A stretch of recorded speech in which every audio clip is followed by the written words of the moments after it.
Hi, my name is Chris Brennan, and you're listening to the Astrology Podcast. In this episode, we're going to be talking about zodiacal releasing, which is an ancient timing technique. So today is, what is it, Wednesday? It's Tuesday, February 5th, 2019, starting at 5:17 p.m. here in Denver, Colorado. And this is the 192nd episode of the show. Joining me today is Lisa Scheim. Hey, Lisa. Hey, Chris. And yes, we're going to be going up through zodiacal releasing today. For more information about how to subscribe to the podcast or become a patron of the show and get early access to new episodes as well as other bonus content, go to theastrologypodcast.com/subscribe. All right, so let's jump right into it. We've got a big show to do today. So we did a big one last month with the electional astrology episode, and this was another one that I've been meaning to do forever because this is one of my core techniques. This is one of our core techniques, and I've been putting it off for a long time, but it's finally time to do it. Mm-hmm. All right, are you ready? How do you feel about we got a lot to cover today? I'm slightly daunted. We have a very long outline, but it'll be, I think, really good material. So yeah.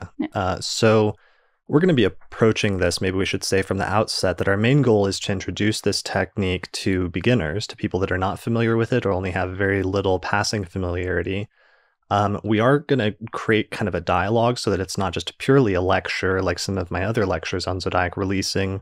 And we're hoping we can integrate some like anecdotes and other things like that will make it still somewhat interesting or useful for those that are already familiar with the technique. Although this is going to tend to be more of an introductory type discussion on the subject rather than a more super advanced one. Right. But we will at least be dialoguing about it rather than it being a straight lecture. Yeah, and that being said, about it being like a beginner thing, this is actually one of the most complex timing techniques that exists in astrology, one of the most complicated ones.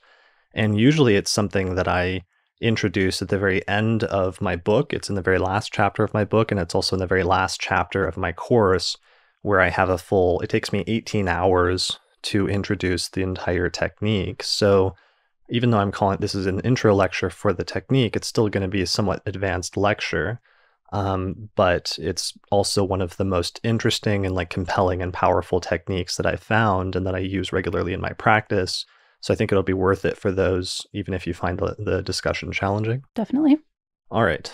So what other preliminary things should we mention? Is there anything else we should get out of the way, just that you can think of off the top of your head? Not that I can think of off the top of my head.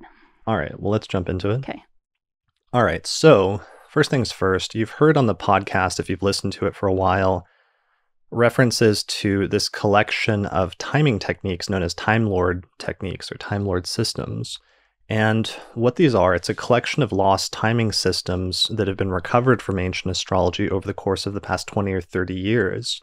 And the premise of the Time Lord systems is that not all placements in our birth chart are activated at all times, but instead some parts of the birth chart are sort of lying dormant and waiting to be activated, especially through one of these techniques. And once those placements are activated, the natal promise or the natal potential of the placement is awakened and unleashed in the life of the native, for better or worse. Mm-hmm. And I think that's one of the most striking differences. It's not the only one, of course, but between modern and traditional astrologies or approaches to a chart. Because modern astrology always assumes that things are more or less always active or equally available or equally expressing themselves, all the different placements. And it's actually a really interesting and different approach to think about some of them as being a little bit quiet at some times and then getting really kind of like awakened. And that's just like kind of a fascinating difference to me. Yeah, because in modern astrology, it's largely psychological and largely character-based, and those are thought to be things that are more or less or largely present somewhat continuously throughout the life, maybe in different forms, or maybe they grow and develop in different ways. But for the most part, there's an assumption going into it that all of these placements can be read as somehow relevant for the entirety of the life consistently. Mm-hmm. Whereas one of the weird things in most forms of ancient astrology, not just Hellenistic, but also Indian astrology, is this idea that some of the parts of the chart are not relevant until specific fixed times in the life, and then they will become activated and will manifest something, but whatever is promised at the moment of birth is not necessarily constant. Right. Yeah, and so you can see that with different techniques with the, in Indian, like you said, with the dasha system, with annual perfections, with zodiacal releasing, there's different Time Lord techniques to show when these things are awakened. And it's not just an idea. Once you start actually, watching the techniques work, you can actually see that this is in fact the case. Yeah, and so that's a really important point that the Time Lord systems, so the Time Lord systems, many of them didn't survive into modern astrology in the 20th and early 21st century because they were contained in ancient Greek and Latin and other texts that were lost or that didn't get transmitted and translated into modern languages. And so they sort of fell out of the astrological tradition as a result of that. And it was only starting, especially in the 1980s and 1990s, with some of the translations of ancient astrological texts and the movement to translate these texts from ancient astrology into modern languages that suddenly the astrological community started rediscovering some of them. And there was a lot of excitement around that initially, but there was also a lot of not confusion, but they weren't necessarily like easy techniques. They took a lot of work to understand how to apply them, and that's been part of the process that's been going on over the course of the past couple of decades, is individual astrologers working with these techniques and recovering them, and recovering how to actually apply them in practice with clients. And that's a lot of what I've been doing for most of the past decade or two, and you as well. Yeah. And it's interesting because there was that first wave where the techniques were kind of being rediscovered, but maybe not super popularized as far as people even being able to understand how to read the texts and understand exactly what was meant. And then people who've been working on that, kind of making it more easily understandable to like the average astrologer, perhaps, in order to even begin this process of starting to work with the techniques and testing them out. And now we're kind of like at an interesting phase after those first two phases of them being much more popularized at this point and more people kind of being able to experiment with them and see what's happening. Yeah, well, now that it's like the initial phase was translating the text, but once the texts were translated into English, they were still incredibly difficult to read. And it took a special type of person who was like able to sit down and like work through those translations. Then there was also debates about the interpretation and how the text was translated and whether we got it right or whether there were different interpretations. Then we started applying some of the techniques and like trying to learn them in practice. And that took sort of almost not a full generation, but at least a decade. And the result of that eventually was like the publication of my book, for example, in 2017, Hellenistic Astrology, the Study of Fate and Fortune, which presented one of the first overviews of Hellenistic astrology that included techniques like this. And then Demetra's book just came out this year, where she also goes into some of that stuff. And I think she does mention zodiac releasing somewhat briefly, right? Briefly, yeah, she does. Yeah. Okay. So, but now it's time, now that there's been over a decade of astrologers using these techniques in practice, now we can start introducing them to a wider audience, and that's going to help increase the research. Because one of the points that I wanted to make at some point here, and maybe I should just say it up front, is that some of these techniques are so complicated, but also so powerful that we realize that we're still just scratching the surface, and there's still a lot there to understand about them. So we're going to present our approach and our understanding of the technique as it is today at this point in early 2019, but I'm sure there's still lots of parts of the technique that have yet to be fully understood or yet to be fully discovered. And that's part of why I wanted to do this podcast, is to open up that research effort to a broader audience at this point and get more people involved. But I think it's important sometimes to acknowledge, I think sometimes people are reticent or avoid acknowledging what they don't know. And sometimes like acknowledging what you don't know or focusing on the things that you do know, you do feel solid about, and not necessarily worrying about the things that you don't know is really crucial. And it's not like a skill, but it's something that sometimes I feel like people aren't as comfortable with as they should be. Definitely. Yeah, that it's not a shame to say, I know this and I'm not sure about this yet. Yeah. So we'll go through that at different points and try to explain the things we do know and we do feel solid about in terms of research into the technique over the past decade or so, as well as the areas that are open for future research. All right. So the Hellenistic Time Lord techniques, there's been over at least 7 of them. Valens talks at least about 7 of them, if not more. Vedius Valens, who was an astrologer from the 2nd century, and he's actually the source of our technique for zodiac releasing. He's the only Hellenistic astrologer that preserves the technique. I think there's one or two other references in passing, like in Rhetorius, who mentions it because he read Valens and so got the technique from Valens as well. And then there's also an Indian astrologer where Kenneth Johnston, the astrologer Kenneth Johnson, mentioned to me that there's a technique in the ancient astrologer Parashara that looks kind of similar to zodiac releasing. And so it may have been transmitted, at least in part, to that tradition as well. So the Hellenistic Time Lord techniques are the equivalent of the Indian dasha systems, because it turns out in Indian astrology, because they've had a long and relatively unbroken tradition over the past 2,000 years, that they actually had some of these techniques that survive into modern times. The most popular dasha system is called the Vimshodari dasha system, which just about every Indian astrologer uses.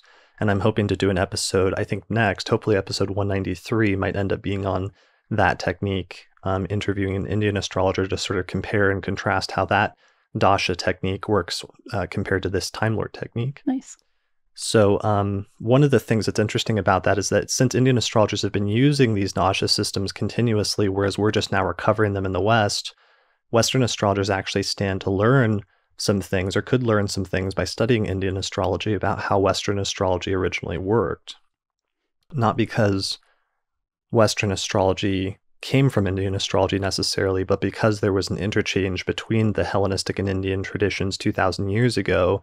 And so they exchanged a lot of shared concepts and had a lot of similar or shared understandings. Mm-hmm.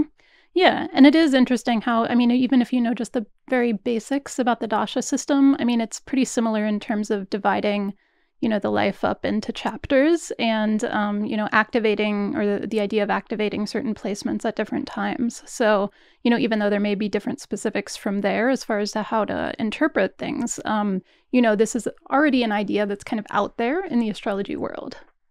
Yeah, so, and that's what it does, and maybe we should get to explaining generally what it does, is this technique, and most Time Lord techniques, it divides a person's entire life up into different chapters and subsections, as if the life was a book, and you could open it up and just look at like the chapter headings for the person's entire life in like a table of contents or something, so that you know when one chapter starts and when one chapter ends, and then when the next chapter starts and when the next chapter ends.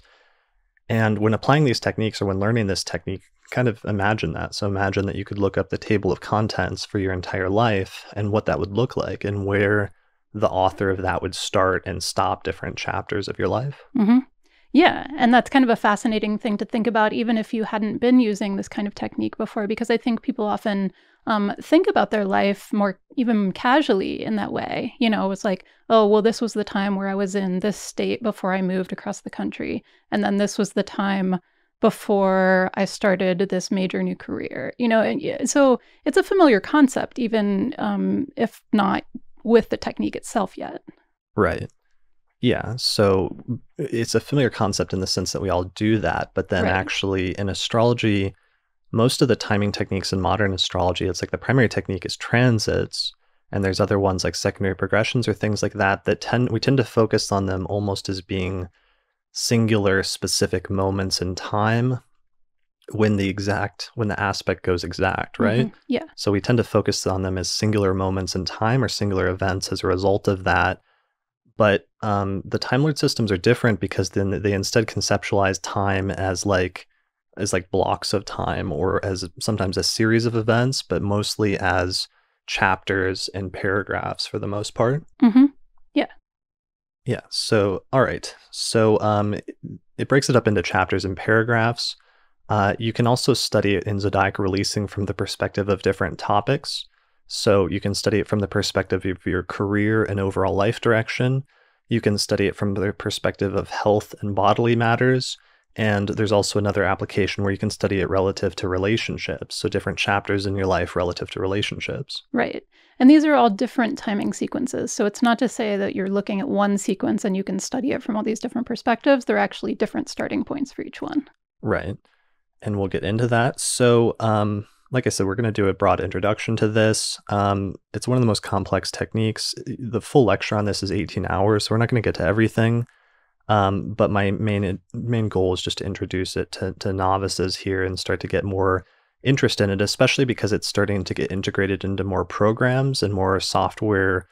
Astrology programs as well as websites now have it available. And so people are constantly asking me what this technique is about and how to use it. And for a long time, this is something that I always have a balance in the podcast about, like how much to put out for free versus how much to keep back in my courses.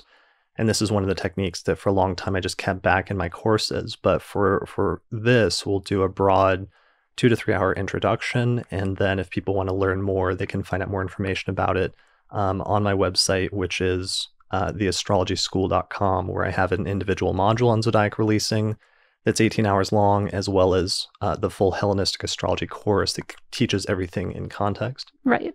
Because one of the things that we're going to get to is there's some basic prerequisite concepts like sect, Arabic parts, or lots that are kind of like part of this technique that are precursors that you need to know and understand pretty well. Right. And we'll mention them in passing, but obviously we can't spend a lot of time dwelling on those things. Yeah, and there's definitely more things that we won't be able to introduce in this this podcast, but as long as you get the gist, then you can either go forward or backward in terms of what you need to fill in from there if you're interested in learning more.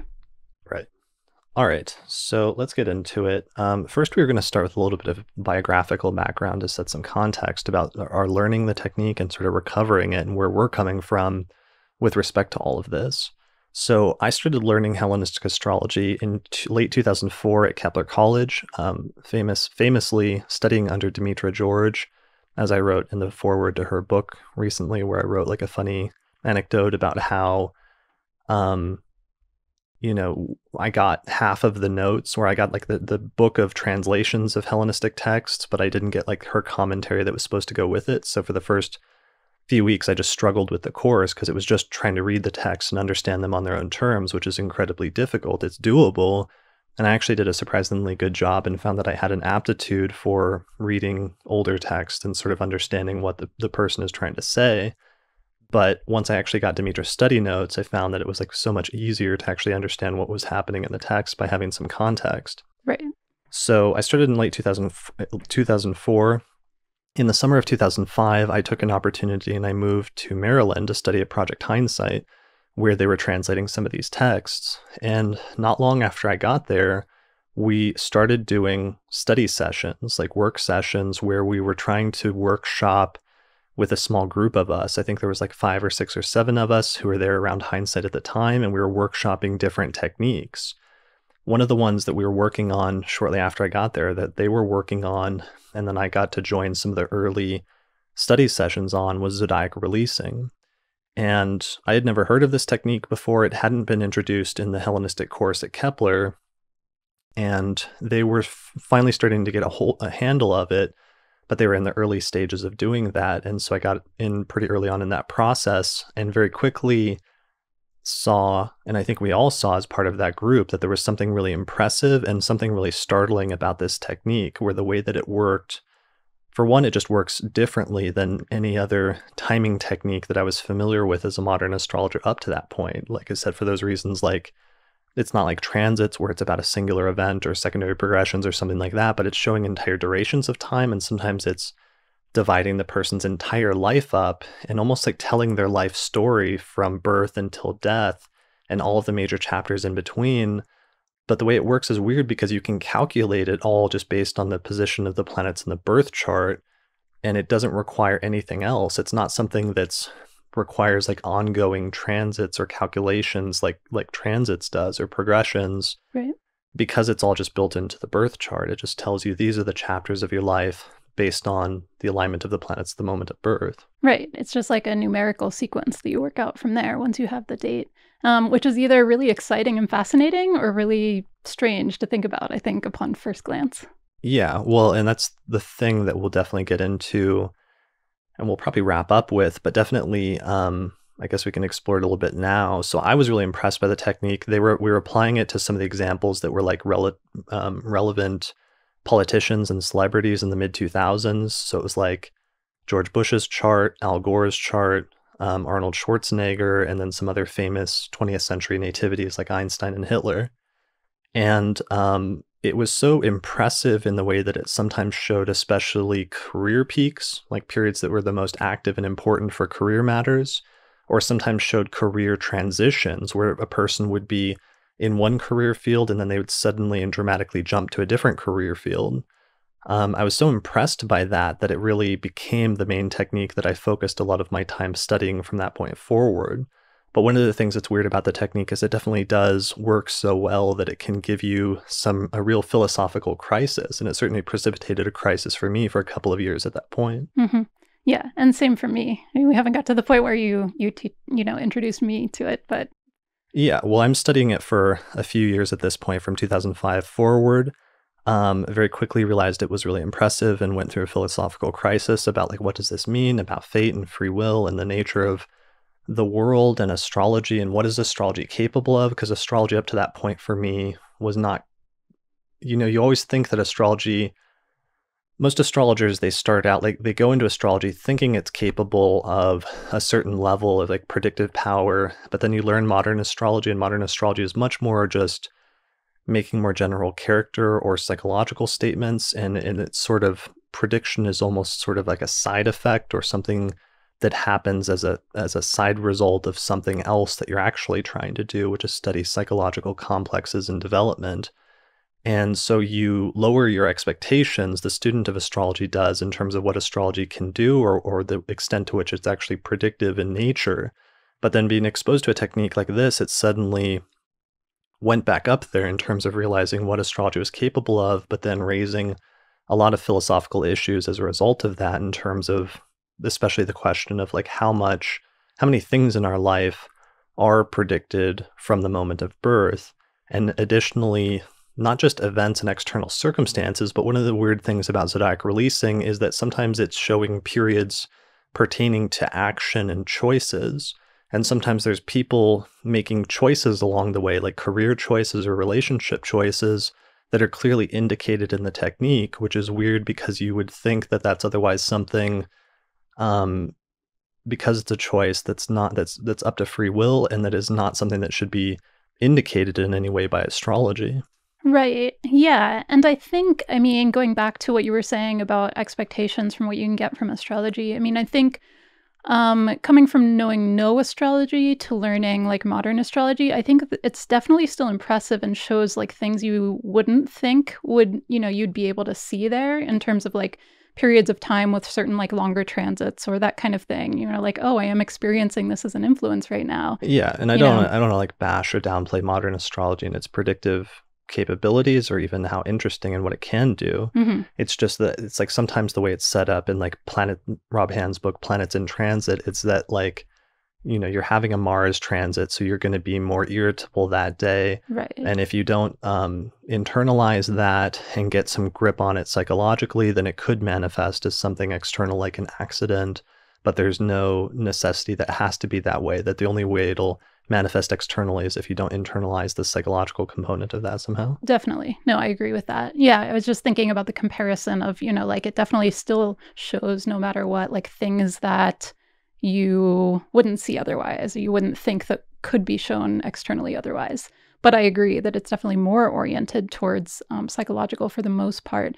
But yeah, then when it switched to knowing zodiacal releasing, that is a completely different thing to wrap your mind around, and it does have different implications and so forth. Yeah, so I began using the technique, applying it, sometimes modifying it. I did a modification where I discovered that you could apply it to relationships by applying it to zodiac releasing from the lot of Eros, which is something that we'll explain more later. That was my own private modification that was not in the text. Additionally, I was doing consultations. I started doing consultations at that point, and for over a decade, applied zodiacal releasing in almost every consultation that I did, because it became my primary technique, and I discovered different things about it and introduced different terminology for trying to explain different parts of it that I was seeing. Because one of the things is, I should explain where the technique comes from. So this comes from the text of Vettius Valens, who was an astrologer that lived in Alexandria, Egypt in the 2nd century CE. And he was a Greco-Roman astrologer. He may have gotten the technique from an earlier astrologer who wrote a text under the name of Abraham. And that text from Abraham seems to be a text on the Arabic parts or the lots, but it seems to have also had this timing technique that was based on the lots or the Arabic parts. Valens only has like 2 chapters, and it's kind of a brief treatment of zodiac releasing in book 4 of his anthology.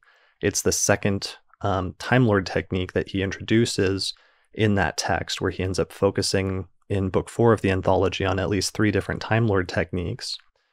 But zodiac releasing is unique because he introduces it by sort of stopping and saying, this is a powerful technique that I'm about to introduce to you. And it turned out to be right. But he only uses 2 example charts, and his treatment is kind of brief. So even though he gave us a lot of great pointers about how to use it, there's still large parts of the technique that only became clear in terms of their application after about a decade of practice. Mm-hmm. Which is kind of crazy, given how much you can do with it. I mean, develop it out of so little, comparatively speaking. Yeah, of just a few chapters. And it's not, it's actually a few chapters, because a chapter in Valens is actually very brief, but it's just 2 chart examples and just a few brief sections very early on in book 4 of the anthology. So I was applying the technique in every consultation for years. Eventually we met in 2008, and I think it was around then, 2008, 2009, that you began learning the technique.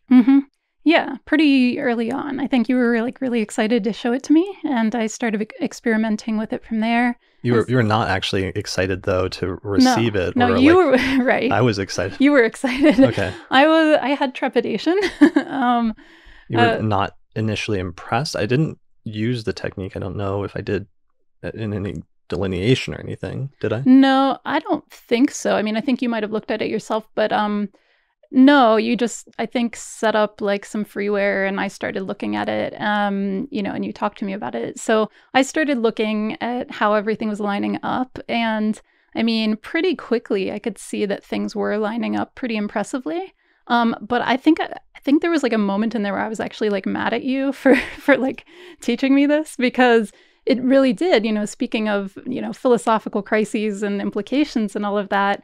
I like had a huge issue with that, because we're going to get into this a little bit further, but I mean, just the kind of, upshot preview here is that it did make things seem much more predetermined than I thought before, and also that I was comfortable with, and that kind of thing. Right. And in a sense, actually, it kind of messed with my sense of spirituality at the time, which was based more on free will type of things.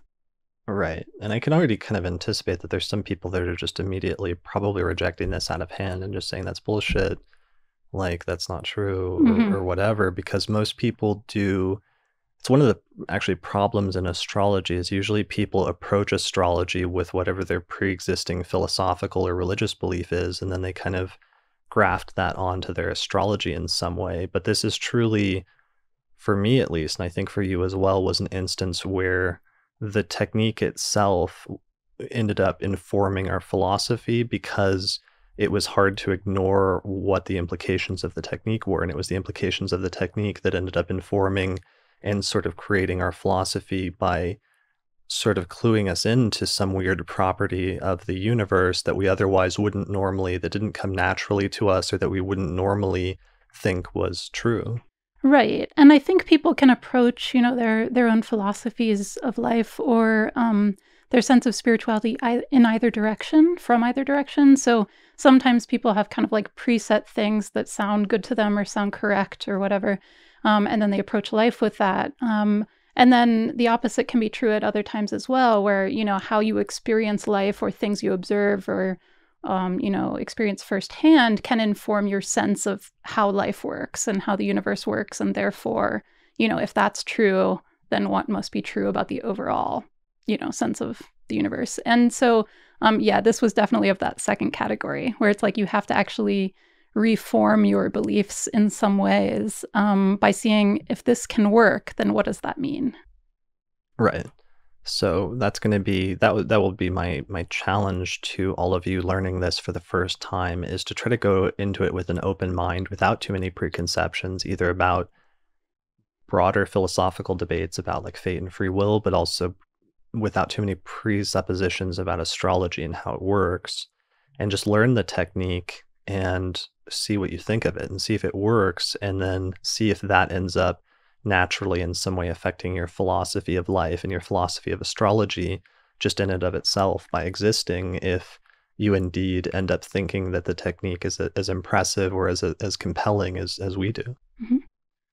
All right. So with that little introduction out of the way, let's talk about how to calculate the technique. Okay.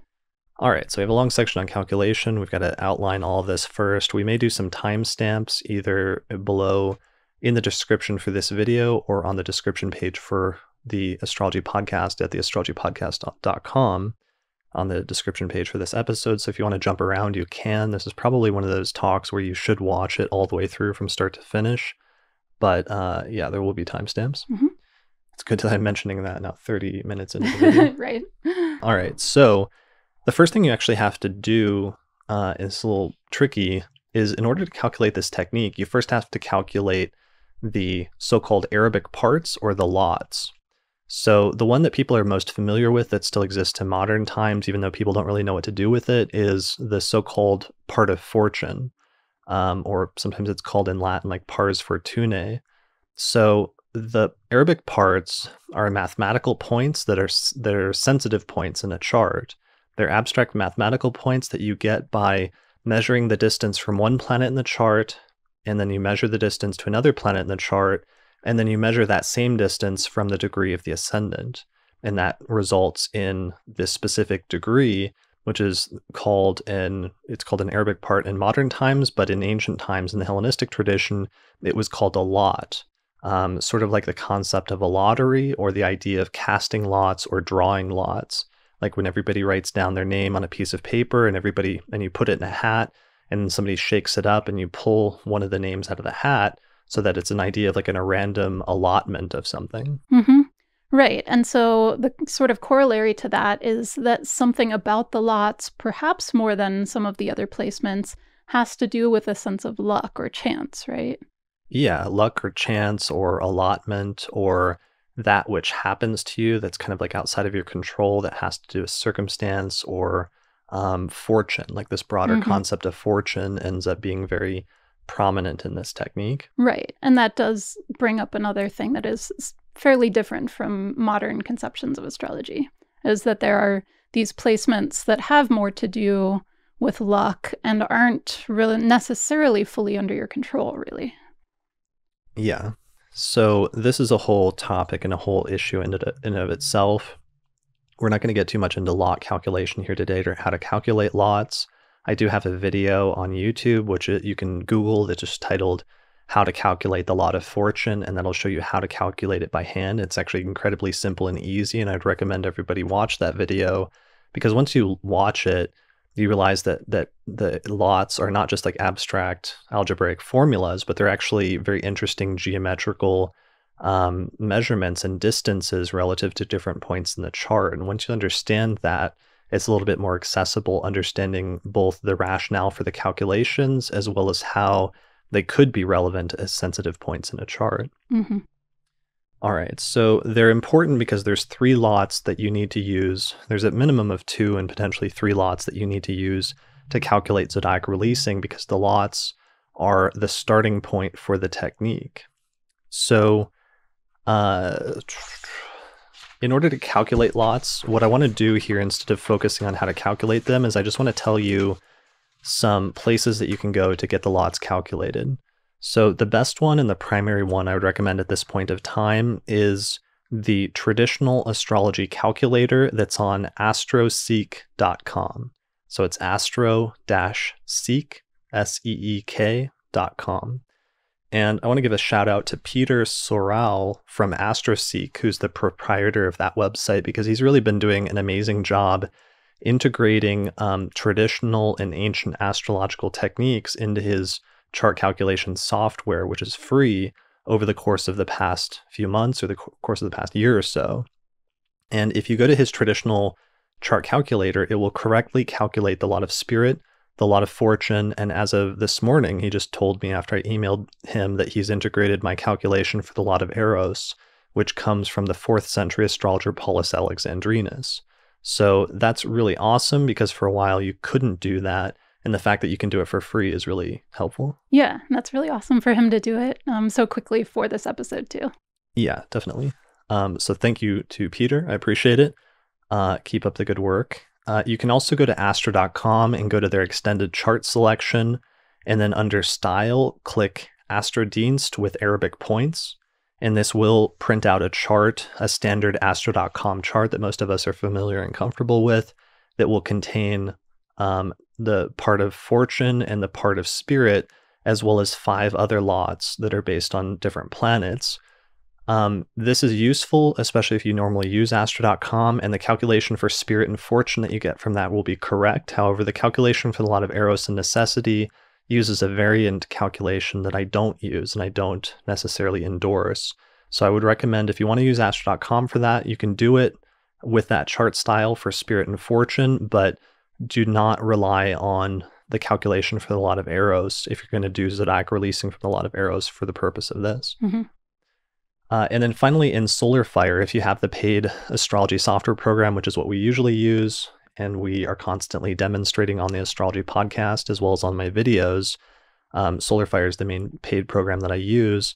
I have a page file that will calculate the lots for you. So spirit, fortune, and Eros over in the sides. So I think in the video version, like I'll throw up, for example, here's my chart layout that shows the chart. It's a whole sign house chart. And then over on the right, you can see it says parts, hermetic, something. And it shows fortune, spirit, a few other lots, and one of them is Eros. So that will calculate all of those lots correctly. And you can get that layout by just doing a Google search for the title of the video I made is Installing Hellenistic Astrology Page Design in SolarFire. So if you search for that phrase, a video of mine will come up that shows you how to install my page layout. And in the description for that video, you'll find the download links to download the chart design to install in SolarFire. And for those that don't have SolarFire, I always meant to mention they gave me a promo code where people can get, I think, a 10% discount on the program if you buy it from alabe.com. And the promo code is AP15. So A as in alpha, P as in Peter, 15. So 4 characters. All right, so that's how you calculate lots. That's our quick and dirty. Is that good for calculating lots? Yeah, that's good. I mean, because it would be a whole nother thing to talk about, like the lots themselves, which I know you've done sometimes in previous lectures, but it really extends things. Yeah, well, this is really, it's funny because if you go back and watch, like I've been teaching this technique for over 10 years now.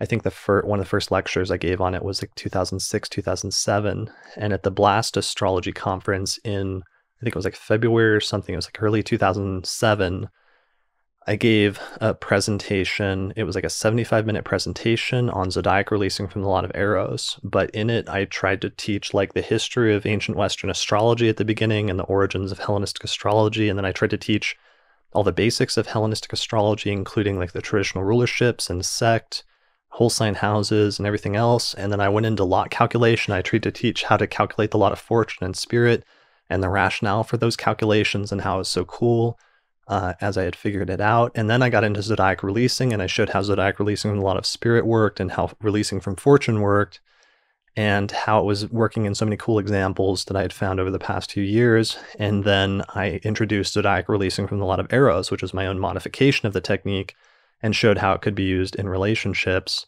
and like just barely like slid into the home plate and finished like barely on time, having crammed all of that into a single lecture. That sounds very much like you, and also particularly like your earlier lectures. Yeah, well, my process over the past decade of doing lectures has been like learning how to tone it down and just introduce pieces gradually and not throw, everything in the kitchen sink in. Right.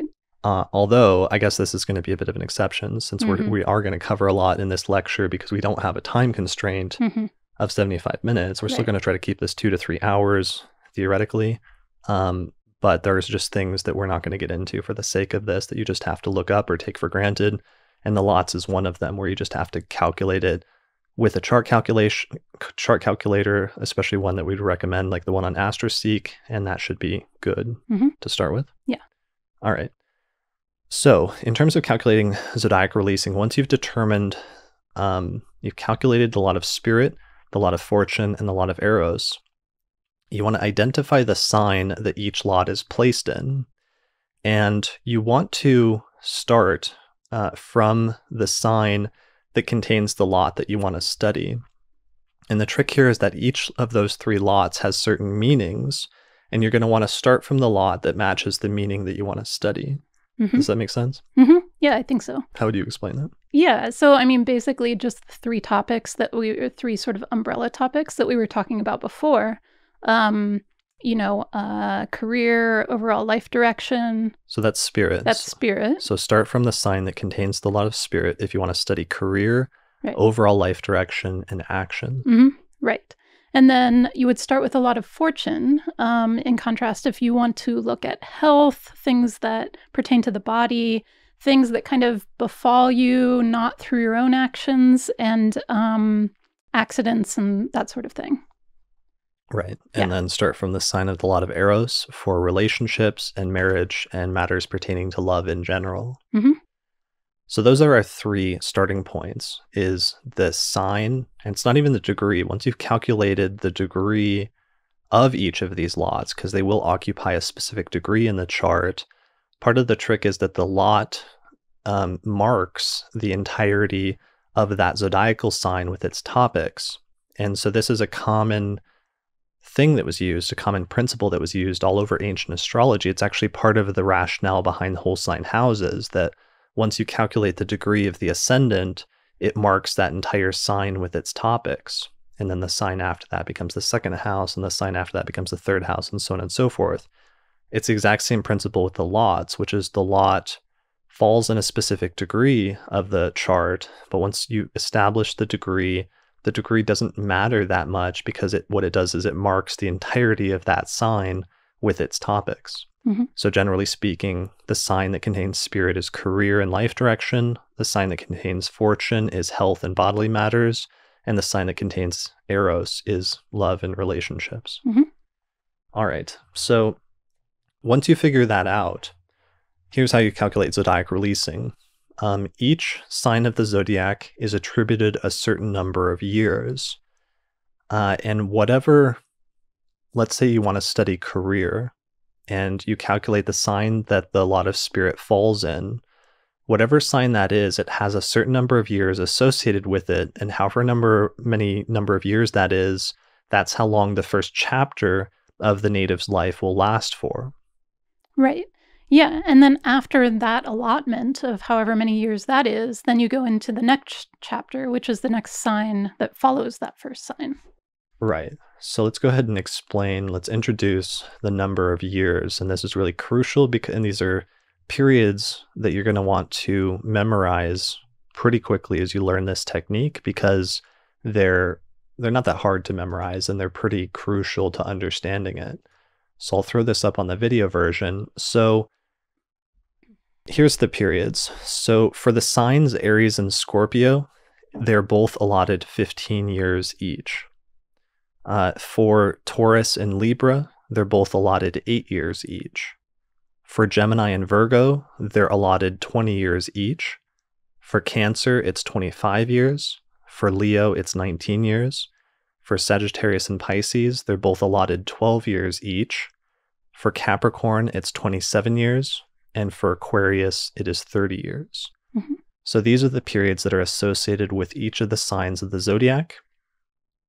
And what you do in order to, these periods are mainly based on the synodic cycles of the planet. So they do actually have, or they are connected or related to the planet that rules that sign as the domicile lord of that sign. So for example, Mercury ruling Gemini and Virgo, and that's why the period for both of those is the same.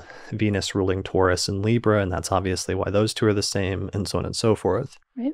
So some of these are based on synodic cycles, like the 8-year cycle of Venus, where Venus goes retrograde in the same spot every 8 years.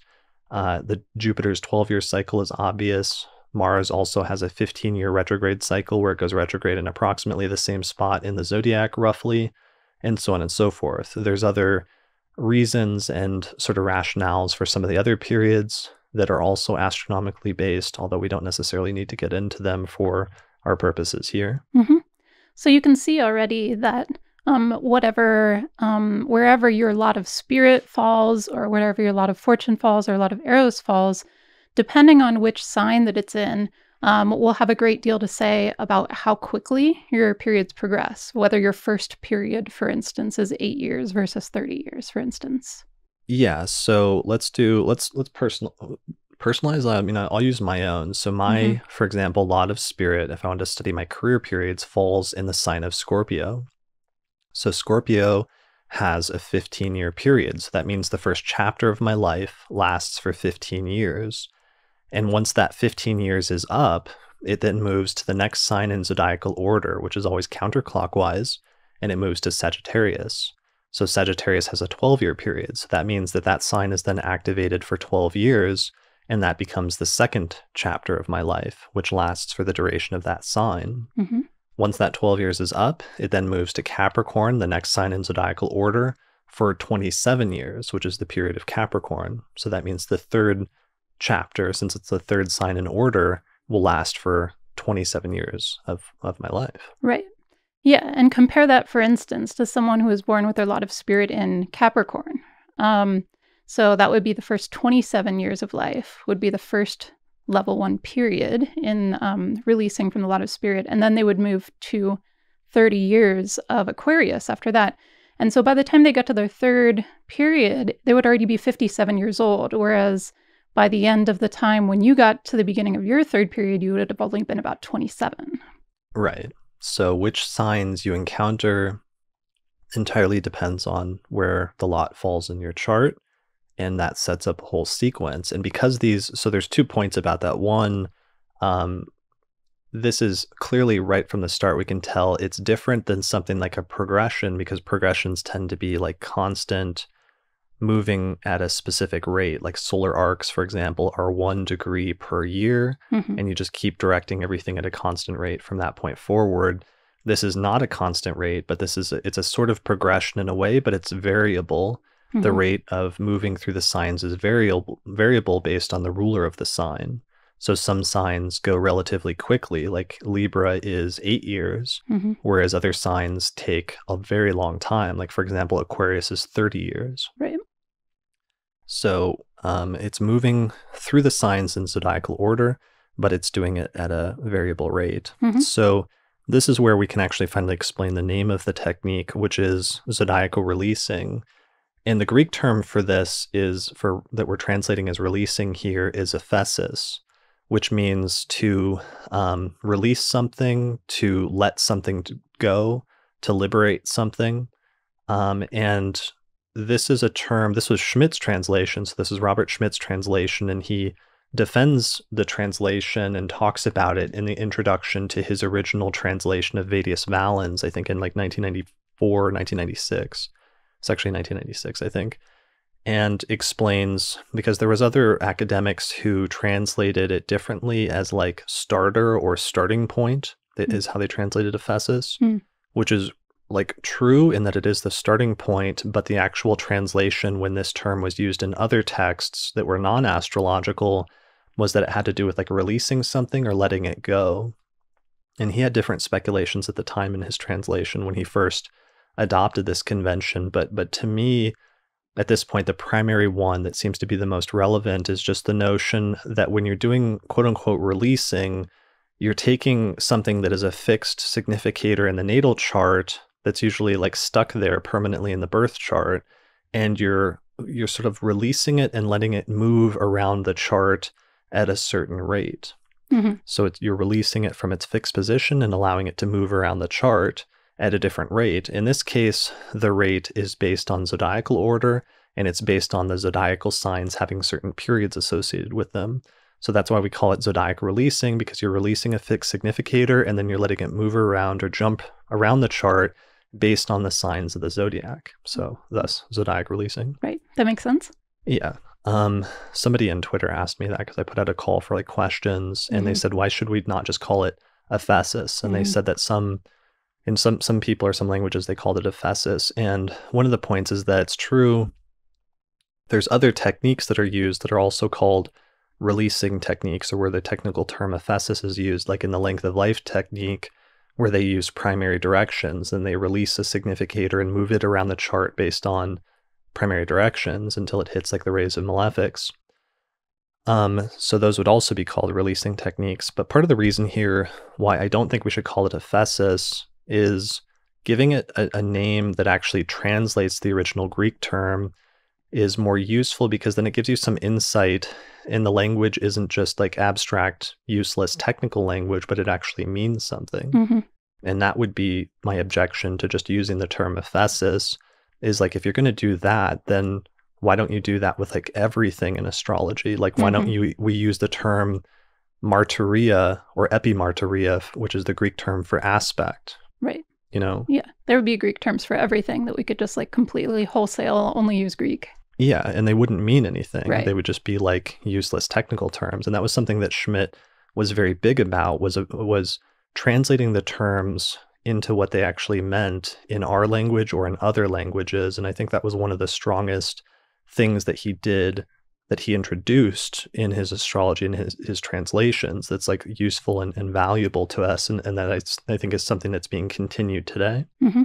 But that may be one of the reasons why that's unique, perhaps in English, because of Schmidt's efforts to do that and introduce some of those translation conventions, whereas sometimes other translators, even other English translators, will sometimes just transliterate a term and not actually translate it. Mm-hmm. Right. All right, so we've explained the name zodiac releasing. Mm-hmm. Does that make sense? Yeah, I think so. Okay.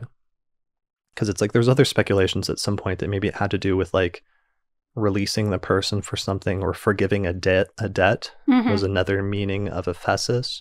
And these are like speculations about like maybe they're using some deeper like philosophical meaning for this term. But Right. I think, in my opinion, personally, it really is probably just literally describing releasing a fixed significator from its position and letting it move around the chart. Yeah, I mean, there's a lot of speculative things you could do with that, like, releasing certain placements to do what they will, what they Sure. are what they are meant to do. Or unleashing them. Yeah, exactly. Because that's kind of the idea about the placements being like dormant and then becoming activated. Exactly. That's Yeah. like kind of the second place I would go with that personally. But you could speculate in like probably 5 different directions about that one. Yeah, and one of the issues, actually, just to really round out the whole point, is that none of the Hellenistic astrologers really gave any of these techniques names. They just kind of described what they did. Like Profections for Valens was just the technique, I think he calls for determining the Lord of the Year. Some astrologers refer to it as that, but they usually just describe how the technique works. And Valens says it's a releasing technique that goes zodiacally, or something to that effect. And so that's why we've come up with like cute names for it in modern times, because we have to come up with something to refer to it. So we call it zodiac releasing, or we call it annual perfections, which literally is just descriptive of what it does, which is you're perfecting or you're advancing each year. Right. Whereas in zodiac releasing, you're releasing a significator and you're doing it zodiacally rather than by degree or something like that. Right. Yeah, I mean, I guess the only reason to maybe like keep as a devil's advocate thing, not that it's actually my position, but to keep the original Greek perhaps is that when you do put it into these kind of terms, on the one hand, it does make it more understandable, like what you're doing with it. But on the other hand, you could read too much into like what that is supposed to mean then, if you put it into English terms that it wasn't originally. Yeah, and there will be that. That's going to be an issue, definitely. And I'm sure that's already happened to some extent. And there's also going to be debates about what the correct term was.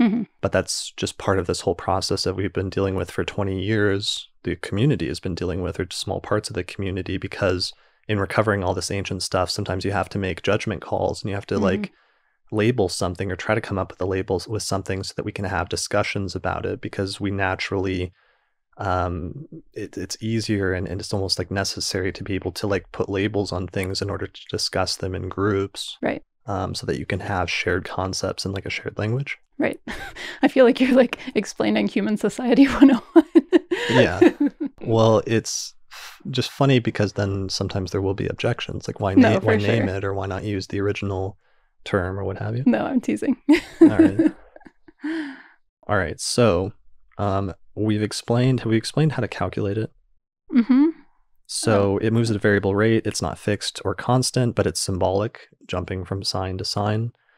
And you pretty much go through the signs as long as the person is alive. But one of the things, obviously, that you run into really quickly here then is that it takes so long to go around the signs of the zodiac that nobody ever lives long enough to go through a complete cycle Right. on the yearly level. Right. Yeah. So which is kind of interesting just in and of itself, right from the start, to think about that there's only certain signs of the zodiac that you're going to experience when you're starting from a specific lot and then moving from sign to sign. You're only going to experience like a small part of your chart, and there's going to be another part of the chart that you don't experience on that like yearly level. Right. And I mean, we can kind of wax philosophic more later again, but just to kind of like bring that in, just an observation is that just like the kind of chance of where the lots fall in your chart, this is also another piece of that chance or fate or luck, where like which signs you start with will determine which signs you ever experience and which signs you will never experience. Yeah, exactly. And you could say like, well, if I had been born, an hour or two later, then I would have got to experience this part of the zodiac. But it's like, that doesn't matter because you were born at this moment in time here. Mm-hmm. The lot fell in this sign, and therefore you get to experience this part of the zodiac. Right. Yeah. Yeah. So just kind of like throwing that in there in case people aren't noticing that. Yeah, that's good. I like that. Yeah. That's really good. Yep. All right. So one of the things I have to throw out that's weird is that for the purpose of calculation, the technique uses 360-day years and 30-day months.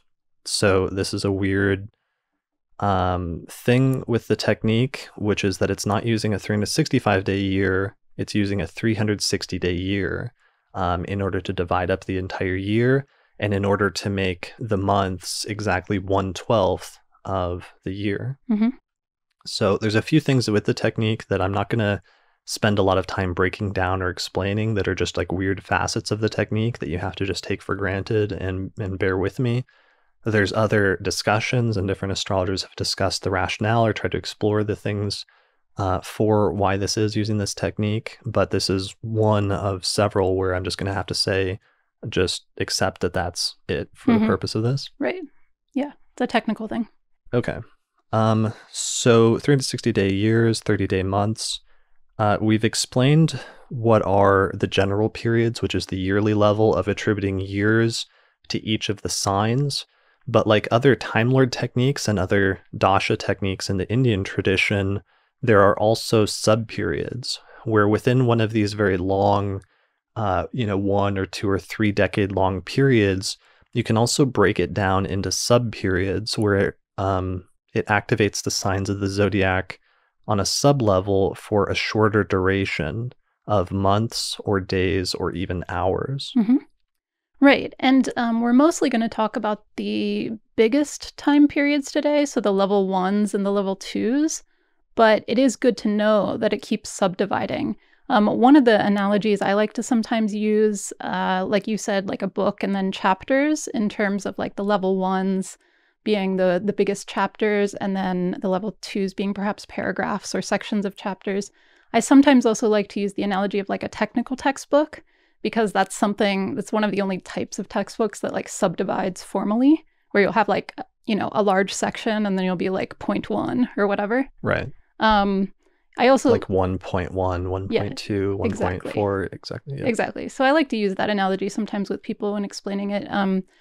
Another analogy I also like to use is that of nesting dolls. Do you know that? Do you know those? Yeah, like Russian nesting dolls. Yeah, because the first one is always there. But then if you put a second one in it, then the first one and the second one are there. And then you put another one in it, and the first, second, and third are all there. So right. That kind of thing. I mean, that makes sense to me. That is getting a little abstract. Well, let's outline. Let me throw it up for the video people just so you can see what it looks like. So I'm trying to think of which one I should use first. So we've already showed like the yearly periods and how there's certain years associated with each of the signs. So you can also break that down into sub-periods so that within an individual, let's say somebody's in a 25-year Cancer period, right? Mm-hmm.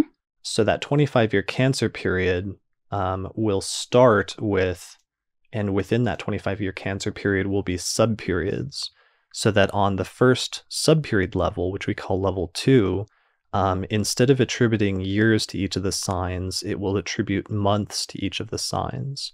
So the 25-year Cancer period on level 1 on the general period becomes 25 months on the sub period. And then the 19-year Leo period becomes 19 months in Leo. Virgo becomes 20 months, and so on and so forth. So the way that this works is that, let's say somebody hypothetically started out a 25-year Cancer period when they were born in 1974. So for the first sub period on level 2 within that 25-year Cancer period would be a 25-month Cancer period. So they would start out 25 months in Cancer on level 2, then it go to 19 months in Leo, then 20 months in Virgo, and so on and so forth. Exactly. Yeah, so we always, whatever level 1 you're starting out with, the first level 2 within that level 1 will always be the same sign. Right. It's always the same sign. It's just for a duration of months rather than years. Exactly. And then it moves through the signs in zodiacal order. So that's interesting then, because clearly when you break it down to months instead of years, that means the signs get activated much more quickly, and a person is actually on the sub-levels actually usually able to go through all of the signs of the zodiac all the way around their chart. Right. And I think this is the quick response to anyone who thinks it sounds overly simplistic at first glance in terms of only, spending, your lifetime in maybe 3 or 4 signs, because on the larger level, that's true. But then on the more brief level, you go through lots of them. Right. Or anybody that's like devastated that they'll never have like a Pisces period or something. Right. Exactly. Right. You will have a Pisces period, even if it's not a level 1 Pisces period. Right. It'll just be for much shorter duration of like 12 months instead of 12 years. Exactly. All right. So that's the level 2 sub periods, and it just moves around the signs on the sub period for as long as the general period lasts.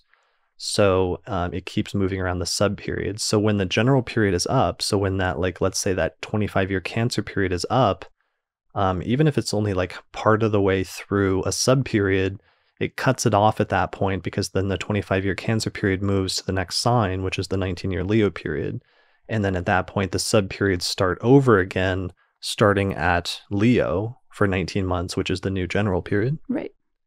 So this is all sounding overly complicated, I'm imagining, especially for those listening to the audio version. I'm trying to throw up some visuals for those with the video version, although it's still probably not super clear for them, but I think it'll become more clear, not just as we go through some examples later, but also once you throw this up, you go to some of the websites that we're going to mention here for calculating zodiac releasing periods, and you calculate it in your own chart, then you're immediately going to see what the layout is and very quickly start to get a sense for how this works. Definitely. Yeah, that is a prerequisite to really getting it.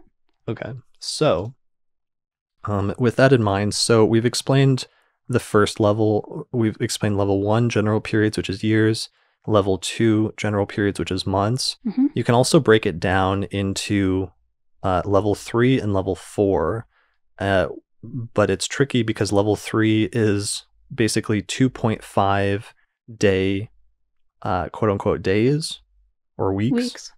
And then level 4 is 5, quote unquote, 5 hour, quote unquote, days. Or right. I was having a conversation with Patrick Watson last night, actually, about whether it's even proper to call level 3 weeks and level 4 days, because they're actually, the increment of time on level 3 is 2.5 days.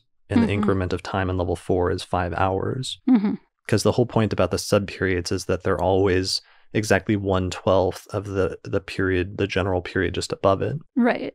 And I guess there's some value in trying to figure out how to label them, but just to give a sense of what that looks like time-wise, the level 3s tend to be a matter of like weeks to like a couple months, right? Okay, yeah. Yeah. And then the level 4s are just like a matter of, a handful of days at a time. And so that gives you a sense of how quickly they pass, and how they kind of like nest in time. Okay, so then in that case, then we'll call them that. So we'll say level 1 is years, level 2 is months, level 3 is weeks, and level 4 is days. Because that's how people experience them. Yeah. Yeah. Okay, that makes sense. All right, so for the purpose of this discussion, we're primarily just going to focus on level 1 and level 2, which is the yearly and monthly periods, because that gives an overview for the entire life, and that's also the most crucial periods. most of the principles that we're going to talk about that you apply in level 1 and level 2 are the same when you're looking at subperiods of level 3 and level 4. Mm-hmm. So there's a lot of interchangeability. Mm-hmm. It's just that the lower periods do the same process, but in a much shorter duration of like weeks and days. Right. And while we will be focusing on level 1s and 2s here just to introduce the topic and to kind of give you an easy examples to look at, it is important to know that it becomes really interesting, or even more interesting, I should say, when you do start looking at all of them overlapping. So level 1s, 2s, 3s, and 4s. Especially when you start to see repeating patterns on like multiple levels. So it does become more impressive when you look at it at multiple levels, but we're just introducing the topic today, but just know that as you look at it later yourself. Yeah, that's one of the tricky things, is that when you start seeing things line up on the weekly and daily level on the subperiod, so it's not just like major momentous decade-long events in a person's life, which is actually impressive in and of itself, but also you see things lining up down to the very day on level 3 and level 4 subperiods. That is when the technique starts getting really impressive and really spooky on some level. Really eerie. I was gonna say that I think it was noticing the days even work that like kind of freaked me out in the beginning to know like this is super faded, if this can even pinpoint days. Right. Yeah. Which is unfortunate because it's very hard to like explain that in a short lecture. And to make it as impressive, I find when I'm teaching the technique, I used to try, like I used to use like Napoleon's chart, I think, for like the day he got married, but people have such a hard time even just grasping, trying to explain the level 1 and level 2 periods, that when you start trying to throw level 3 and level 4 at them in an intro lecture on the technique, it starts getting really messy. For sure. Yeah, just kind of like throwing that out there for like later observations once you start playing with this yourself. Right. All right, so the final calculation thing we have to mention is that if the lot of spirit and the lot of fortune fall in the same sign, this is a rule that Valens introduces as like a side note. He says it and he says it's important, and then he just goes on and doesn't explain much about it. But he says if the lot of spirit and lot of fortune fall in the same sign, then for the purpose of zodiac releasing, you want to move this lot of spirit forward one sign in zodiacal order, and then start the spirit periods from that sign. And you leave the lot of fortune in the natal sign that it's in and start the fortune periods from there. Yeah, and I think we've both seen that this definitely works. I know that it's one of the couple things within zodiacal releasing that sounded really arbitrary to me when I first heard it. It's like, why would you do that and why would that work? But it does seem to work. Yeah, it's another one of those ones where you just have to take it for granted that it works, and it works really compellingly. I have a whole section in my course where I just demonstrate a ton of different examples, because the lot of spirit and a lot of fortune, because of the way the calculations work, they'll always fall in the same sign, or they'll tend to fall in the same sign when people are born close to a new moon or when people are born close to a full moon. That's when this will tend to happen. And I just have a whole string of chart examples where the technique works really spectacularly, and a bunch of celebrity examples, as long as you integrate that rule and you move spirit forward one sign. Right. So I use examples like Harrison Ford's chart, Linda Goodman's chart, John Kerry's chart. There's just a ton of examples where this consistently works really well in practice. So it's definitely one of those rules that you want to just take for granted. Yeah, for sure. And I've definitely had clients where I've done this with them and it definitely works out. Yeah, and most calculators, some calculators integrate this automatically, but just pay attention to it, because there might be some that don't, or the ones that ask you to tell you the program where you want to release from or what sign you want to start from. You want to make sure if spirit and fortune are in the same sign that you move spirit forward one sign. Right. Yeah, those where you need to manually instruct it. Yeah. So that is not the case if you do releasing from the lot of Eros. You leave Eros in the same sign if it falls together with fortune or with spirit. So you do not move Eros, from what I can tell. You just move spirit forward one sign if it falls together with fortune. Right. All right. So that is how you calculate the technique. But because we live in the 21st century, there's a bunch of ways that you, instead of like spending another hour showing by hand how to calculate it, we're going to recommend that you calculate it using a software program. And that's usually how we do it. Yeah, for sure. All right. So there used to, for the longest time, so software programs, there used to only be one program, which was Delphic Oracle, which could calculate zodiac releasing. And this is a program that was made by an astrologer named Kurt Manwaring. And I want to give a shout out to Kurt because he was an early associate of Project Hindsight that created, and I believe he learned how to program simply so that he could help to create some of the tools necessary, the research tools necessary to research some of these techniques like zodiac releasing. So without Kurt having done that, this research wouldn't have been possible over the course of the past decade, because for a long time until people like myself and Lisa and Robert Schmidt and others started to popularize zodiac releasing over the past decade, and people like myself started to push SolarFire or other programs like SolarFire to integrate it, Kurt's program was the only game in town, and some of the other software companies had no interest in programming it. I mean, some of them were only interested in modern techniques and didn't want to spend the time or the money necessary to integrate into their programs. Mm-hmm. So Kurt did a huge benefit, a huge service to the community by creating Delphic Oracle. And for the longest time, that was the only technique. And some of the text that I have in some of my example slides will be from Delphic Oracle. So it could also calculate lots plus all the other Time Lord techniques. It is kind of a difficult program to use because it's not like a huge, corporation that's creating it. It's just like one guy. Right. So it's a little bit tricky to use Delphic Oracle, but nonetheless, that was the program that I used for a large part of the last decade for calculating zodiac releasing and doing research, and that I'm sort of used to. That being said, zodiac releasing is now available in most major astrology software programs. So it's available in SolarFire. If you open up like a SolarFire page, you open up the chart, you click the reports button on the far right when you're looking at the chart, and then you go in the top right to the tabulations tab, and then scroll down to the very bottom, you'll find zodiac releasing. So it's in SolarFire. You can also find it in other major programs like Sirius and hopefully other astrology software programs pretty soon. So there's also recently a number of free websites that you can use to calculate zodiac releasing that are starting to integrate the program.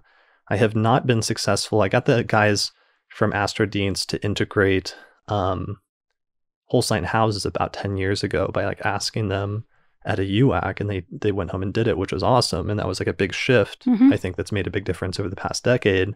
Have not been successful in getting them to integrate zodiac releasing yet. I'm still holding out and hoping they will at some point. If people want to request that, it might help. Yeah, I was going to say, if enough people ask, maybe they'll figure there's a demand. Hint, hint. Right.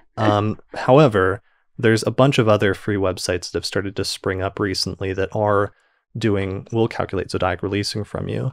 The primary one that I would recommend right now for the purposes of this, because it does it the most cleanly and correctly in terms of calculating not just the zodiac releasing periods, but also calculating your lots for you correctly, is the zodiac releasing calculator, which is on AstroSeek.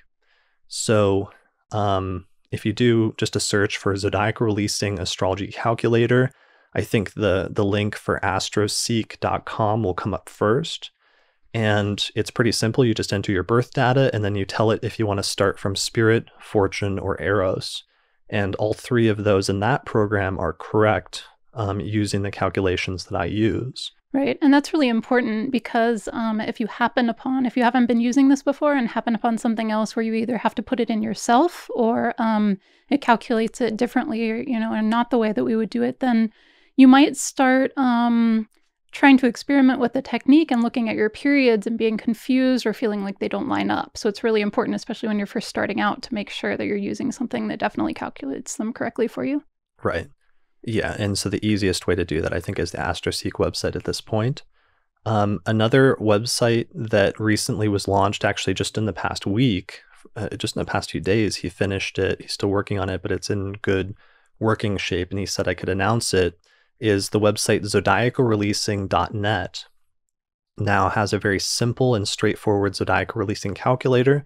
The other thing I really like about it is that you can export the periods cleanly to a Word document or to a text editor, which is really crucial in terms of part of my research process, and especially for clients, is to export the periods and put them in like a Word document and then type notes next to some of the different periods in order to do research or to highlight which ones are important or put delineations for some of them. Right. And that's not possible actually to do in all of the softwares right now, even the ones that have incorporated Zodiacal releasing as a technique. So I'm excited that this has been launched too. The export feature is super useful.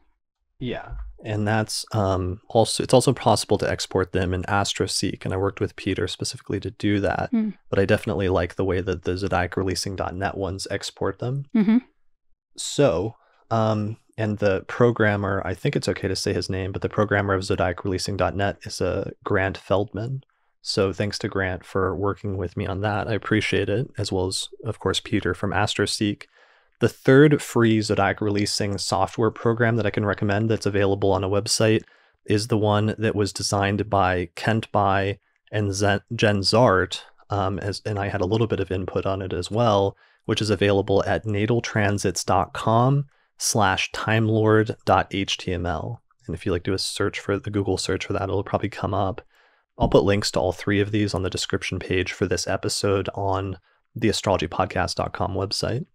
So that one's cool because that one has Jen's unique idea, which is to break up and display the periods graphically rather than displaying them just as text. And the way that they did this, it was like Jen's idea, and then Kent Bai programmed it, was to show them as colored blocks of time. So for example, I'll throw up on the screen here a 25-year Cancer period, let's say, that starts in 1970 is just a long, on level 1, a one long block of time where Cancer is activated. But within that, on level 2, on the subperiods, on the monthly subperiods, there's a block of time where it activates Cancer, and you can see how long Cancer is by like the length of the block, and it's kind of a long block. Then there's a 19-month Leo period and a 20-month Virgo period. And then there's this very tiny little 8-month Libra period, because Libra periods relative to Cancer periods are very short. So this one's useful just because it's, especially when you're first learning the technique, it shows the duration of the periods much more clearly in terms of their proportions. Right, exactly. I was going to say it's visually proportional. Right. Yeah. Okay, so that one also includes some interpretive stuff that they integrate, and I helped them integrate from the approach that I take to interpreting the technique. And that's the other one that's unique about the nataltransits.com one, is it shows peak periods, which we'll talk about later, using a little mountain signs. So for those that keep asking me, because there's no key on the website, one of the mountain peaks is indicating major peak periods, which are angles from fortune. And one of the other colored mountain peaks are showing moderate and minor peak periods, which are like 7th and 4th from fortune versus 1st and 10th from fortune. Right. That actually makes total sense if you know what the peak periods are. And I could see being really confusing if you didn't. Yeah, it makes absolutely no sense if you don't. Right. So we need to get a key up at some point. But it also shows the loosening of the bond, and it also shows angles relative, or it shows, I think, when the sign that contains the most difficult planet or the most positive planet in your chart is activated. And that's why you'll see Mars or Jupiter or Saturn or Venus activated at different points. And we'll talk about later in this episode why you would want to highlight those periods. Right. All right. So those are the 3 zodiac releasing periods or programs. That's how you calculate zodiac releasing. You use a website, because we're not going to spend 2 hours going over the calculations here. All right, so at this point, I think it's time finally, now that we're an hour and 18 minutes into this, to transition into, now that the periods are calculated, how do you interpret them? And that is the question. Right, which is the main topic, I would say. Right. Yeah. So let's take a break. Okay. Okay? Yeah. And regroup, and then we'll continue from here. Sounds good. All right, so now that we've talked about how to calculate the periods, now we need to actually finally move on to how to interpret them. So let's introduce our first interpretive principle, which is the concept of peak periods or angles from fortune. And this is one of the cooler parts of the technique, and I think we have to be careful because it's one of the cooler parts of the technique because it does something that you don't usually see or you can't usually do in other techniques, but sometimes I almost overhype it and I worry that I not oversell, but that people get too focused on the peak periods as like the only part of the technique, and it's not. It is definitely one of the cooler parts of the technique, but there's a lot of other cool things as well. Definitely. Anyway, so here's the concept. So find the lot of fortune in your chart, whatever sign it is located in natally. That sign will be activated and will be more important than other signs. And then you also want to identify the other 3 signs that are angular to that sign, which is to say the 4th sign relative to the lot of fortune, the 7th sign relative to the lot of fortune, and the 10th sign relative to the lot of fortune. Those are what we're going to call the fortune angles, or the angles from fortune, which will coincide when those signs are activated with what we call peak periods within the context of the zodiac releasing technique. Mm-hmm. So you're basically starting with a lot of fortune, as Chris said, and just identifying a particular quadruplicity of 4 houses, or 4 signs, rather. And those signs will always be the peak periods. And what we mean by peak periods is they're just more important or more active. Yeah, and this is based on the idea of doing derivative houses or derived houses from the lot of fortune, where the sign that contains the lot of fortune, the entirety of that sign becomes the first house, the second sign after the lot of fortune becomes the second house, the third sign from fortune becomes the third house, and so on and so forth, so that when you're looking at fortune houses from this perspective, the sign that the lot of fortune is in becomes the first house, and then we're going to focus on the other 3 angular houses relative to the lot of fortune, which are the 4th house from fortune, the 7th house from fortune, and the 10th house from fortune. Mm-hmm. So we're going to focus on those, and that for the purpose of what we're looking at right now, we're going to ignore all other signs and just say those 4 signs are the most important, and they're going to coincide with what we call peak periods. Mm-hmm. So how that happens is that if you want to study career periods, you start from the lot of spirit and you count around the zodiac until it comes to one of these 4 signs that are angular from the lot of fortune. Right. And when it does, it will coincide with what we call a peak period, which is a period of heightened importance and heightened activity within the context of the person's career. Mm-hmm. And it's important to say at the outset that that doesn't mean quality. We'll get to quality in a little bit. This is just purely importance and activity. Yeah, because sometimes people hear peak period and they think that means good, but it doesn't necessarily mean good or experienced as subjectively positive. It just means more active and more important. Mm-hmm. So because it's more active and important, sometimes that can coincide with the high point of a person's career, or it can coincide with really important, really pivotal turning points. So pivotal turning point is probably a good phrase. Mm-hmm. But it doesn't necessarily mean that it will be experienced as more subjectively positive or negative, because that can go either way, and it's going to depend on other factors that we'll get into in just a bit. Right. But we just want to initially establish the premise that when you start from the lot of spirit and you count around the signs and it comes to one of the angles from the lot of fortune, that the activation of that period is going to tend to coincide in the person's life with periods of heightened importance and heightened activity within the context of the career. Mm-hmm. So that's also actually true. I discovered, and this was, again, my own modification of the technique, because in Valens, he only does releasing from the lot of fortune and releasing from the lot of spirit. And he sets up kind of a basic duo there, where he more or less says that release from spirit for the mind and actions, and release from fortune for the body and physical things, Mm-hmm. like health. Mm-hmm.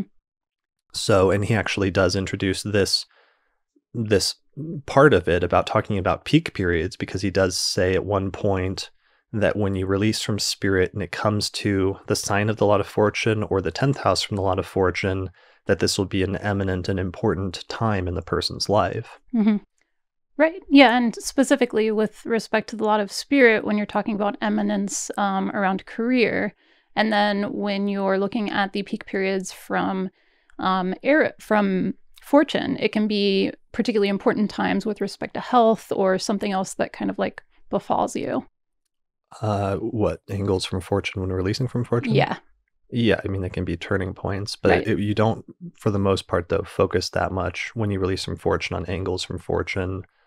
I mean, you do as turning points, but it's not quite the Hmm. same as releasing from Spirit and coming to angles from Fortune as being like major career peaks. Right.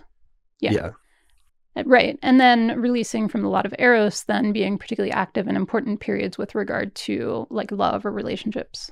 right. And that was a modification because, of course, within shortly after I started learning the technique, it's like 2005, and I'm like 21 or something like Yeah. that.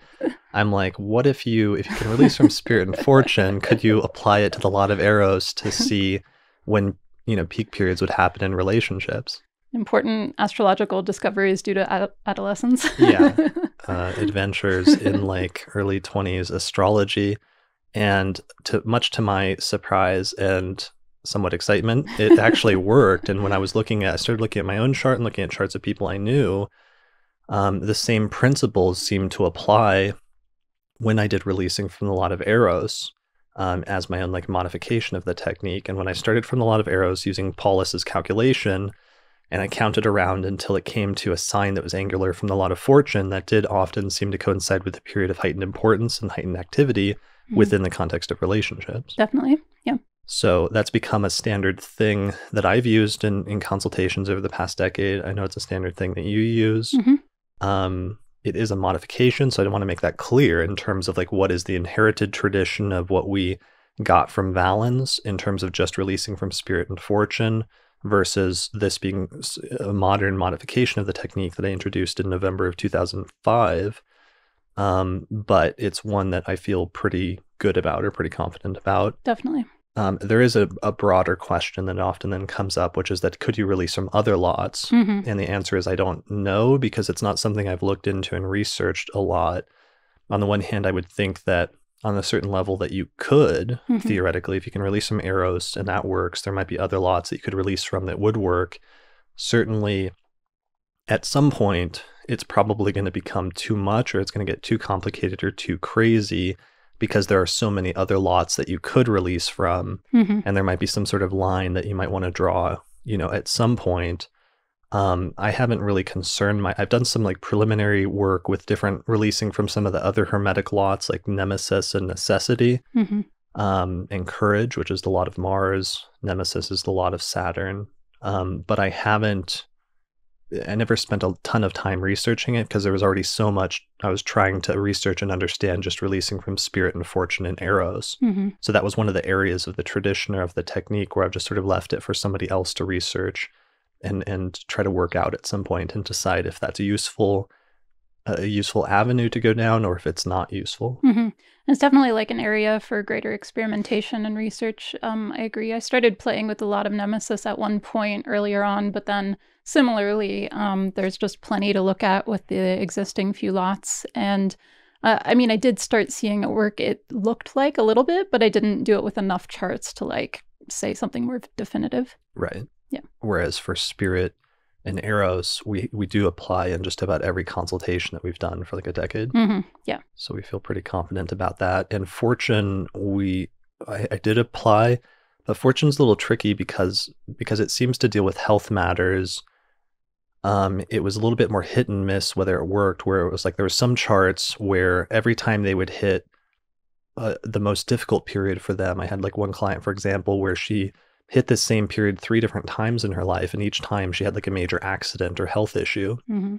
when it was activating like the most difficult planet in her chart in the releasing from Fortune. Hmm. And but it was like in her natal chart, she had some placements that naturally predisposed her towards accidents and health issues, whereas in other people, it wasn't always that consistent because the natal chart wasn't itself predisposed towards health issues or accidents. Yeah, for sure. Yeah, I've had a similar experience where I don't use it all the time and for all clients by any means. I use it more sparingly and I will use it particularly for if people say they already have like recurrent chronic health issues.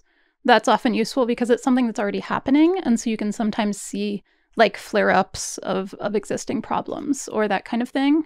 I mean, I've definitely seen it occur with other things like a car accident or like a court case or different things where like something seemed to happen to the person all of a sudden kind of out of their sphere of decision making. Right. But yeah, I don't use it all the time because of that. And also because of the other thing you said, where it seems to work better when charts like are already predisposed to have health issues. Yeah, well, and also just for me, I'm not usually doing medical astrology or trying to make medical or health predictions most of the time, whereas I am commonly talking to clients about their career and their overall life direction or Right. about relationships and stuff in that area, so Right. that they just naturally gravitated towards doing spirit and fortune more often because it was more useful. Um, and the other area was not focused on as much as a primary sort of like cornerstone of my practice. Yeah, similarly. And also liability. I mean, I will use releasing from fortune regularly, look at it for myself, for instance. And so that's, I think, like a useful thing to experiment with, especially if you have health issues already. I do find it to correlate pretty well with a lot of flare-ups for me, of my existing things. But otherwise, you start getting into like health prediction, which if the person doesn't already really comfortable with like the idea of having health issues or it's not something they're already dealing with, you can get into like gray areas legally with like practicing medicine without a license, for instance, and especially because most people don't focus on medical astrology. Yeah, and that's just not something I'm touching. Yeah. So I don't. Yeah. But I look at it sometimes in my own chart, and I know that was one of the early things I think that you may have found impressive, or at least I was paying attention when early on when I knew you had a health crisis thing that sort of flared up, and it was clearly indicated in the zodiac releasing from the lot of fortune periods, both in when it started, but also when it eventually kind of died down a little bit or became slightly more manageable. Yeah, I just looked at it again just to refresh my memory, and it was like within days. It started up for the first time ever. It was like a new chronic illness, and it started up within days of the new period starting. Right. It was just a peak period. Yeah. Yeah. So, so that's something you can do. Yeah, I mean, it's useful to look at for yourself, even if you don't use it for clients regularly, experiment it with for yourself.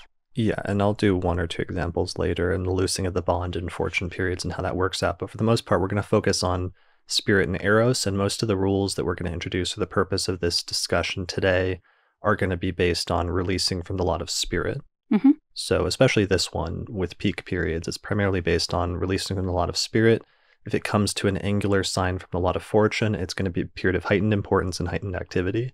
So just remember that keyword, because that's chosen very deliberately when I say heightened importance and heightened activity. And like, sometimes people start substituting other things for what they think peak period means, which really varies from like person to person. And they start like projecting a lot of things that it doesn't mean. So remember the phrase that I'm using is a period of heightened importance and heightened activity when a peak period is activated. All right. So this is true on a general level, on level 1. Right. And those are the most notable ones. If a person hits a peak period that lasts for 8 years or that lasts for, 15 years or 30 years, and that will be a very, active and important period of the person's career. But it also is activated, the peak periods are activated on the sub-period levels as well. On the monthly level for activating a certain number of months, but also on the weekly and the daily level. Right. So if it's activated on level 1, I mean, one of the things you can kind of see already is that will also, similarly to what we were talking about with the lots earlier, kind of show you a variable in terms of how a chart will play out. For instance, if someone gets a peak period during, like, say, what's considered by most people as the prime of their lives, like 30s, 40s, 50s. If you have a peak period then that's going to be really active and important when most people kind of have an expectation of having greater active and important period for career. But it doesn't always happen then. So It happens variably. So for some people, they have a peak period really early. And then for some people, they have a peak period really late. Right. And so that's another interesting way you can kind of watch how this plays out and how different charts and lives differ from each other. Right.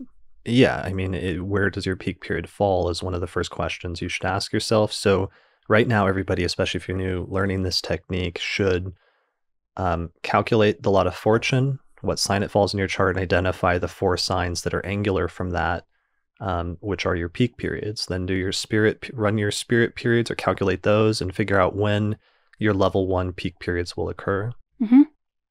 You can also do that with your current level 2 peak periods.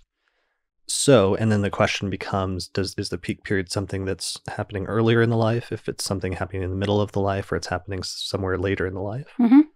So this was the first part of the technique that when we were doing the research studies at Project Hindsight, we were just starting to discover, and that was really impressive. And this is the thing that really caught my eye and always is still one of the main eye-catching things that I start with, because it becomes the centerpiece for the entire technique in some ways. Right. So at the time, it was the most impressive because in 2005, 2006, we were applying it to what was then the current president, and one of the most recent presidential elections that had taken place, which was George Bush versus Al Gore in the US 2000 election. Mm-hmm. So what was weird about that is that when we did that, and let me throw for the video version those charts up. So when we did that, what was bizarre about it is like it was this 2,000-year-old technique that was just recovered from a translation of a 2nd century text. No astrologers had been using it in hundreds of years. And for some reason, when we applied it to the timed charts of the 2 people in one of the most recent presidential elections, it showed that, and I guess this is our first chart example, so let's actually walk through it. So first we have the time chart of George W. Bush, right? Mm-hmm. And just to describe it for those that are listening to just the audio version. So he has the lot of fortune in Scorpio. So that means the 4 fixed signs that are angular from fortune are going to be the 4 peak periods. Mm-hmm. So that means Scorpio is a peak period, the sign that contains the lot of fortune. Aquarius is a peak period, which is the 4th from fortune. Taurus is a peak period, which is 7th from fortune. And Leo is a peak period, which is the 10th from fortune. Mm-hmm. So his lot of spirit is actually in Taurus. So if we wanted to study his career periods, we would start from the sign of Taurus and do the releasing or start the releasing from that sign. Mm-hmm. So he was born in 1946 and his lot of spirit's in Taurus. So that means the first chapter of his life lasts for 8 years. So for 8 years, he's in a Taurus period, right? Right. From 1946 to 1954. Then once that 8 years is finished, it moves to the next sign in zodiacal order, which is Gemini, for 20 years, from 1954 to 1974. Then once that sign is finished, it moves to Cancer for 25 years, from 1974 to 1998 for 25 years. And then once that 25 years is up, it moves to Leo for 19 years, from 1998 until 2017. So what is notable about that, of course, is that 19-year Leo period that started in 1998 is the 10th sign from fortune, which means it is a quote-unquote peak period. So It's a period of heightened importance and activity, in theory, according to the theory of the technique, within the context of his career, because we started from the lot of spirit. Right. And what would also be really notable is it would be the first peak period since he was like between 0 and 8 years old. Yeah, so technically he did start out in a peak period, since he started out in an 8-year Taurus period that was 7th from fortune, but it's like, unless something extraordinary happens, you're not, if you start out in a peak period, you're not necessarily going to do much in the first 8 years of your life. Right. There is an exception to that, and I'll give an example later where we can see somebody who did very early in their life when they started out in a peak period. But for the purpose of this, he didn't hit this peak period until later in his life, between 1998 and 2017. So what's interesting about that is that George Bush, shortly after he went into this peak period in 1998, launched his presidential campaign, and then went all the way through the 2000 election, and eventually became president and was inaugurated in early 2001. Right. So just that premise alone, like this is one of the first chart examples I was seeing with this technique, and credit to Schmidt, because Schmidt was the one that initially found this as part of the study group, and other people at the study group were like Nick Dagan Best, I think Mark Kunzel was there, who was a Kepler student and was one of the first presidents of Aya.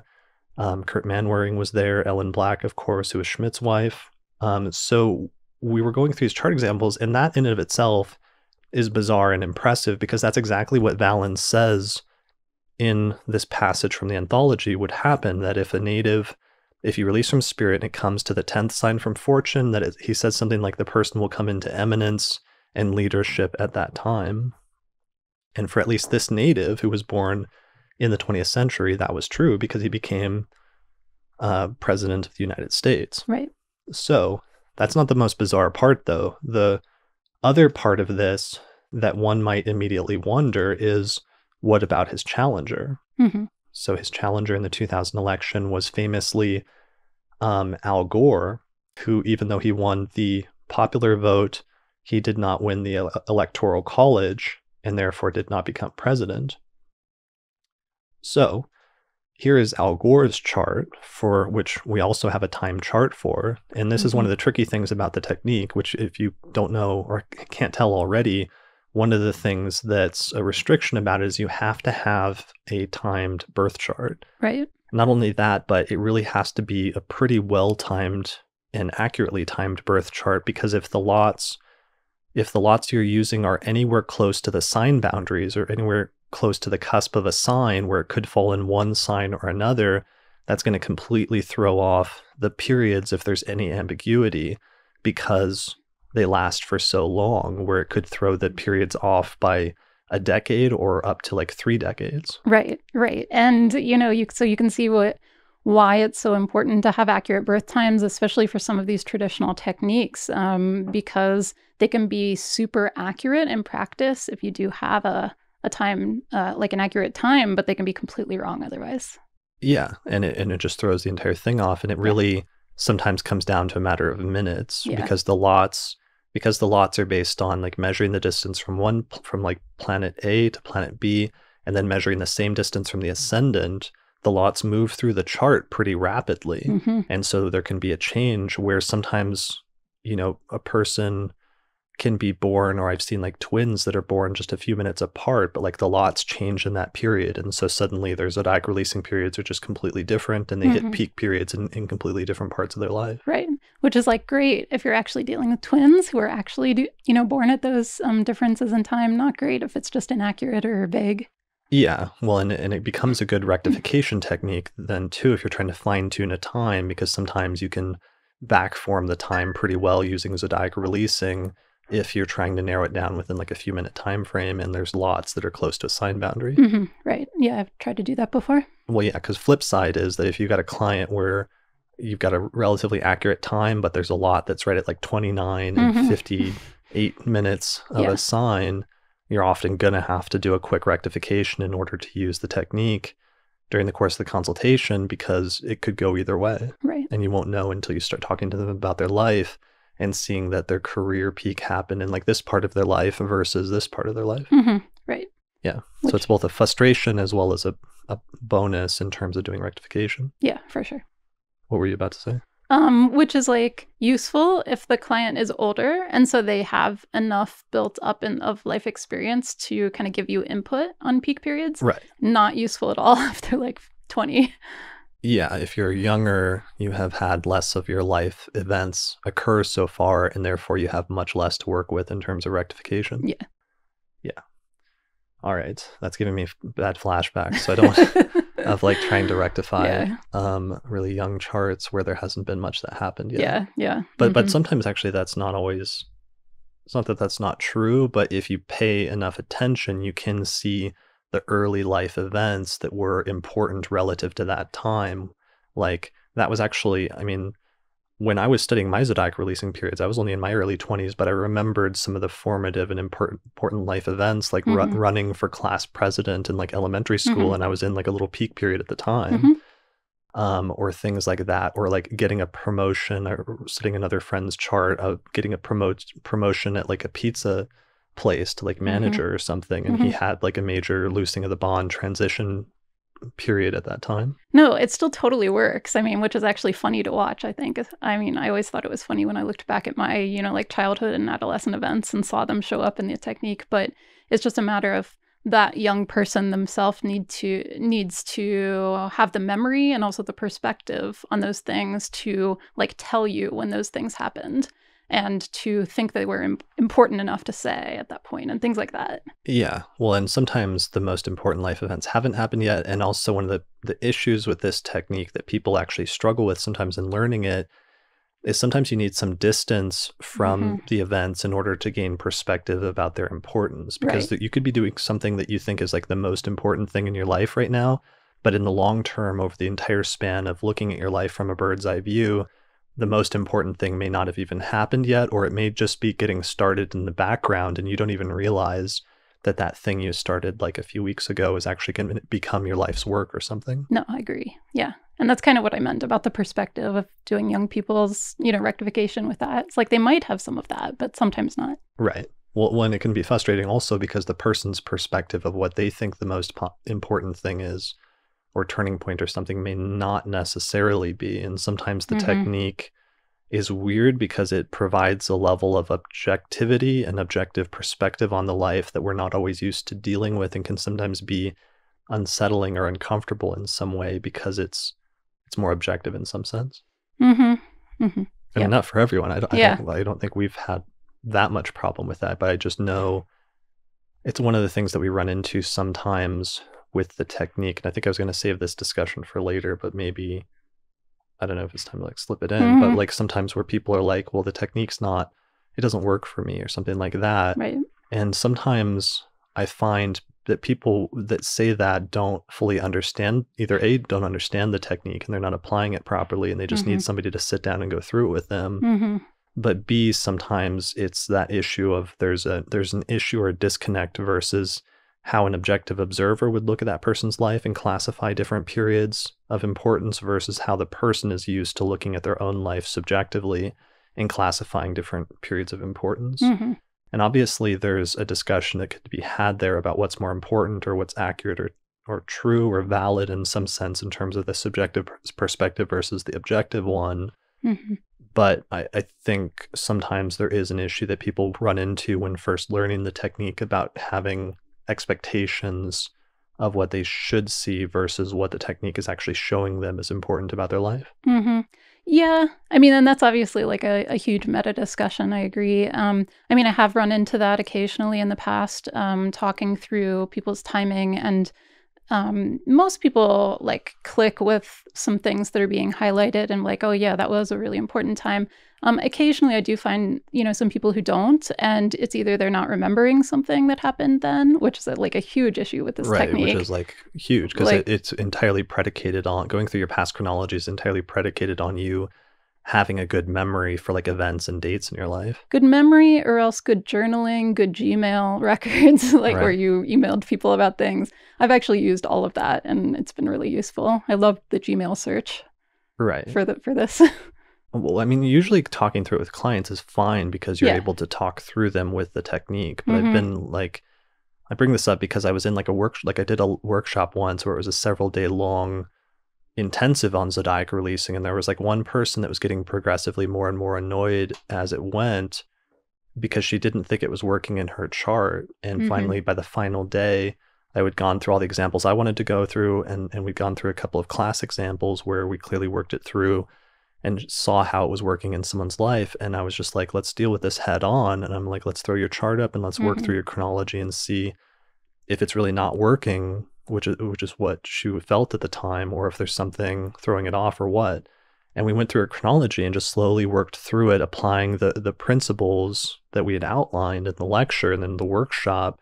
And once we actually talked through it with her, like she then understood the application and then it started to make sense, but needed that kind of, it's like hand holding to like walk through it gradually and talk about it and sometimes realize or acknowledge the things that were important about her life that were turning points that she was just taking for granted. Because that's the other issue. And we've talked about this a lot on the podcast before, but just people taking things for granted in their life because they've become accustomed to them or they've had to adapt to those. And they just assume it's the same for everybody. Like somebody has like a major, let's say like a traumatic life experience in childhood and they just like assume everyone has traumatic experiences in childhood, or they just normalize it in that way, or they have a major life-changing event that happens when they're in their Saturn return or in their 28 or something. They just assume everybody has that in that same exact way. Right.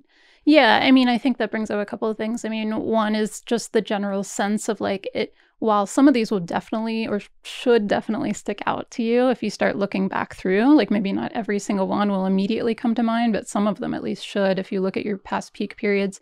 I mean, there's also that other element of, you know, what is any astrological consultation good for, or any one-on-one interaction good for, which is sometimes having that other person who's outside you, whatever techniques you're using to kind of like throw a different light on your life or to ask you questions that you didn't think to ask yourself. Right. You know, so I mean, I think that's one piece of it. I think the other piece is that, it doesn't show everything that happens to you.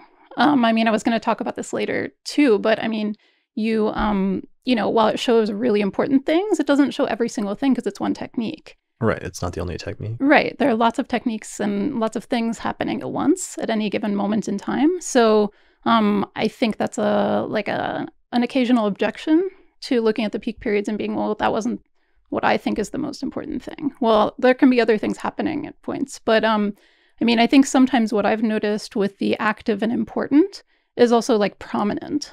And so maybe I had some sort of like subjectively, personally important thing that happened for me, but it wasn't particularly like outwardly, prominent. Or, well, sometimes it's like, it's the thing, it's not what I wanted to happen. Like something important does happen, but they're like, but I wanted this. And I'm like, that doesn't matter. Like what happens is what objectively occurred in your life at this time. And if you got like a job promotion at that time, even if it wasn't the promotion you wanted, that is an active and important turning point in your overall career chronology. Right. And it's like stuff like that where people almost do require that hand holding to learn this technique and to adapt it to their life. But it's just like, I can't make that personal connection with every single person that learns the technique. And that's one of the challenges I've had over the past decade of teaching it and needing to make handouts for every person so that they at least have their periods in front of them, in a workshop on this, and sometimes fill them in to some extent or try to work individually with people. But it's one of the challenges. For sure. Yeah. All right. I mean, I think, just as a like tangent for like, people to like think about later. I mean, I think sometimes what I think about with this is that it can show really active and important periods, particularly with regard to like things that are externally observable, though not always, but often, prominent. That doesn't mean it's the only things that are important to you. You know what I mean? Yeah. Just because this does show important and active periods, that doesn't mean that like nothing else can be important for you, and therefore this is hinging on that. Yeah, I mean, there's other stuff going on with transits, with progressions, with annual profections, which is the other major technique that I use in all consultations. It's like my actual practice. And part of the reason that we're outlining this technique here is I feel, I've had the thing, obviously, that I mentioned at the beginning of a tension in doing the podcast now for almost 200 episodes with, how much of my techniques that I've developed over the course of my career as an astrologer to like give away for free on the podcast versus how much to hold back for my courses, which are for paying students who like pay to support my research and work and life and livelihood. Right. And that's been helped out by patrons and Patreon. And one of the reasons we're able to do stuff like this is because the podcast is now being helped and supported by patrons. So thanks everyone who is a patron who's supporting this episode. It makes a huge difference and allows me to have more advanced discussions where we're kind of like divulging like more advanced important techniques like this. So that's part of it. I'm trying to think of where else I was going with that thought. I'm not sure. Okay. Sometimes I know. I don't know right now. Whether to put it out, but also just learning. It was just something about like learning traditional astrology and trying to introduce techniques like this is complicated and requires a lot of precursors. Right. Precursors and dialogue. And so if you're putting it out there like this, I don't know if that's where you were going with it or not, but like sometimes then you don't have that component necessarily of that dialogue around, or that like, let me point out, something you might be missing if you're not if this isn't making sense yet. Yeah. Well, it's just hard to have that dialogue with every person or something. Right. Anyways, there's just a tension between how much to put out there versus how much to hold back. Right. Yeah. All right. There's some other Okay. important point that I meant to make there, but I lost it. Okay. So I guess let's get back to talking about the peak period. Yes. And we'll see if I recover that point later. So we had a huge digression just now as I was talking about the 2000 presidential election. And I want to go back into that part of the discussion because we showed how the theory of the technique, as Valens outlined the concept of peak periods, which is starting from spirit to study the career, it coming to an angle from fortune and indicating a period of heightened importance and activity in the person's career, and how that worked out for Bush, who started a 19-year peak period starting in 1998 and then became president just a year or two later.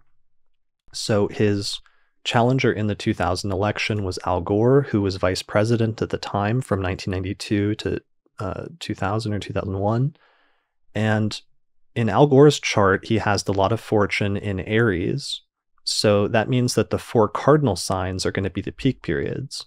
So Aries, which is the sign of the lot of fortune, Cancer, which is 4th from fortune, Libra, which is 7th from fortune, and Capricorn, which is 10th from fortune.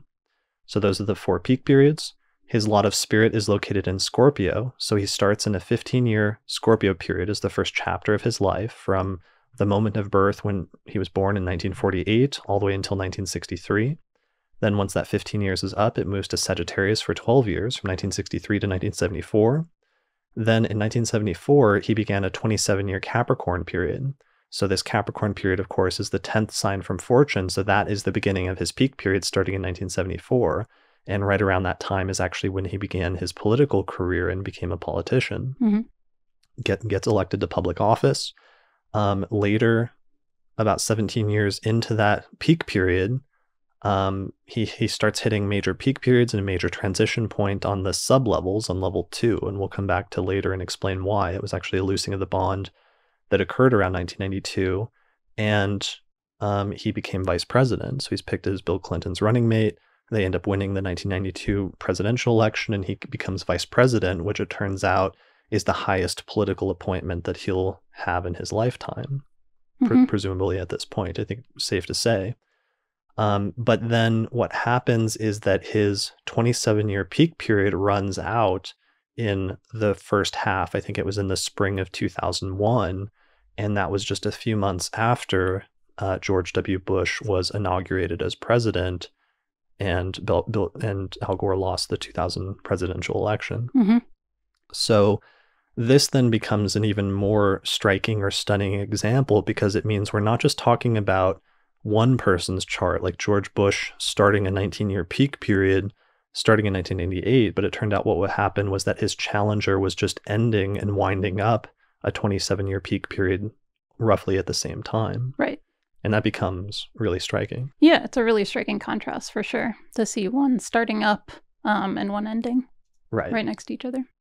So the implications of that are obviously very intriguing, and I began applying it to my chart, but also just applying it to other eminent nativities and finding that peak periods were a really useful thing to look at in the charts of other eminent people, and found a bunch of examples.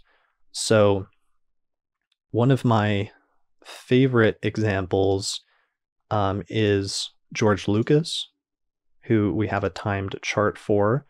And let's see. So George Lucas has, it's a little tricky because he has, the sun is very close to sunrise in his chart. So the sun is very close to the ascendant. Mm-hmm. It's technically barely below the horizon, but it's close enough that his chart actually works better as a day chart. So I treat this as what I call a modified day chart.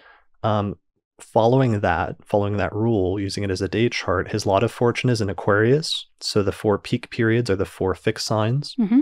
And his lot of spirit just barely falls in Virgo. So he starts out in a 20-year Virgo period from 1944 to 1964. He goes into an 8-year Libra period from 1964 to 1971. And then he goes into a 15-year Scorpio period, which is 10th from fortune. So this is his 15-year peak period from 1971 to 1986. Mm-hmm.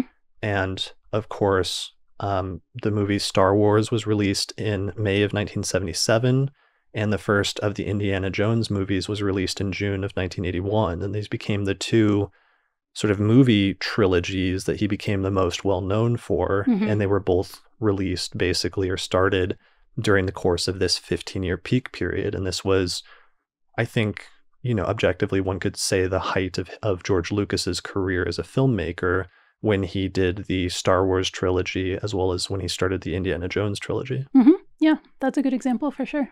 Yeah, so that's one of my favorite examples as a moderate, not extreme Star Wars nerd, that George Lucas's peak periods actually coincide perfectly with the release of Star Wars and Indiana Jones, and many other such examples. So this is the point where in the 18-hour Zodiac releasing lecture, I just go through a ton of examples and keep throwing out different peak periods to show how different, especially eminent people, how their peak periods tend to coincide with what are, again, the most active and sometimes the most important parts of their career.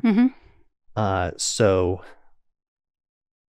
who are some other examples that I used for that? One of the recent examples that I like to use is Robert Downey Jr., because his is really interesting because in Robert Downey Jr.'s chart, he's actually been an actor for a really long time.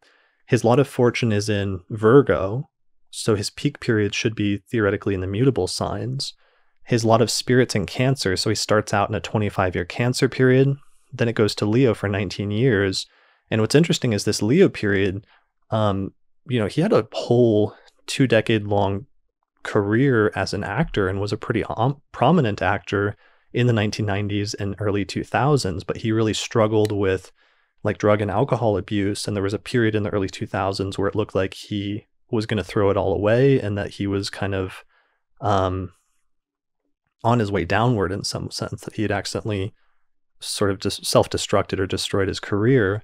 But then suddenly he switches in 2008 into a 20-year Virgo period, which is the sign that contains the lot of fortune. And of course, what happens around that time is he ends up getting this role in this comic book movie for what was kind of a blow-off comic book character, which is Iron Man. But then it ends up being wildly successful and spawning this whole series of subsequent comic book superhero movies that's become such a phenomenon over the course of the past decade. But it really starts with and perfectly coincides the release of that first Iron Man movie, and him getting that role coincides with the onset of his 20-year peak period. Yeah, that makes sense. And we'll talk about this a bit later, but I mean, sometimes people worry about ending their peak period, whether they're just nothing good will happen after that, or they'll be washed up or something. And oftentimes, whatever you do during your peak period is not only really important, but is something that you can, in fact, carry through. It's just whatever you did during your peak period becomes very important. Yeah, and I'll talk about that. So this does one of the weird things. It doesn't work for politicians and movie stars and stuff like that, but I've also found it works really well for normal people or even astrologers, especially prominent astrologers. Demetra George is an example that I like to use in terms of her peak period coinciding with a crucial part in her career, although it's kind of tied into another concept of angular triads that we'll get to next. So maybe I should hold off on that example for just a second. Yeah, probably. One that I did want to mention, though, here, because it ties into something that was already mentioned earlier, is one of my other recent favorite example charts, which is Justin Bieber. Right. Which we like to laugh at. Well, I mean, I am a big fan. So this is Justin Bieber's chart. He has the lot of fortune in Aries. So it's the cardinal signs then that are the peak period. So Aries, Cancer, Libra, Capricorn. What's weird about his chart, though, is the lot of spirit is in Cancer. So that means he actually starts off in a 25-year Cancer period. So he starts off in a 25-year peak period for the first 25 years of his life. So this is actually an example of somebody who their peak period isn't something that comes super late in the life, but instead they actually start off with it early on. And in fact, he became a superstar and a worldwide He's a musician and a singer and became a worldwide sensation, starting with posting, like his mom posting some videos of him on YouTube. And then he was discovered by like a music producer as a result of that when he was still really young, and then eventually became, like a huge sort of superstar, I guess, from that point forward, while he was still very young in his life and while he was still in this 25-year peak period. Mm-hmm, definitely. And I think we've both seen like multiple examples of how that works when someone's born into a peak period or starts a peak period very early in life, where they're either like child prodigies or someone discovered for something very young, or for this kind of like everyday people examples that I ever see, it's usually just like people who did really well in school or got lots of awards or like were prominent in some way at an age appropriate level. So there's kind of like two things like that can happen. Yeah, I had somebody that was like a client. I think I used an example at one point who was like a chess prodigy as a child, and her major peak periods were very early on in her life. Mm-hmm. Yeah. Yeah, so obviously that doesn't happen for everybody. Not everybody's like a child prodigy or hits major things early on. And sometimes it's like that can delay things so that it's the later peak that happens much later on that does become important. Mm-hmm. Like Bush was almost an example of that, since he started off with an 8-year Taurus period. Mm-hmm. And then it wasn't until the later peak when he hit Leo that he became president. Mm-hmm. But sometimes I just wanted to use that as an example where sometimes you do see people hitting important stuff very early in their life. And Right. with Justin Bieber, obviously we don't know the rest of his story or how things are going to play in the future, but it's a pretty good chance that he'll... That's funny, we have a delivery. Yeah. Should we just ignore it? Let's just leave it. Okay.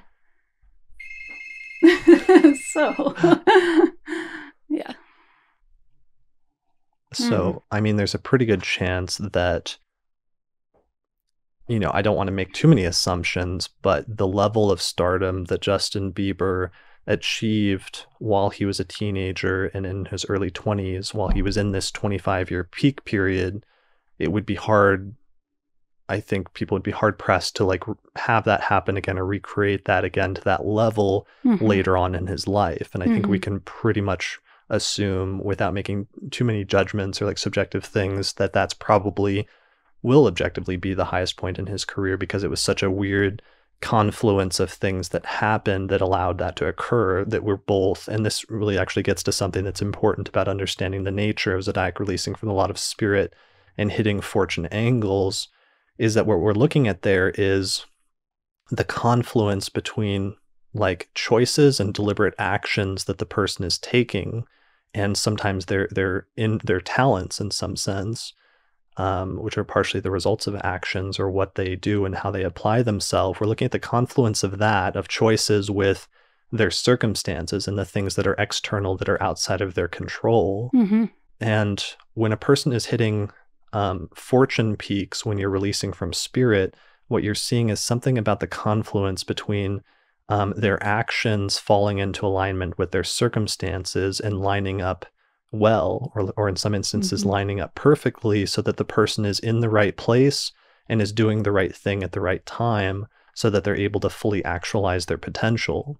Versus sometimes, there's the opposite scenario, where sometimes a person can be, really good at something or have the right talents or be even very skilled or gifted at something, but if they're not in the right place at the right time, it almost doesn't matter, because they're not able to fully hit or manifest the highest form of their potential, just because their circumstances or their environment isn't conducive to that.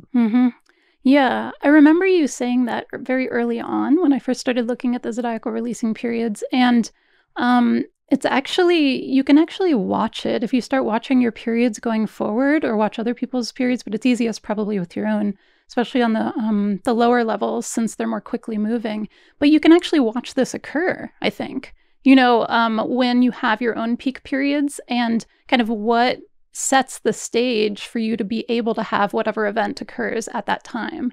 And I think if you watch it going forward often enough, it's actually pretty profound noticing that intersection. And I think that's also part of why that this technique kind of shows prominence, but maybe not something that's only internally important or something on the peak periods. because it is that confluence of like chance, which also involves the outer world outside of you and your own volition or your own desires or what you're going for. And so like if you only have your own desires, like that's not what this technique is about. It's about that combination, which is really fascinating. Yeah. I mean, because in his instance, part of the confluence was that he was talented as a singer.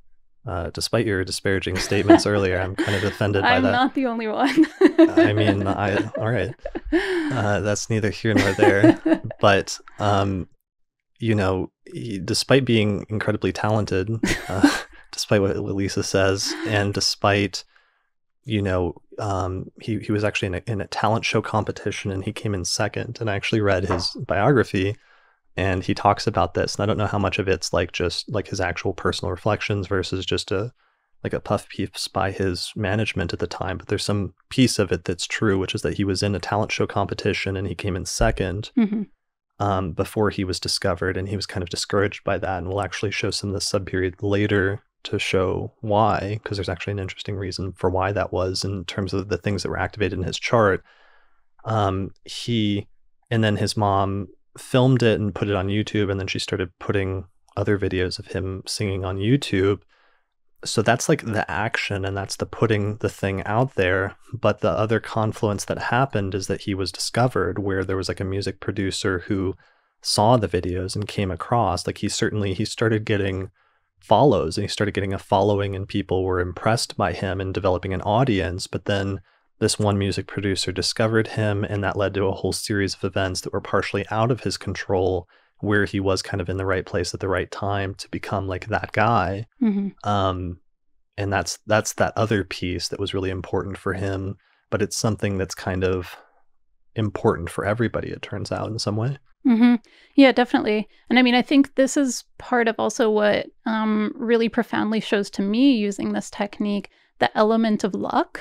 In terms of, it's not only your talents, your inherent talents, or your abilities or whatever, it's also how the world interacts with you.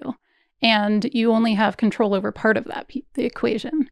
And I've really noticed like how that can show up in people's charts with like, they can be really, I don't know, like sometimes not have as much talent as you might think the next person, but they can really blow up because they like have extraordinary luck pieces going on here. Or they can be like, you think everything looks completely fine, but they're not hitting peak periods, or they're not hitting whatever in this technique, and they're not being noticed. Right. So I mean, and that's a broad statement, but you can really see some of these specifics play out that way. Yeah. It just comes back to this whole concept of like chance and fortune and circumstance versus your intellect and your actions and your abilities and what you put out into the world. Right. And the whole interaction between those two. That's really at its core what the technique studies. And that's one of the reasons why in my approach to it, it's a little bit more bare bones. And sometimes people want to ask about putting all these other complicated things on top of it, but I feel like doing that sometimes might try to turn it into something that it's not, because it's not always like with annual perfections, for example. You get into a lot of detailed things, as I've showed on the podcast and in my courses, about like the condition of the ruler and like the house that the ruler's in and the house that's activated and the quality of the sign and all of this and transits and all this other stuff. But the approach to zodiac releasing that I've cultivated is a little bit more simple than that, because of what the technique is actually showing in terms of the confluence of those two things, and trying to focus on letting that stand out and speak for itself through the person's chronology.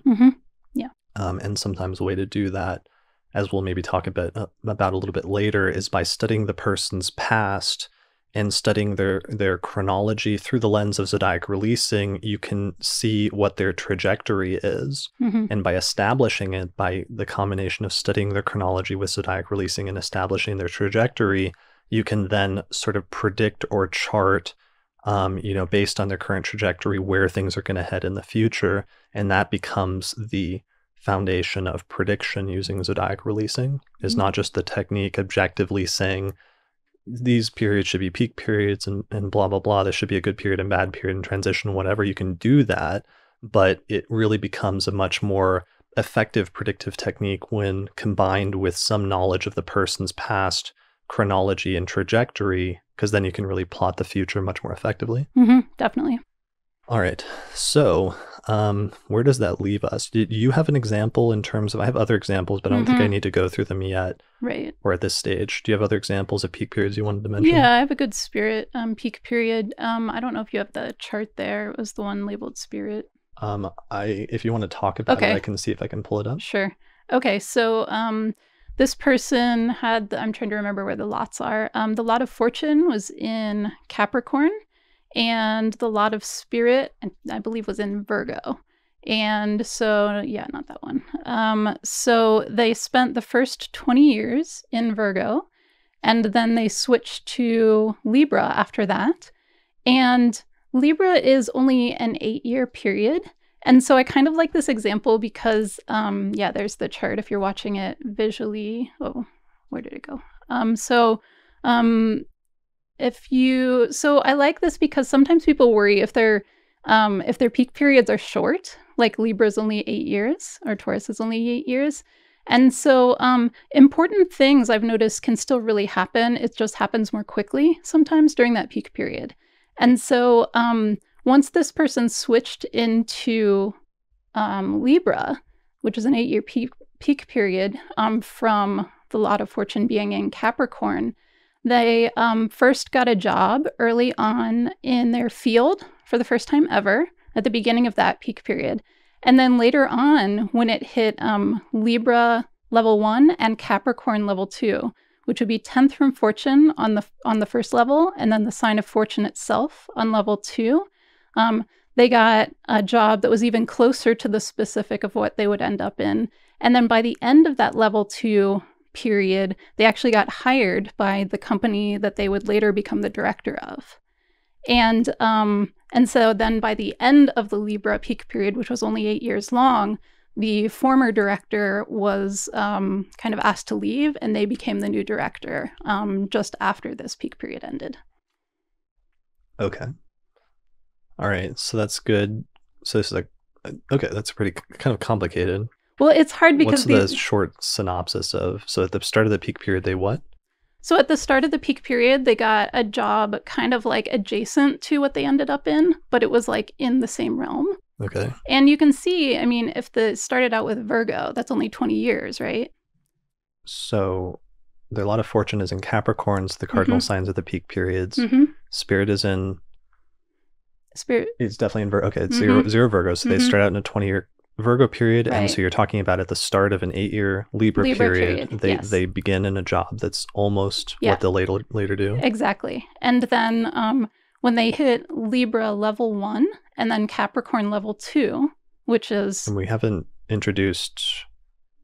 Level 2s. We mentioned. This will be our first example of level 2s. Okay. So I just want to... I think we mentioned it with a couple of the other ones, but... Okay. So Libra level 1 and then Capricorn level 2, which I always notice when it starts piling up peak periods on more than one level, it becomes particularly important time for them.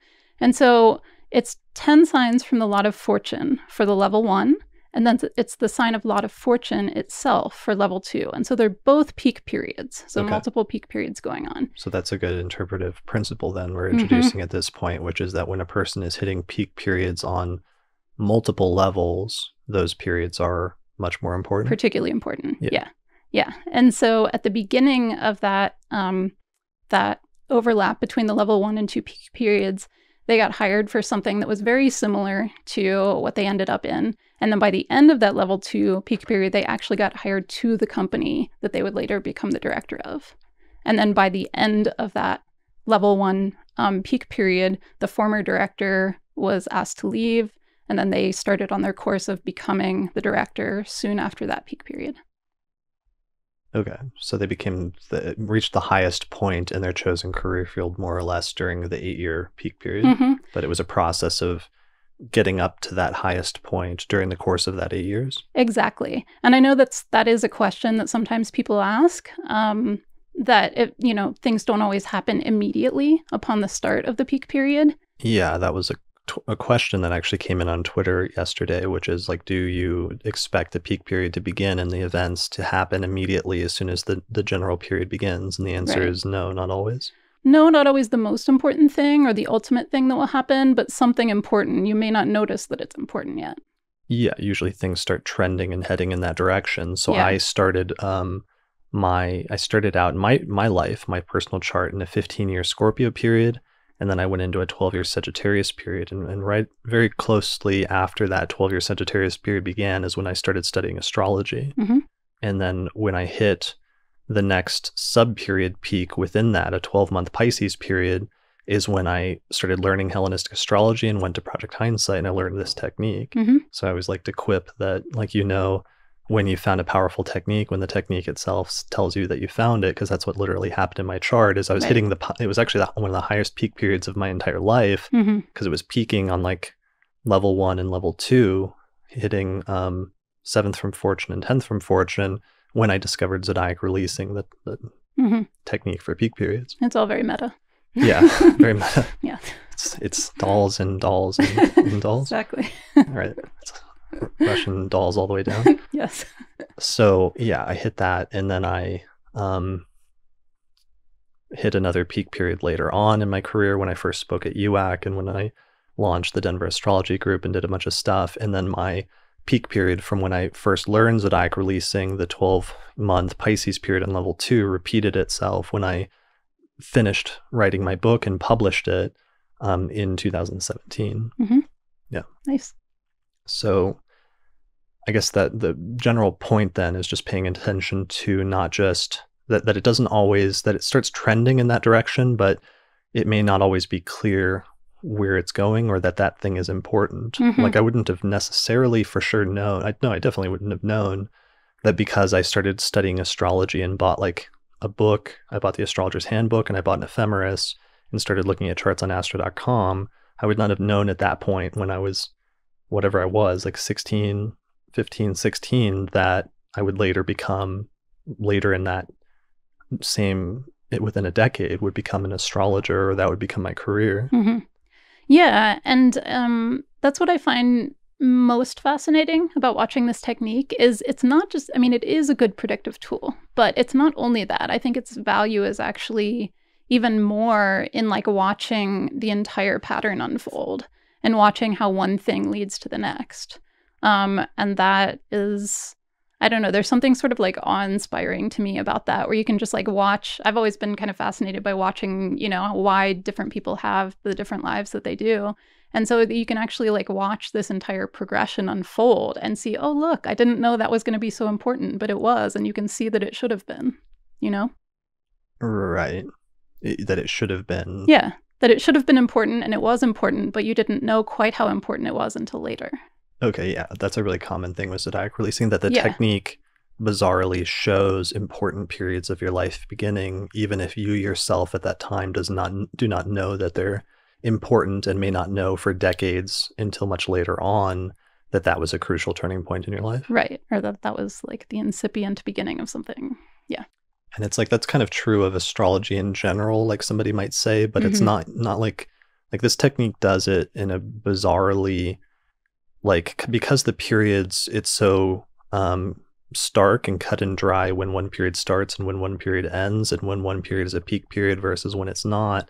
It's much more stark in the way that it presents things than usual. And that's the thing that's a little bit startling about the technique that we're not used to dealing with as astrologers, because things like transits, there's always this like ambiguity over like, when does the transit begin, or, you know, is it around the exactitude, or is it when it goes within a degree, or, you know, what is the orb that we're using and stuff like that. There's like this squishiness to it, but with zodiac releasing, it's a little bit more sort of hard. Yeah. All right, I was just looking to see if I have my chart, but I don't have it queued up here, so I will maybe just come back to that later on. Sure. All right, where are we at? Let's see. Angular triads perhaps next. So that's the only examples you wanted to do for initial just peak Just period? peak period, yeah.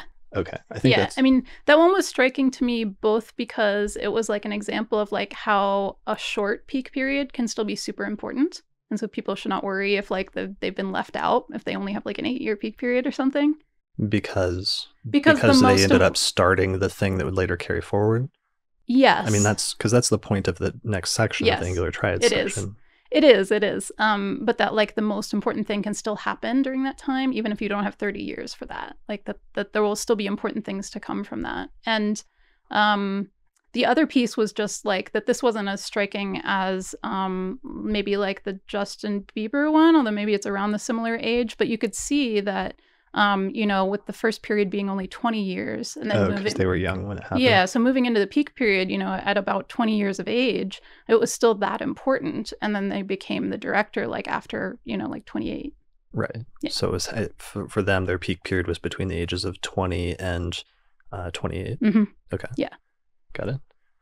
All right. That sounds good. So that's peak periods. We're going to now modify the peak periods technique as we transition into talking about Angular triads. Are there any other things or reflections that we need to have about peak periods before we move on? I feel like, because at this point we have to like talk some people off of a ledge if their peak period isn't coming up anytime soon, or if it's always past, but we're going to introduce some modifications to explain that there's more to this technique than just peak periods. And it's like we have to start at that point, and that's the foundation of the technique. It's not the only thing. It's not necessarily even the most important thing in some instances for some lives, but it is the sort of centerpiece or the structure that we then put a bunch of other stuff on top of. Yes. But we'll introduce that at this point. Yeah. No, I think we've digressed fully. Okay, very good.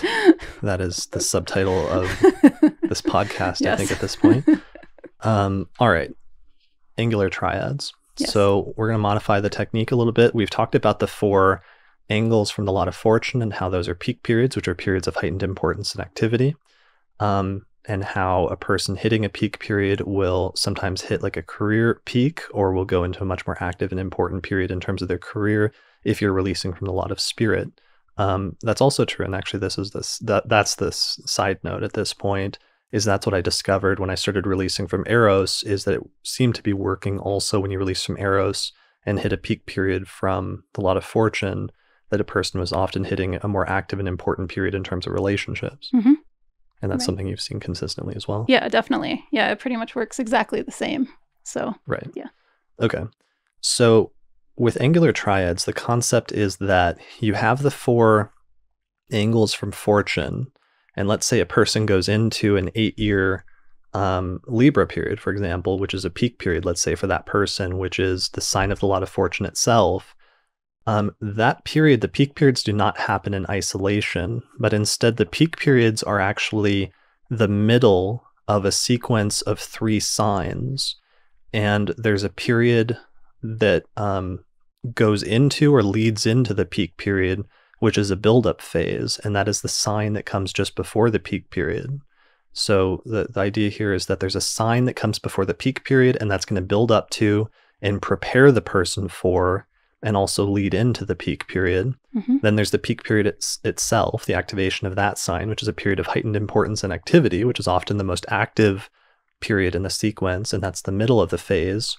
But then there's also a sign that comes after the peak period. And in that, usually the key word is that the person will carry forward, but also eventually wrap up and bring to completion the themes that were initiated during the previous 2 signs.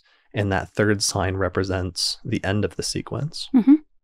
Yeah. And so you can always kind of see like what's leading into the main action, what is kind of some of the main action itself, and then what is the follow through from that action. Right. So, and that sequence of 3 signs that are grouped around the angles from Fortune are what we call an angular triad. And this terminal is a term that Schmidt introduced in order to, again, just give a label to something that was being implicitly used by the ancient astrologers, where they would group the houses relative to the 4 angles. And the 4 angles were always seen as the middle part, the most important part, but just the middle part of a sequence of 3 houses that starts with the sign before the angle, the cadent house, so to speak, the sign of the angle itself, and the sign that follows after the angle, which is the succedent house, so to speak.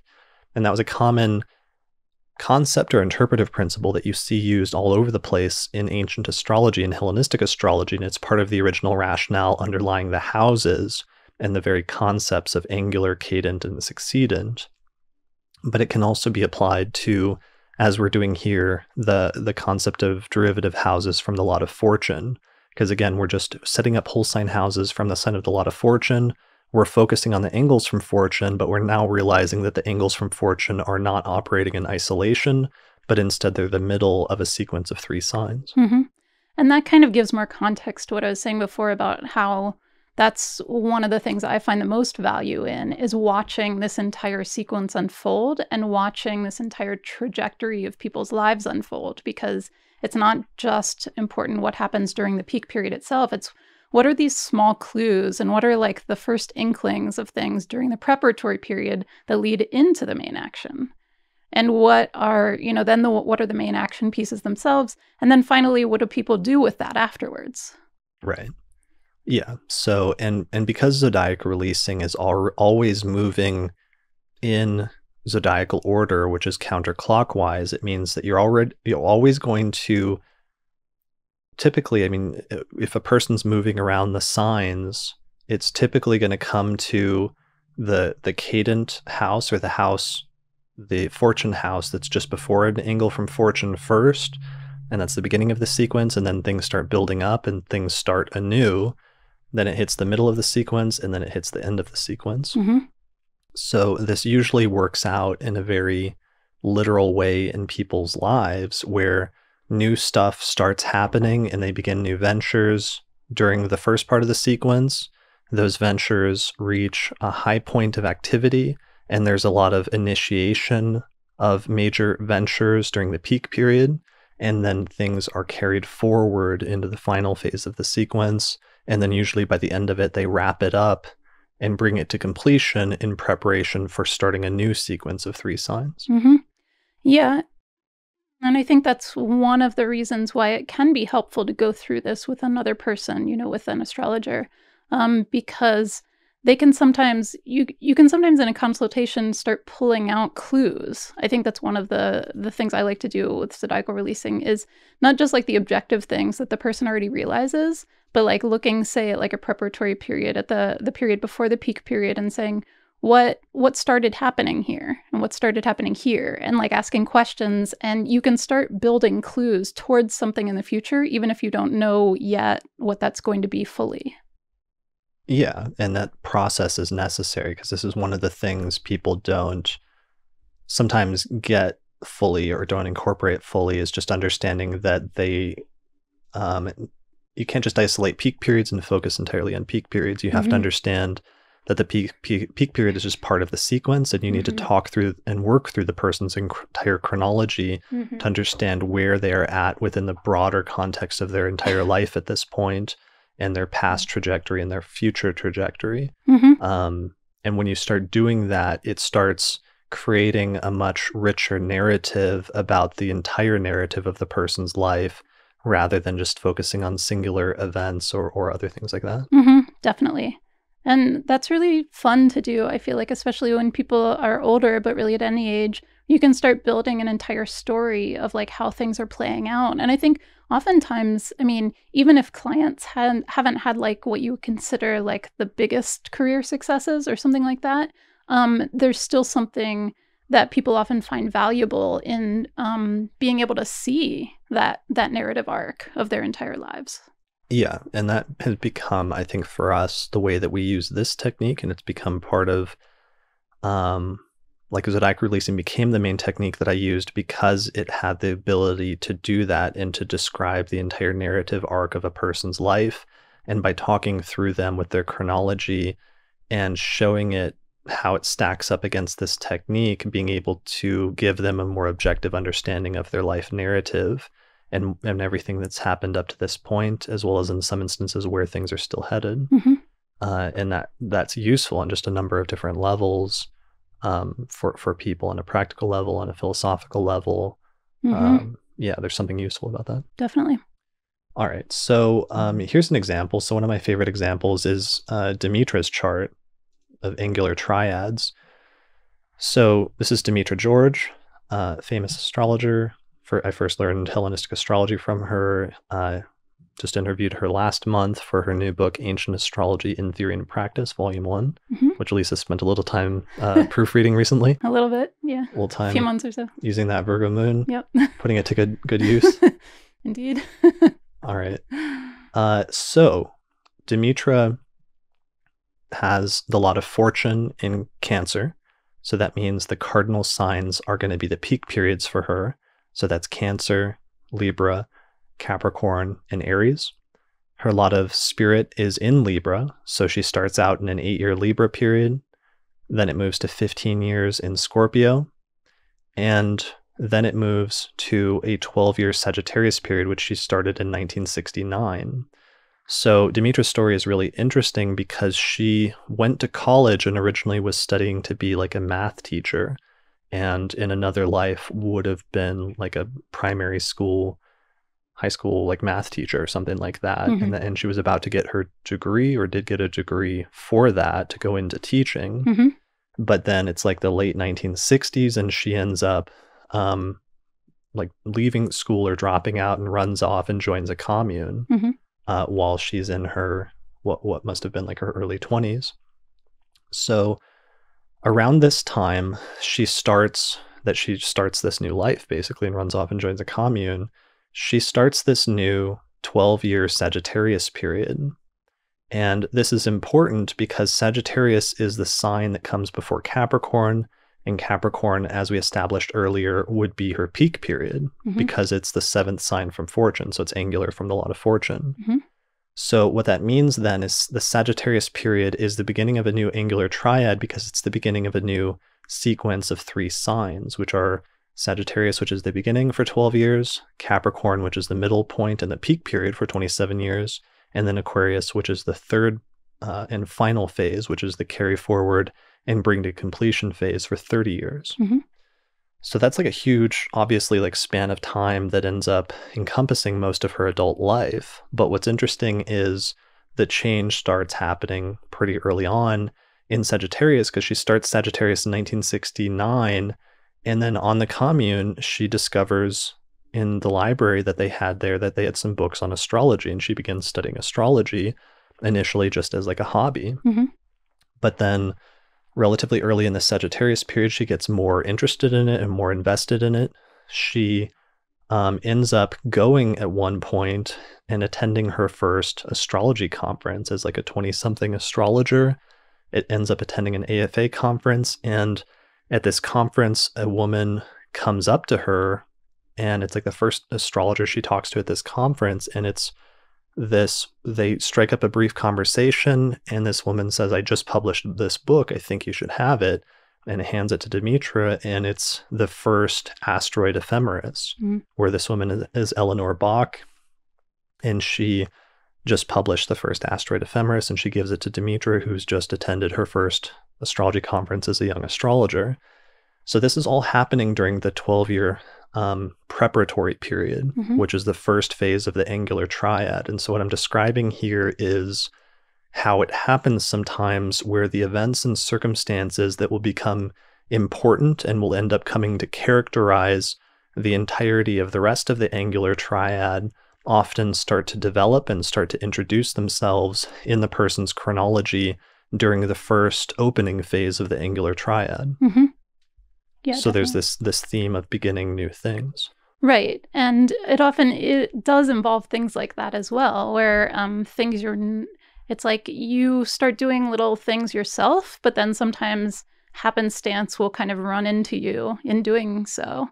I think that lots of us can say, for instance, that we didn't, have that experience at our first astrology conference where someone hands us something, new, and then like, well, not all of us, Right. And then we become like, world famous for that thing. Like that doesn't happen to every single person who goes to their first astrology conference. So there needs to be some other factor that intervenes there with the volition to like go to the astrology conference. Right. So just the external circumstances. Yeah.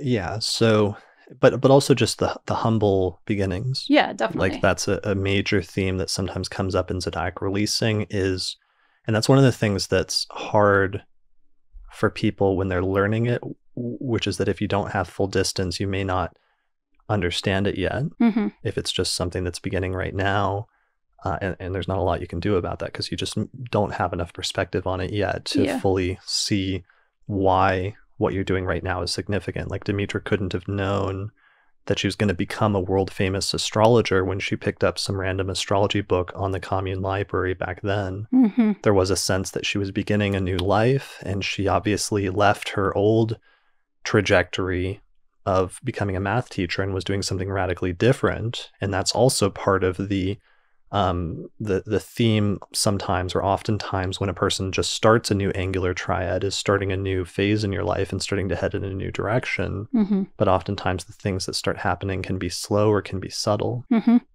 Yeah. So she takes that book home from the conference and begins studying it, and spends like a decade studying, spends years studying the asteroids, and is one of the earliest astrologers that starts consistently putting them in charts and researching them and then developing a methodology for interpreting them. By the very end of this Sagittarius period, well, no, what happens is that she finally wraps up the Sagittarius period, and then she moves in 1981 into a new 27-year Capricorn period. And this is 7th from fortune. So this is the beginning of her 27-year peak period. Mm-hmm. And in researching this and interviewing her, I got it down to, and you can go back and listen to one of my past episodes where what I'm explaining right now in terms of her chronology, if you go back and listen to that biographical episode I did with Demetra, is much more striking if you hear her actually describe the chronology of her life, if you're comparing the zodiac releasing to it, just because of the level of detail that she goes into. Mm-hmm. Anyway, in 1981, she goes into the 27-year peak period, and right around that time, very close to when it begins, she is encouraged by a friend to write a book on the asteroids and starts working on a book that would later become her first book, Asteroid Goddesses. Mm-hmm. Eventually, in the mid-1980s, like 1984, 1985, she does publish Asteroid Goddesses. It comes out and ends up sort of establishing her career, and ends up being successful in establishing her career as an astrologer and establishing one of the primary things that she's known for. And one of her major contributions to the field is her work on asteroids and her promotion of that, to the extent that it became like a major technique and a relatively common methodology that was used in modern, contemporary, late 20th and early 21st century astrology. Mm-hmm. So she does that. Also in the late 1980s, she publishes Astrology for Herself, which is her second book, which was a workbook for modern astrology, which became very popular and is also still a pretty good introduction to astrology at this point in time. Then her career, by the time of the 90s, she's really getting into this peak period, really takes off. She's just doing tons of consultations. She's traveling around the world lecturing. She is leading tours to like Greece and other sacred sites around the world.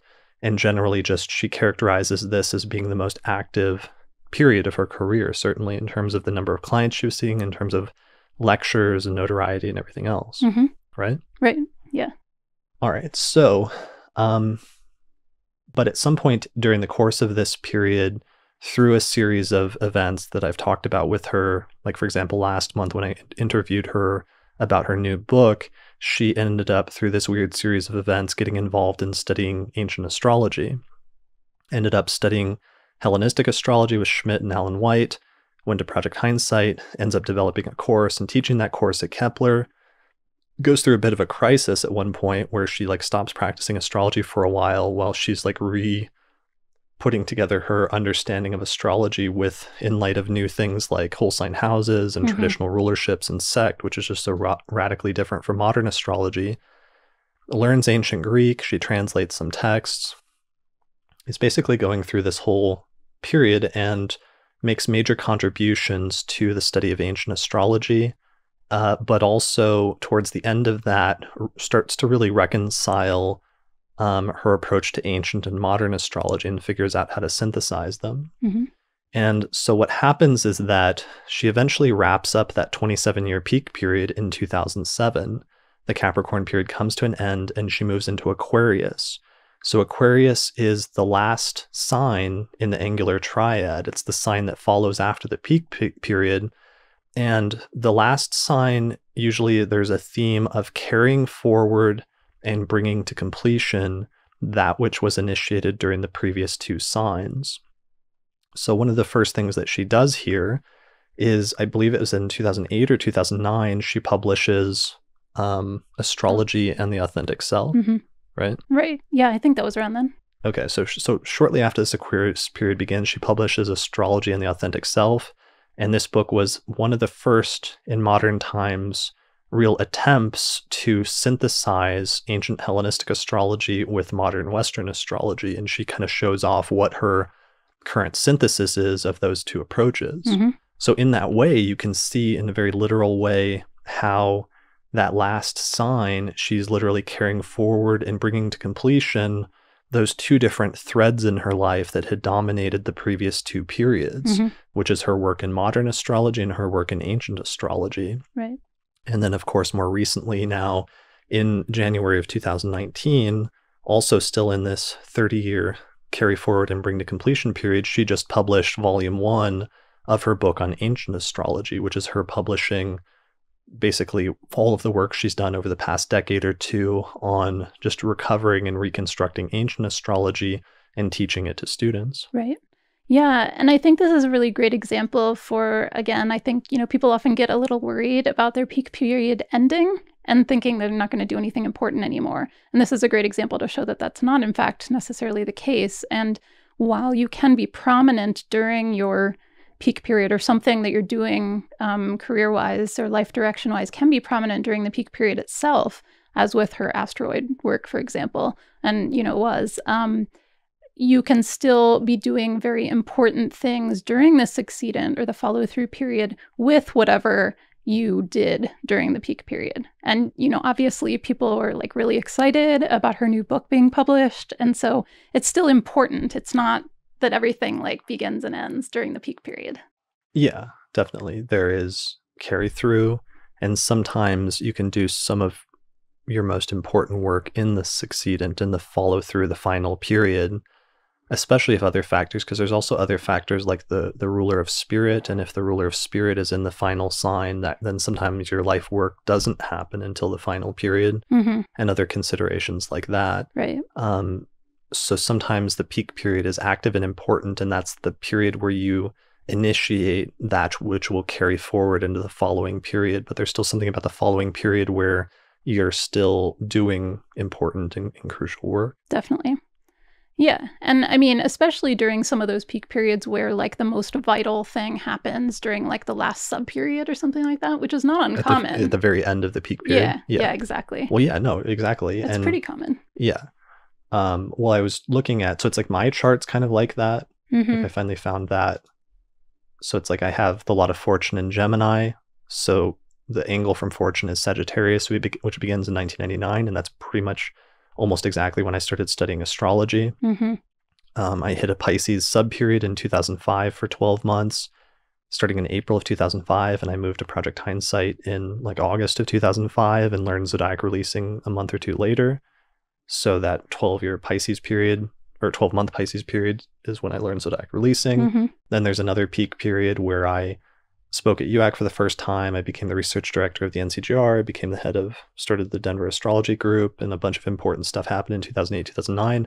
But then my peak period, technically, quote unquote, peak period ended in 2011 when I wrapped up Sagittarius and moved into Capricorn for 27 years.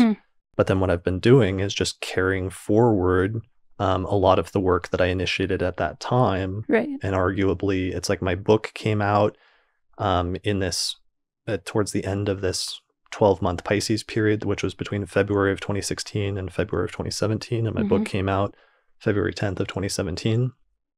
So yeah, it's like, it's tricky because we want to, on the one hand, emphasize the importance of peak periods and their pivotal and active quality for the career. And sometimes that can be when arguably some of the most important work takes place. But sometimes also it's just that that's when you initiate some of the most important work and begin doing the most important work that later won't be fully brought to completion until the end of the angular triad. Definitely. Yeah. I like that distinction, because it is often true that people initiate the most important thing during their peak period.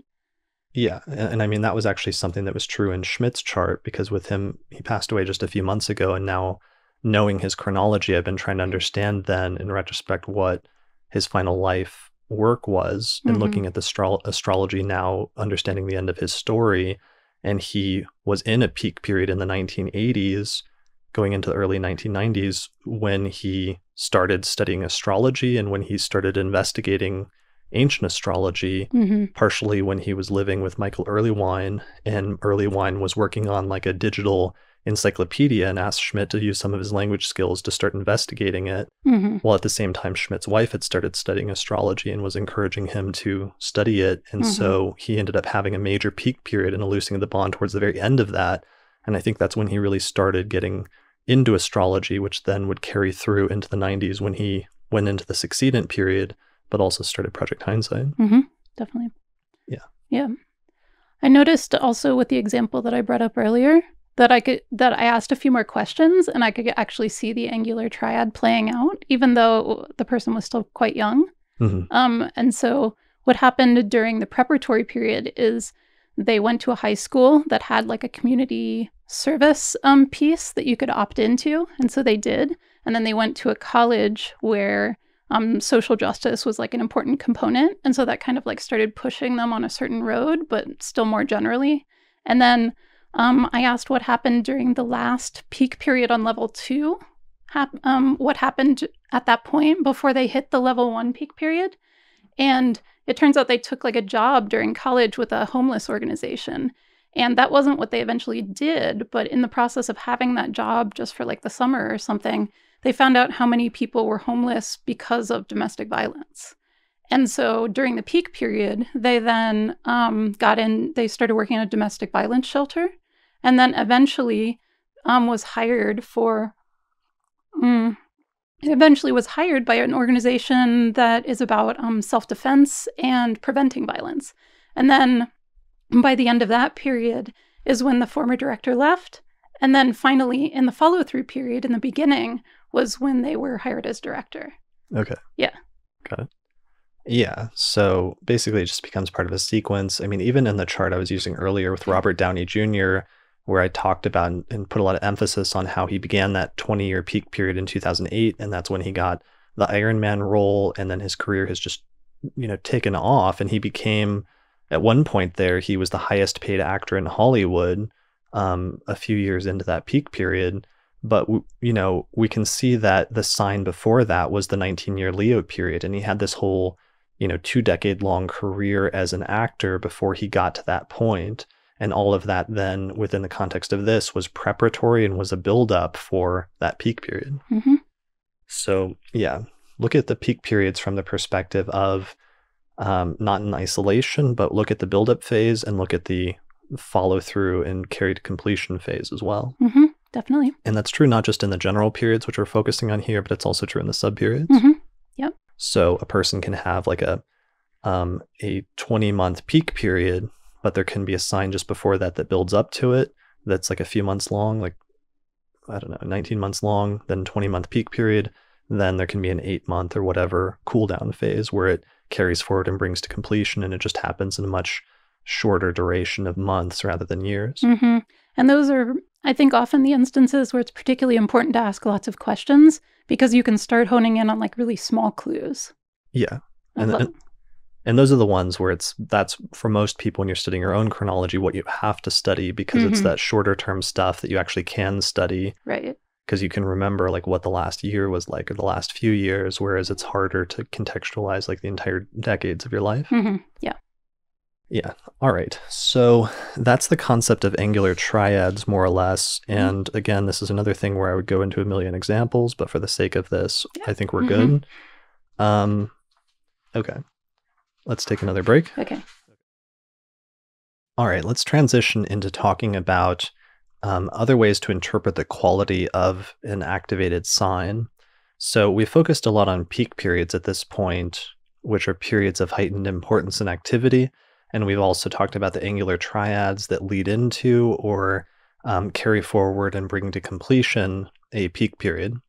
But Those are not necessarily used to determine whether a period is experienced as subjectively positive or negative. And for that, instead, there are other things that you have to look at. So, in order to determine the quality of a period, so let's say there's a specific sign of the zodiac that's activated, there's three primary things that you look at in order to determine how that period is going to be experienced by a person, especially subjectively. And those three things are: one, any planets that are located in the sign that has become activated. So these are natal planets that are in that sign, especially the benefics and the malefics, since the benefics and malefics tend to pertain to or tend to explain experiences that are experienced as subjectively more positive or more negative, typically in that tendency. So thing number one, planets placed in the sign that's activated. Consideration number two is planets that are activating, that are aspecting the sign that has become activated, especially by a hard aspect, which is a square or an opposition. And then the third thing is the condition of the ruler of that sign. So if you're going through like an 8-year Libra period, then you would look at the condition of Venus in the chart. If you're going through a 27-year Capricorn period, you would look at the condition of Saturn in the chart, and so on and so forth. So in my own work, I've tended to focus on the first two considerations, and I've seen those considerations as being more important and more descriptive in terms of how the person experiences those periods. And I have not put as much emphasis on the condition of the ruler of the sign. So in Valence's treatment, he initially seems to focus and talk more about the ruler of the sign when describing zodiac releasing periods and how to interpret them. But then when he gets to his two example charts, he really seems to focus on aspects to the sign or planets placed in the sign, especially by hard aspect. And so I've tended towards using that more, or at least in my initial studies, I tended towards that more.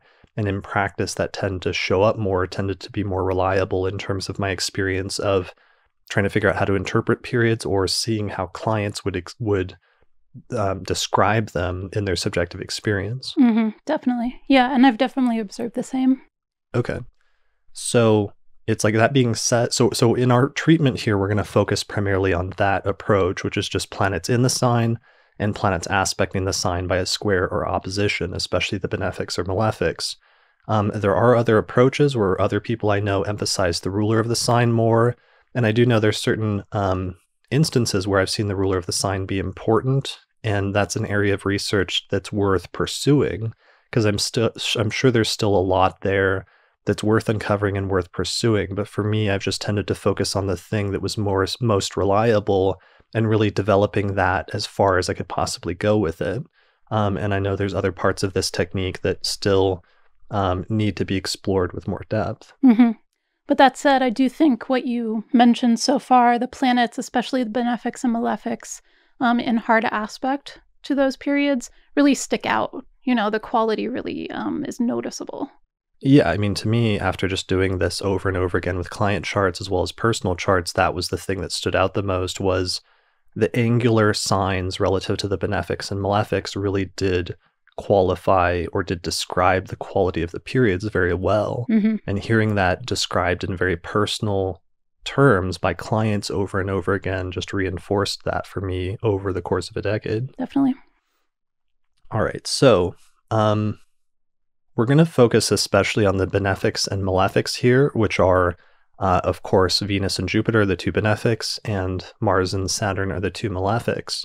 And one of the things that you have to do right at the start of this, just like we did in our episode on sect last month, is you need to, or our episode on electional astrology, is you need to incorporate sect here, because sect is a very crucial factor that helps you to identify the extremes as well as the shades of gray in between.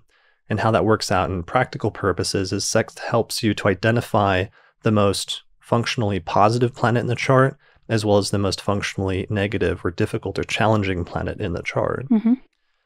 So the quick and easy rule for this is basically, if you have a day chart, then the most positive planet in your chart is going to be Jupiter, and the most negative or challenging planet is going to be Mars. Whereas if you have a night chart, the most positive planet is going to be Venus, and the most challenging planet is going to be Saturn. So you have a day chart basically if the sun is anywhere in the top half of your chart, above the exact degrees of the ascendant-descendant axis, and you have a night chart if the sun is anywhere below the horizon or below the exact degrees of the ascendant-descendant axis, right? Yeah, so what you're looking at is basically when these respective planets get activated. And so the the sort of most positively experienced periods are going to be when Jupiter is in any hard aspect to that period in a day chart, or Venus in a night chart. And conversely, the most challenging periods are going to be when Mars is any hard aspect to those periods in a day chart, or Saturn in a night chart.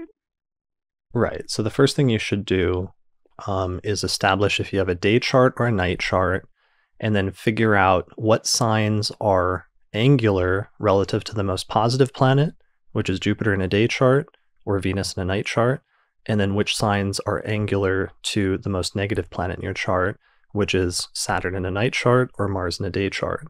Because those 4 signs that are dictated by each benefic and each malefic are going to be the ones that you experience as the most subjectively positive, and the signs that you're going to tend to experience as the most subjectively negative or challenging. So here's a diagram that shows that. Let's just imagine we have a chart that has, it's a night chart, and it has like Jupiter in Gemini and Mercury in Leo and the Sun in Virgo, Venus in Libra, Mars in Scorpio, Moon in Sagittarius, and Saturn in Pisces. So because the sun is in the bottom half of the chart, we know it's a night chart. So we're going to focus on first identifying Venus, and Venus is in Libra. So that means Venus is in a cardinal sign. So the signs that are angular from Venus are going to be the other cardinal signs: Libra, Capricorn, Aries, and Cancer. And because those are the 4 signs that are angular from Venus in a night chart, those are going to be the 4 most positive signs anytime those signs are activated in zodiac releasing for this person. Right.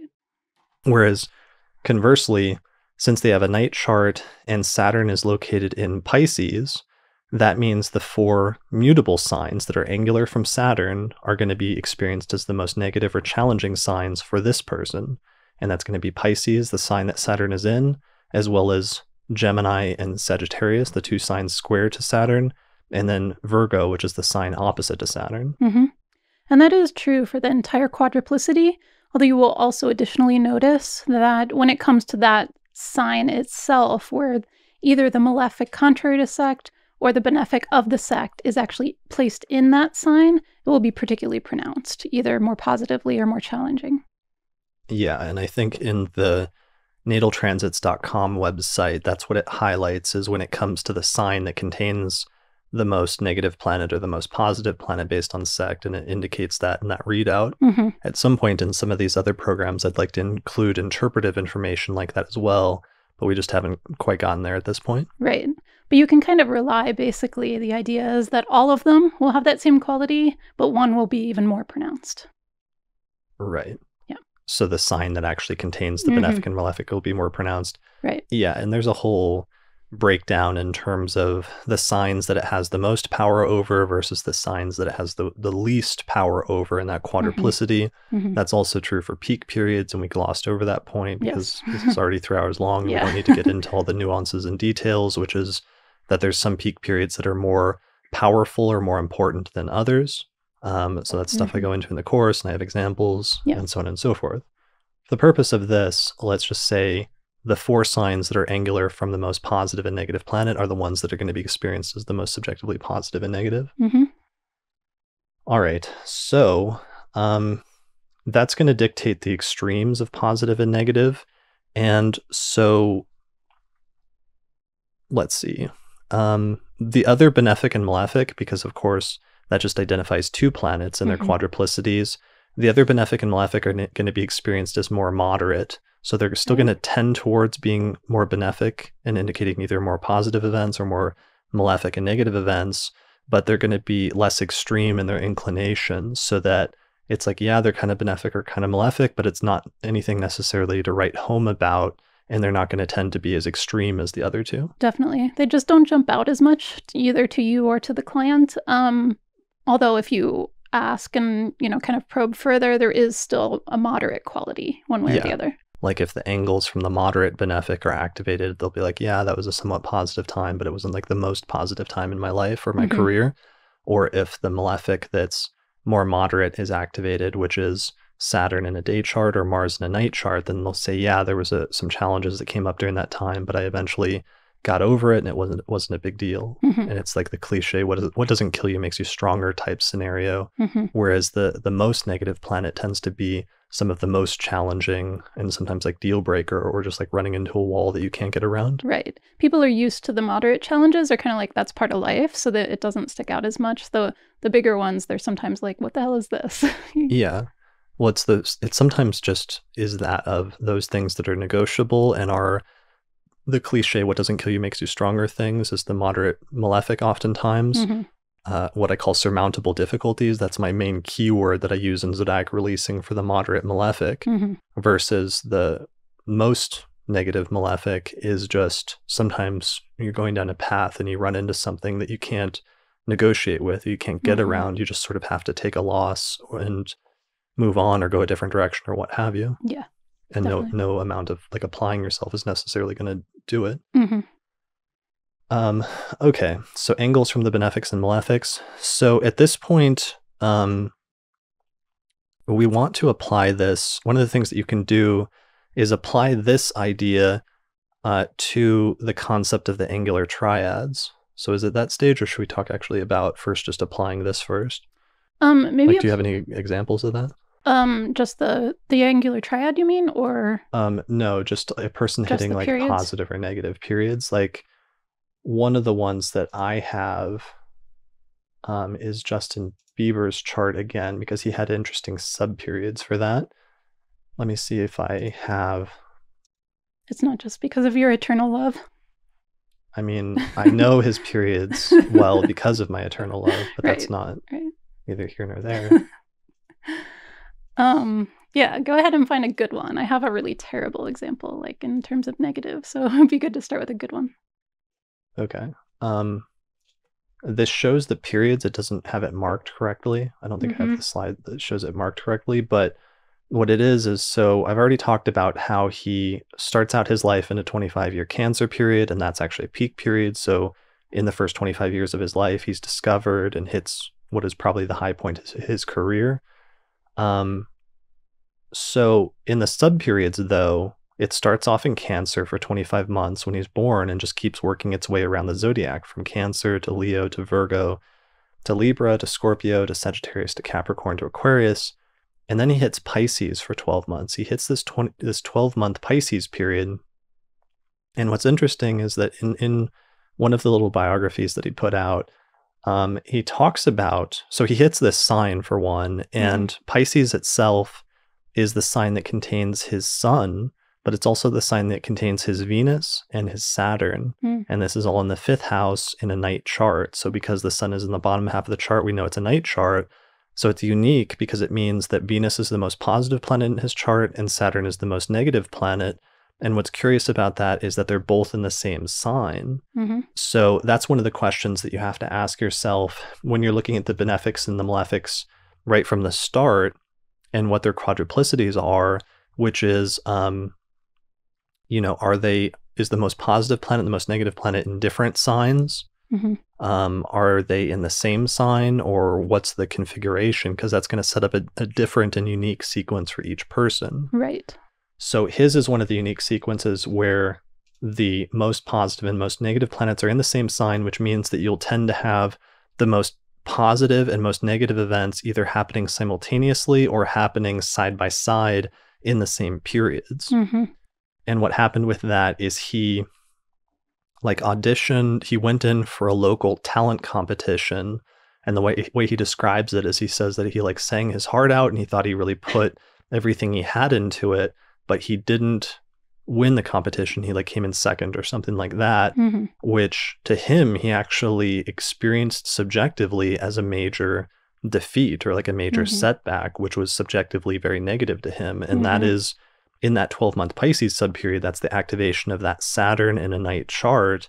And him, since this is zodiac releasing from the lot of spirit, feeling frustrated and feeling like he took a loss, basically, during that period. Mhm. But then what happens is his mother took a video of that to like send to family, and she posted on YouTube, and then she started posting other videos for him of him on YouTube of him singing, and within a few months he started getting like lots, like thousands of followers.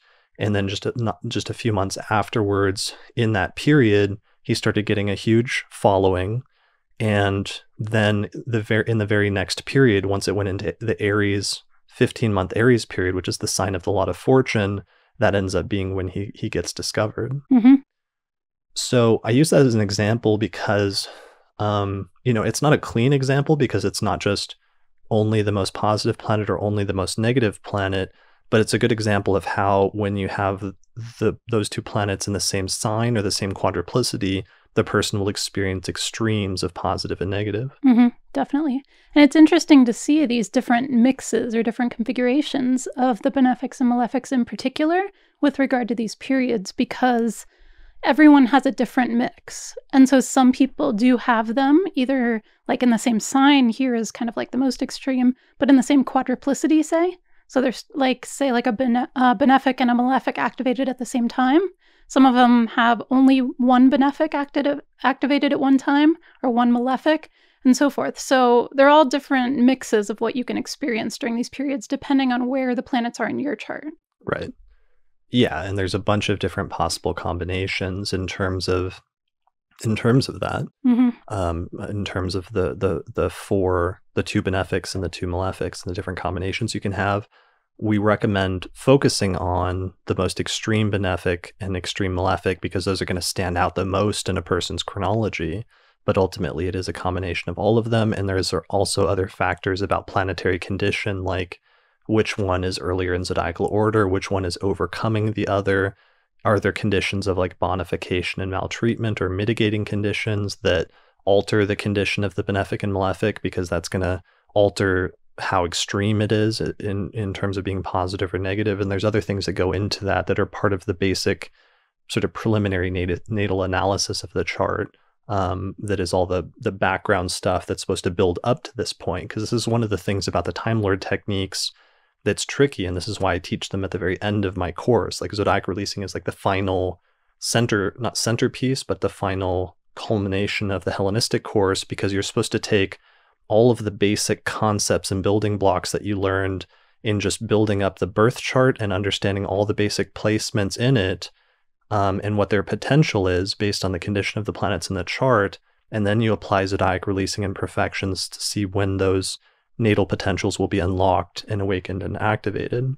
But it's tricky because if you haven't done that whole preliminary natal analysis to get there, you're not going to have a very clear idea of what exactly is being unlocked at that point. For sure. And excuse me, sometimes I think that's why people start playing with the technique without having necessarily all of those prerequisites, and then start coming to like conclusions that the technique isn't necessarily trying to say, because you do need all of those building blocks to work together.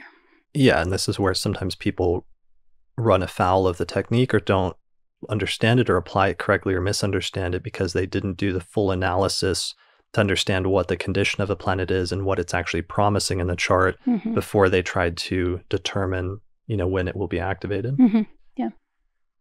All right. So there's different combinations of that. Do you have an example? Do you have any examples that you wanted to mention here before we talk about placing them within the context of the angular triads? I do, but it's a really depressing one.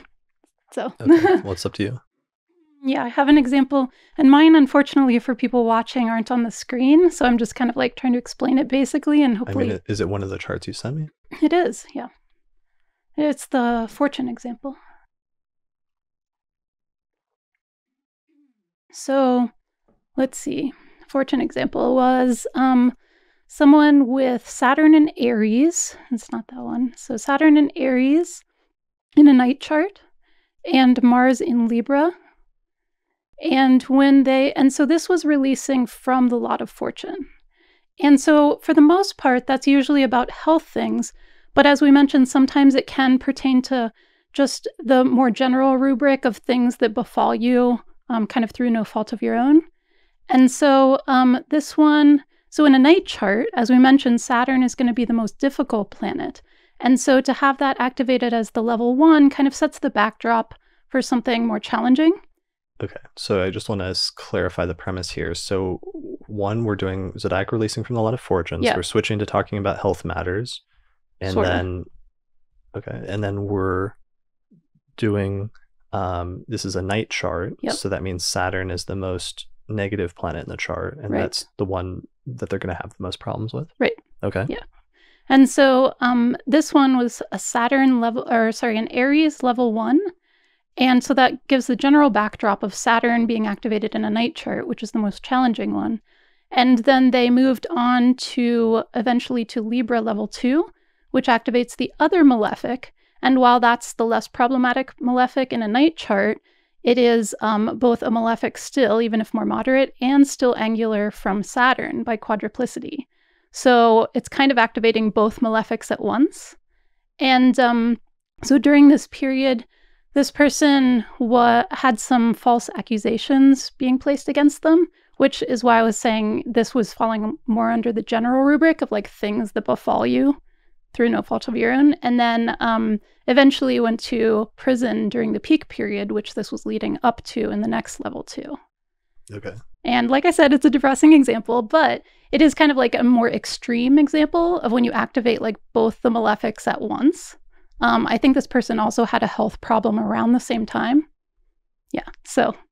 Okay, so they basically, it was in zodiac releasing from the Lot of Fortune, Mm-hmm. and it came to the sign that contains the most difficult planet. Mm-hmm. And then on the sub period, it came to the sign that contains the other malefic, and the person had a false accusation and was thrown in jail. Mm-hmm. But then eventually, when the general period was finished, and it moved on to Taurus and was Mm-hmm. no longer activating the sign that contained the most difficult planet, Mm-hmm. the person was vindicated and Yes. released from jail, and then everything became cleared up, basically. Yeah, basically, and continued on with their life after that. Okay. Yep. That's pretty good. Yep. All right. So, and that's pretty common. I mean, this is releasing from fortune, so that it's more things outside of the person's control and in their circumstances. And often when you release from fortune and it comes to the sign that contains the most difficult planet, sometimes that can be like experienced as a health issue or a health crisis or something like that occasionally. Mm-hmm. But it can also sometimes be other types of circumstances that are outside of the person's control. Right. I've seen it much more usually be about health things, but sometimes like accidents or things like that.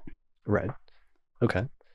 That's pretty good. I don't think I have other charts lined up that I wanted to use for the purpose of this. It's mainly just understanding, that the quality of the period is dictated by especially planets in the sign or planets aspecting the sign by hard aspect. Mm-hmm. Definitely.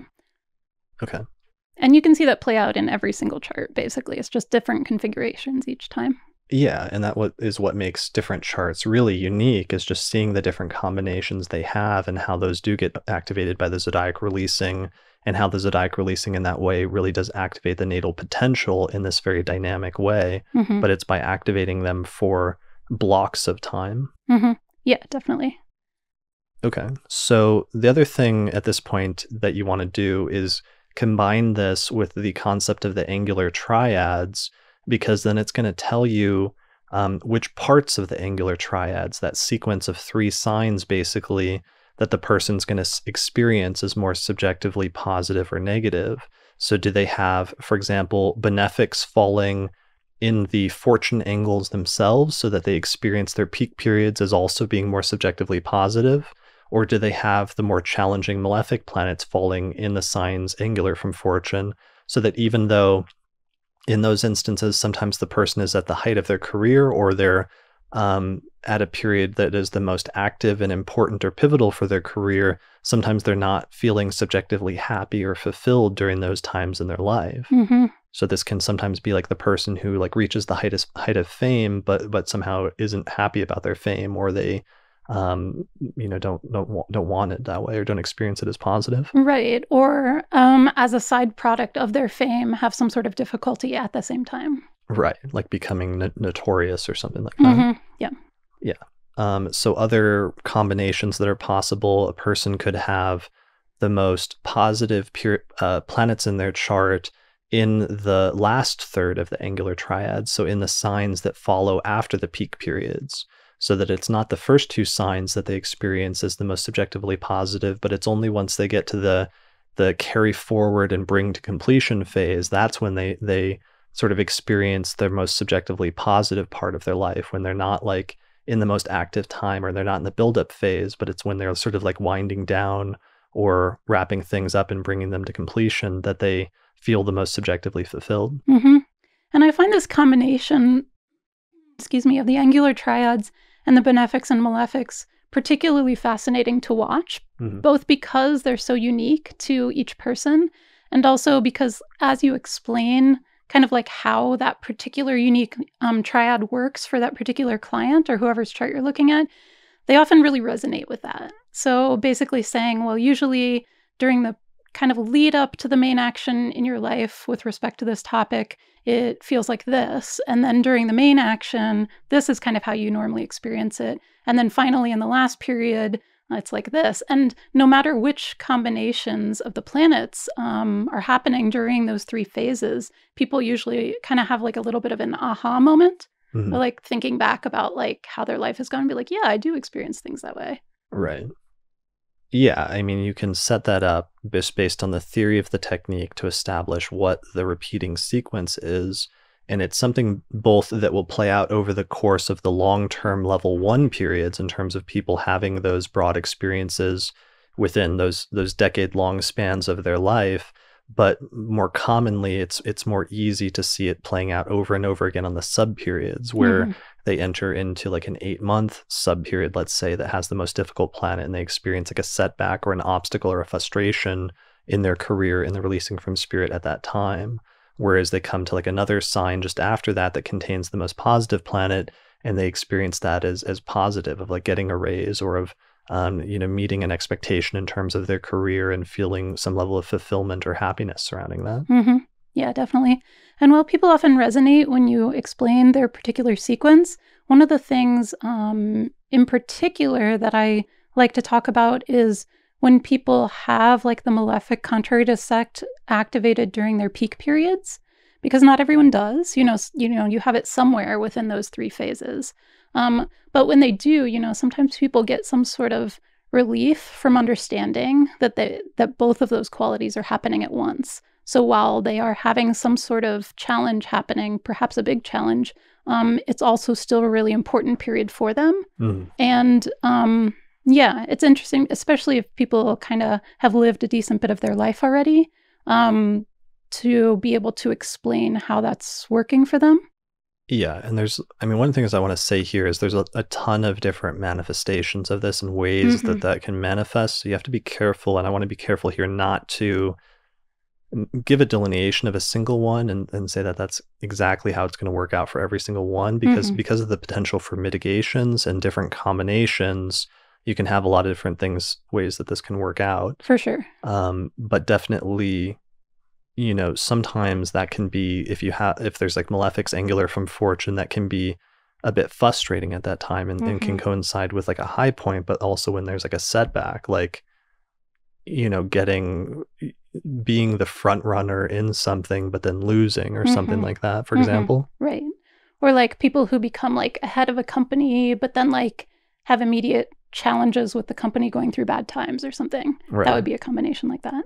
Yeah, so that it's clearly a very active time career-wise and very prominent time, but also that there's major challenges and obstacles that are encountered at the same time. And sometimes that can be necessary and still ultimately be positive or good in some ways, whereas in other times, a person might not experience the quote-unquote like best part of their career during those periods.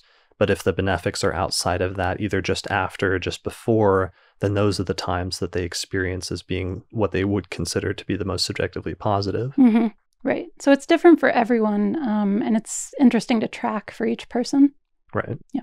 So that distinction is super crucial because people often misunderstand when I say peak period that the fortune angles have to also be the most positive, and that is not always the case for people. They just tend to be the more active and the more important periods in a person's life, due to that dynamic quality of the fortune angles. But the subjective experience of the quality of the period is more dictated by the planets in the signs or aspecting the sign by a hard aspect. Mhm. All right, so that's pretty good. I don't know if do you have any examples of angular triads combined with the benefics and malefics? I'm trying to think. I don't think I do offhand. I mean, I see it all the time, but I don't think I have one written down here. Yeah, and we don't necessarily have to. Again, that's something I go into with a lot of examples in the 18-hour lecture, but here I primarily just want to explain the concept so that as a person is first learning this technique and looking at the periods, they have some starting point to Mhm. be able to begin interpreting them and understanding just what sort of interpretive principles you might start applying to this technique. Yeah, for sure. I mean, I think we've basically gone over it. I mean, I think the periods are much clearer when especially the benefic of the sect and malefic contrary to sect are like separated. They're not in the same quadruplicity. Right. Although when they do get combined, it's still useful to explain to people that that does mean that they will experience kind of the highest highs and the most challenges in the same period, and that also definitely almost always resonates. Yeah, definitely. Yeah. And then just when you work through and talk through their chronology with them, you can show how that sequence tends to repeat itself, which is something that's interesting and provides a different perspective on the life for the client or the person whose chart you're reading, because they may, they've had those life experiences and those repetitions, but they may not be used to actually realizing or seeing that that's something that repeats or has repeated a few different times in their life until you put down this subjective set of periods and show how it's repeated itself. Definitely. Yeah. All right. So, I think that's good in terms of that part, in terms of understanding the quality of the periods. There is, again, remember, a whole separate part of this about interpreting the ruler of the sign. But again, I tend to focus more on planets in the sign or aspecting it. It's worth exploring the condition of the ruler of the sign as another facet of this.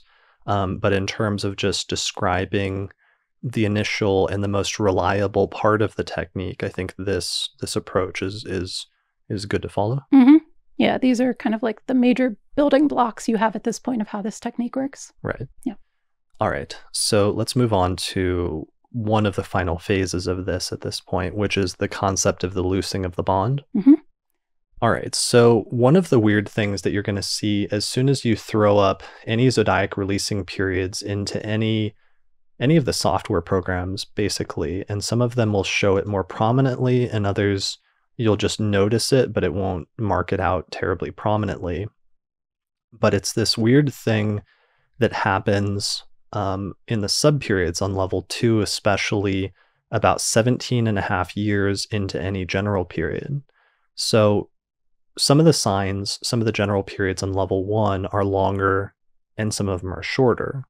So this doesn't happen with every sign, but it only happens with the really long ones, where if you go to the subperiods and you start counting around the signs in zodiacal order, some of the general periods are long enough that on level 2, the subperiods will count all the way around the signs of the zodiac and come back to where it started. And when that happens, when it comes back to the starting point, but the general period is still has a ways to go, instead of starting the cycle over again where it started, it jumps to the opposite sign. And this jump to the opposite sign is known as the loosing of the bond or the breaking of the sequence. hmm And this is another one of those pieces of this whole zodiacal releasing technique that when I first encountered it sounded like particularly odd or like weird, or why would that work? But it's again another one of those where you just have to start using this and looking at what happened during that period of time, and it does work. Yeah, I mean, Valens has a whole way where he tries to explain why you have the loosing of the bond and how this makes sense. We don't need to go into all of that, but the basic thing is just that's what it is. It's counting around on the sub periods. Like, for example, if you start out in a 25-year Cancer period, it starts out with a 25-month, so 25-year Cancer period on the general level, and then it starts out in 25 months on Cancer on level 2. 19 months in Leo, 20 in Virgo, 8 in Libra, 15 in Scorpio, 12 in Sagittarius, 27 Capricorn, 30 in Aquarius, 12 in Pisces, 15 in Aries, 8 in Taurus, 20 in Gemini. So we've reached the end of the cycle and it comes back to Cancer, but instead of starting over again with another 25-month Cancer period, it jumps to the opposite from Cancer, which is Capricorn. And then it starts a 27-month Capricorn period. And that 27-month Capricorn period is the loosing of the bond. And then the cycle continues from that point forward. So 27 to Capricorn, 30 to Aquarius, 12 to Pisces, and so on and so forth. Eventually on the really, really long periods, which are basically just Capricorn and Aquarius periods, it eventually does come back to where it started. But it doesn't do a loosing of the bond the second time. It just like repeats. It does actually come back to the original sign at that point. Right. All right. So that sounds overly complicated, but if you're looking at your zodiac releasing periods in one of the online chart calculators, it'll be really clear, what that is, because the period just stands out because it's going in zodiacal order, and then suddenly the sequence is broken and it jumps to the opposite sign. Right. Yeah. And so what this symbolizes similarly is that it's an interruption of the sequence. And so that can manifest in a few different ways, but it's a major turning point, no matter how it manifests. Right. It always marks a major transition. And that's my primary keyword for zodiac releasing is a major transition. And when you're doing the releasing from the lot of spirit, it's usually a major transition in the native's career and overall life trajectory. That's like the primary keyword. Yeah, definitely. So a major transition in the career and overall life direction. And the loosing of the bond, it happens on level 2. It's always about 17 and a half years into the general period. So it's pretty reliable. The loosing of the bond also happens on level 3 and level 4. Right. And it's also significant, although it's just on a lower level for much shorter duration. And it's less significant than it is on level 2, because the level 2 loosing of the bond, you'll only get a maximum of maybe like 2 of them in a person's life. Right. Yeah. I mean, and that said, you can easily learn about the loosing of the bond by watching the lower level ones, since you won't get the other ones very frequently. Yeah. So some people only ever get like 1 loosing of the bond at some point in their life. Some people will get 2. For most people, the only way to study them is to look at it happening on the lower level, where it is still a significant transition or alteration in the person's trajectory. We primarily focus on the loosing of the bond and releasing from spirit, although it does show up and it is very significant in releasing from Eros as a transition in relationships. And it also is significant in the lot of fortune, sometimes in a transition for matters pertaining to the body or health or circumstances. And I'll have an example of that in just a minute. So the loosing of the bond is actually one of the more reliable and often very dramatic parts of the technique. I think everyone pretty much universally agrees. Yeah, it tends to jump out simply because it's a major transition. Well, yeah, it's such a major transition, and it often tends to be so dramatic where the person is like going along and they're doing one thing, and then all of a sudden there's this major transition that occurs primarily in spirit. If we're talking about spirit, it's in the person's career. And there's a few different scenarios. There's usually 3 core scenarios. The 2 most common ones are the person is going in one direction with their career, and then they hit the loosing of the bond and they jump into another career field entirely. So the early sort of classic, well, one of the examples that I really love to use for that is actually George Lucas. So George Lucas, most people don't know, but he actually, when he was like a teenager, he grew up wanting to be a race car driver. And he grew up as a teenager, like driving cars and wanting to do that as his career. And that was like actually the career track that he was on, was to be a professional race car driver. But what ended up happening is that he starts out his life in the spirit periods, in a 20-year Virgo period. And in the fortune periods, he starts out in a 30-year Aquarius period. And what happens is that when he's like 17 or 18, he hits a loosing of the bond, where it does this major jump or this major break in the sequence, and he's out driving and racing cars one day, and he gets in this terrible car accident where his friend like slammed into his car going super fast, and his car like flipped and spun out of control, and he was thrown from the car, and then his car smashed into a tree and like crumpled up like a can. Mm-hmm. So, and then he ended up in the hospital and just like barely survived. But it was this major traumatic, like life-altering experience. And from that point forward, he didn't want to race cars anymore, and he decided to go to college. And very shortly after that in college, he developed an interest in filmmaking and ended up becoming a filmmaker, and then directed Star Wars and Indiana Jones and all these other movies. Mm-hmm. And that's what he's known for now, is the guy that made Star Wars, as the director of Star Wars and Indiana Jones and stuff like that. But most people don't know that originally he was going to be a race car driver until this major transition happened. Mm-hmm. So his case is interesting because he had a loosing of the bond in spirit. So it's a classic example of like being on one trajectory and then suddenly having the loosing of the bond and coming out of it in a completely different career trajectory. Right. But his chart is set up so that he simultaneously had a loosing of the bond in the releasing from the lot of fortune, which is related to bodily matters and health. Mm-hmm. And so we can see the like sudden transition and shake up in terms of, having a near-death experience at the same time. Right. And that's pretty unique to have both of those at once. Yeah, it's not like a common occurrence. Yeah.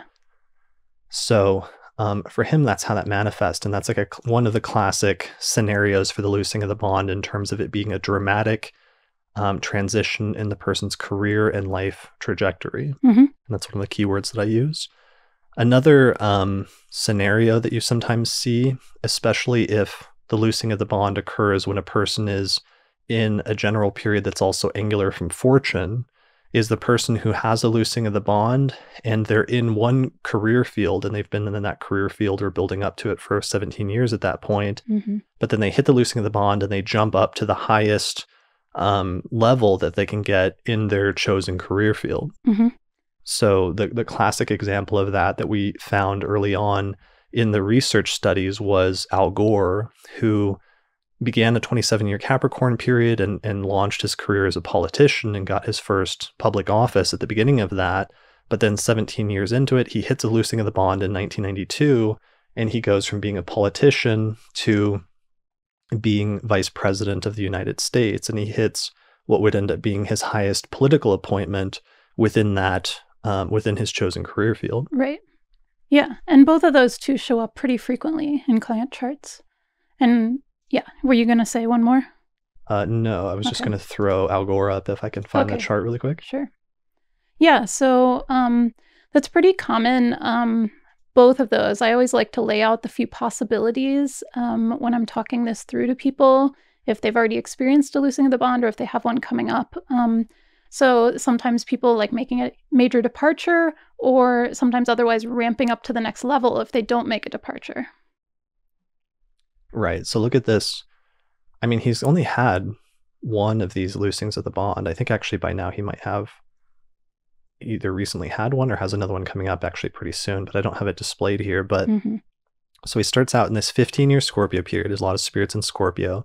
So 15 years of Scorpio.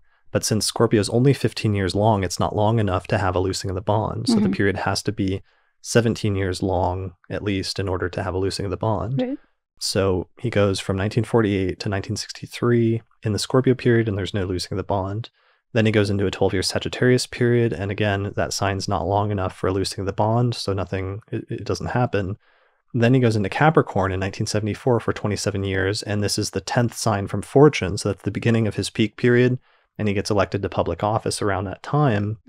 Then 17 years into it, on the sub-periods, you can see in the readout on the video, on the sub-periods, it starts with 27 months in Capricorn from 1974 to 1977, then 30 months in Aquarius, then 12 in Pisces, 15 in Aries, 8 in Taurus, 12 in Gemini, 27 in Cancer, 19 in Leo, 20 in Virgo, 8 in Libra. And I'm just reading all of these out to show you almost like the absurdity of what you actually have to pay attention to how many signs a person has to go through before they can get to the loosing of the bond, which shows how extraordinary it is when you see an example like this that then the person hits it, and eventually he starts the loosing of the bond as a 25-month Cancer period where it jumps from Capricorn to Cancer, starting March 10th of 1992 through March 30th of 1994. And of course, a few months after he starts it, at the end of 1992, him and Bill Clinton win the 1992 presidential election and he becomes vice president. Right.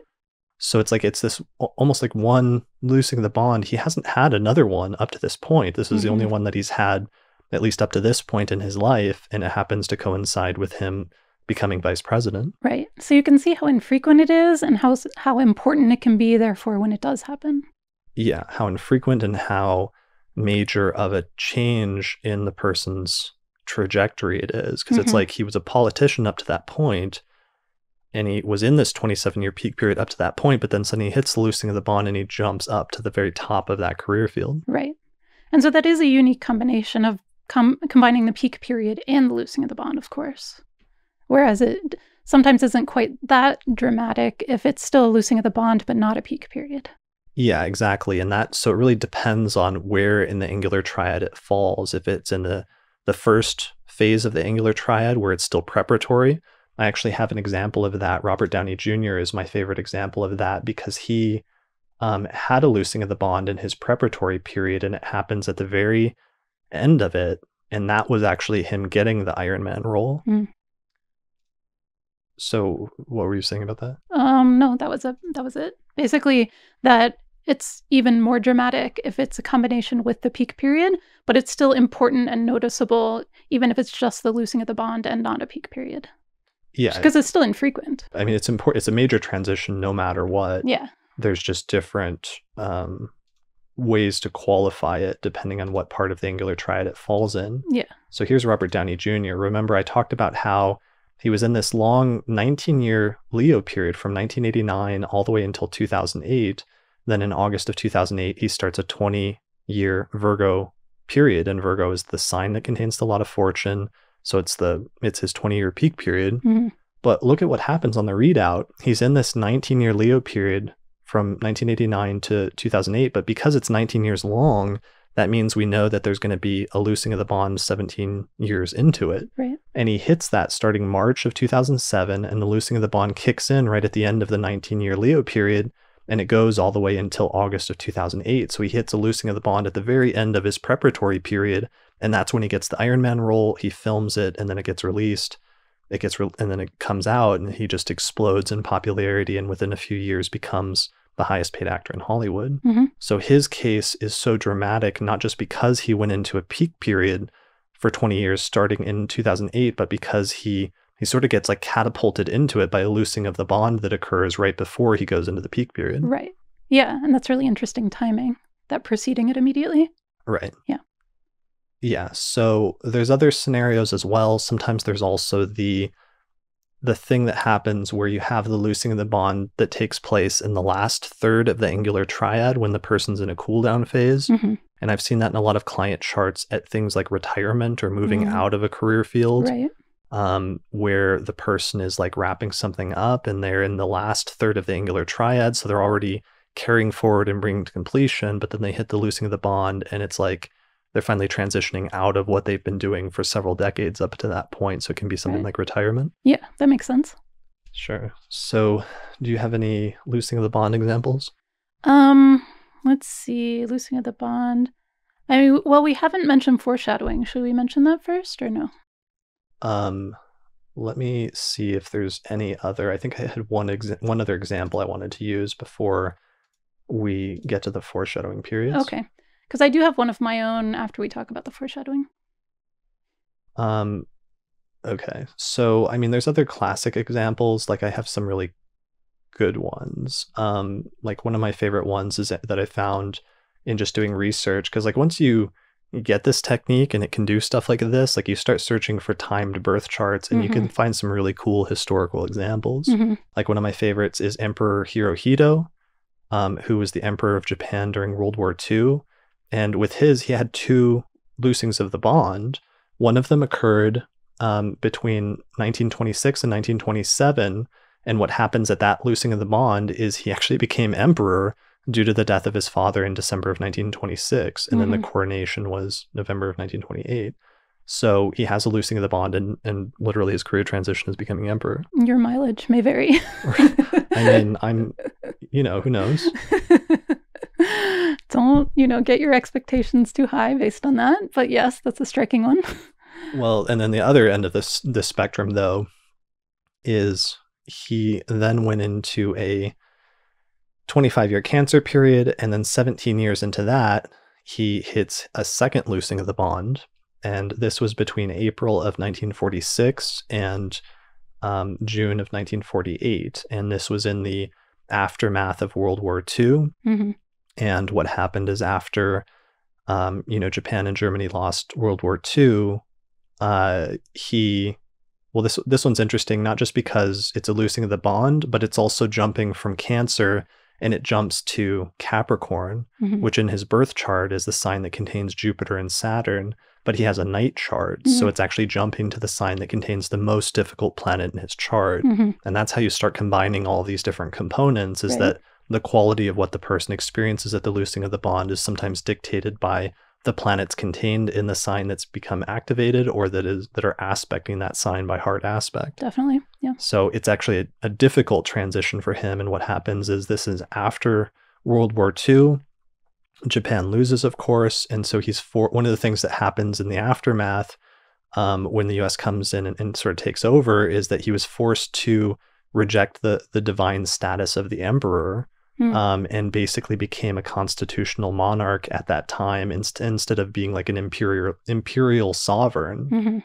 Mhm. So essentially, the emperorship in Japan became like an influential figurehead in Mhm. terms of political power. Right. So we've got like both scenarios here going on in one person's life, where at Mhm. one loosing of the bond, he becomes emperor and like reaches the height of, power, of like humanly power on some level in Mhm. his country. Whereas on the other hand, he hits a loosing of the bond and he loses power in some sense. Right. And of course, he's still emperor. So Mhm. it's still in pretty good shape compared to like most people. Right. But in terms of his subjective experience of life, I'm sure that was not like a great transition. Right. It's like a huge demotion, basically. Yeah. Yep. Yeah, basically. Yeah, that's really fascinating. I mean, I've heard that one before, but it's fascinating to, in particular, I feel like, line up different people's sometimes radically different contexts, and kind of like where they're coming from and what that means in their life. Like this being like a really unique example, for instance. Yeah, well, because there's ones like that, or like Queen Elizabeth, the current Queen of England, also had a loosing of the bond, I believe, when she became queen, Mhm. when she was coronated. Mhm. You have examples like that, but then you also have examples like, one of the ones that I use in my course was like a buddy of mine who like worked at a Pizza Hut, and it was actually, I think, the Pizza Hut that I worked at my first job. Mm. But he ended up getting a promotion where he became like manager of the Pizza Hut at a loosing of the bond on one of the lower levels, on like level 3. Right. But it was like a big deal at the time. Yeah. And notable. But it's just interesting because it entirely depends on the context of your life. Yeah. And like what you're doing. Are you somebody that could become emperor, and then in which case maybe Mhm. have a loosing of the bond, become emperor? Are you a politician like Al Gore? Are you a movie star like Robert Downey Jr. or Mhm. what? It Mhm. just depends on your station in life. Right. And that's why, I mean, these are always really striking because people know who they are. But that's always why I find the everyday people ones so fascinating, because one, they're relatable, like, I don't know, like a promotion at work is usually more relatable than becoming emperor, but of course, maybe less striking, but also just interesting to see how exactly it plays out for every different person. And context is always important for anything you do in astrology. Like all charts are like contextually based, but that really carries through to this technique as well. Yeah, I mean, and that's something we were discussing recently.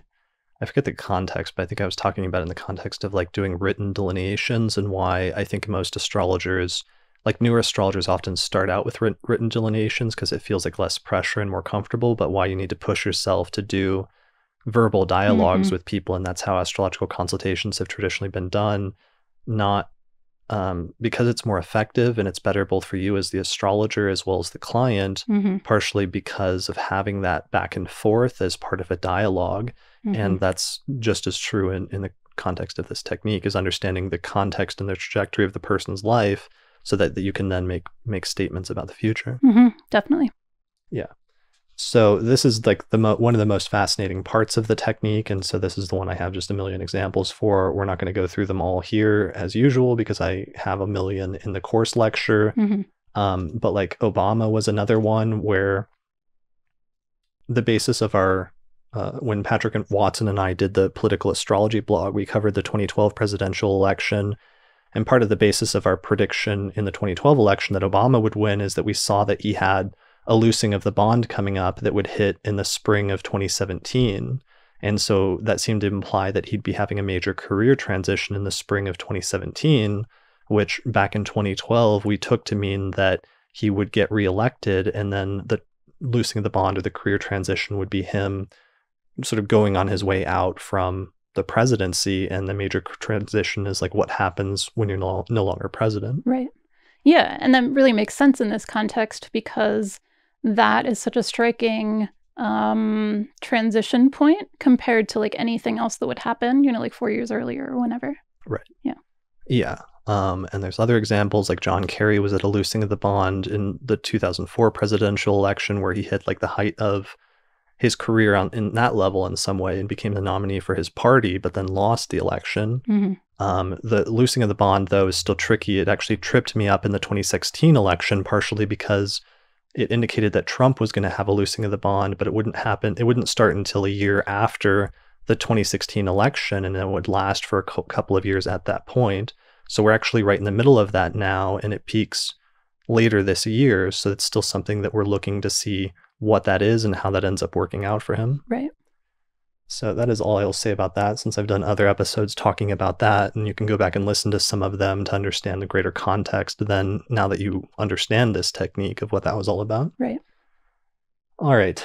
So we've given on the loosening of the bond examples that we want to do or that we need to do. One other point that you mentioned that we should talk about is the foreshadowing period. Yeah. So the foreshadowing period is simply the first time that as you go around in zodiacal order, it reaches the sign that it will later reach when it does the loosing of the bond. And so about halfway through, as it's counting through the signs, you'll get to that sign one time before the loosing of the bond. And what that tends to mean is there's some connection, or what that does mean is there is some connection between those two periods that have the same sign. And so basically the foreshadowing period it has a few different patterns about how they can be connected. So the foreshadowing period is sometimes, as we mentioned, you start to do something and then ramp up to the next level at the loosing of the bond. There's also you do something during the foreshadowing period and then you reverse that decision during the loosing of the bond. And let's see, which one am I forgetting? Those two. Well, hold on. Okay. Let me throw up a diagram that I just found it just to make sure people are clear about this. So what the foreshadowing period is, it's the second, as you just said, it's the second time the sign is activated. And what you have to understand at the loosing of the bond is because it's jumping back to a sign that was already activated earlier, it's actually repeating a sign suddenly. So this part of the technique is something that was a unique development of mine. So Valens doesn't mention this. This is something that I discovered because I kept going through client charts. And over again, I found that about 8 years before the loosing of the bond, that the loosing of the bond was always a major transition in their career and sort of trajectory. But what would happen is that 8 years before that, approximately, the first time the sign was activated that it would later jump to at the loosing of the bond, that there was some sort of foreshadowing of events that would literally or not, very kind of literally, not figuratively, foreshadow the major transition that would occur at the loosing of the bond. Yeah. So what were the scenarios that you already mentioned? So one scenario is you go in a certain direction during the foreshadowing period and you reverse that decision somehow during the loosing of the bond. Another is, that's a little less frequent. Another, that one doesn't happen as often. It doesn't happen as often. It is one.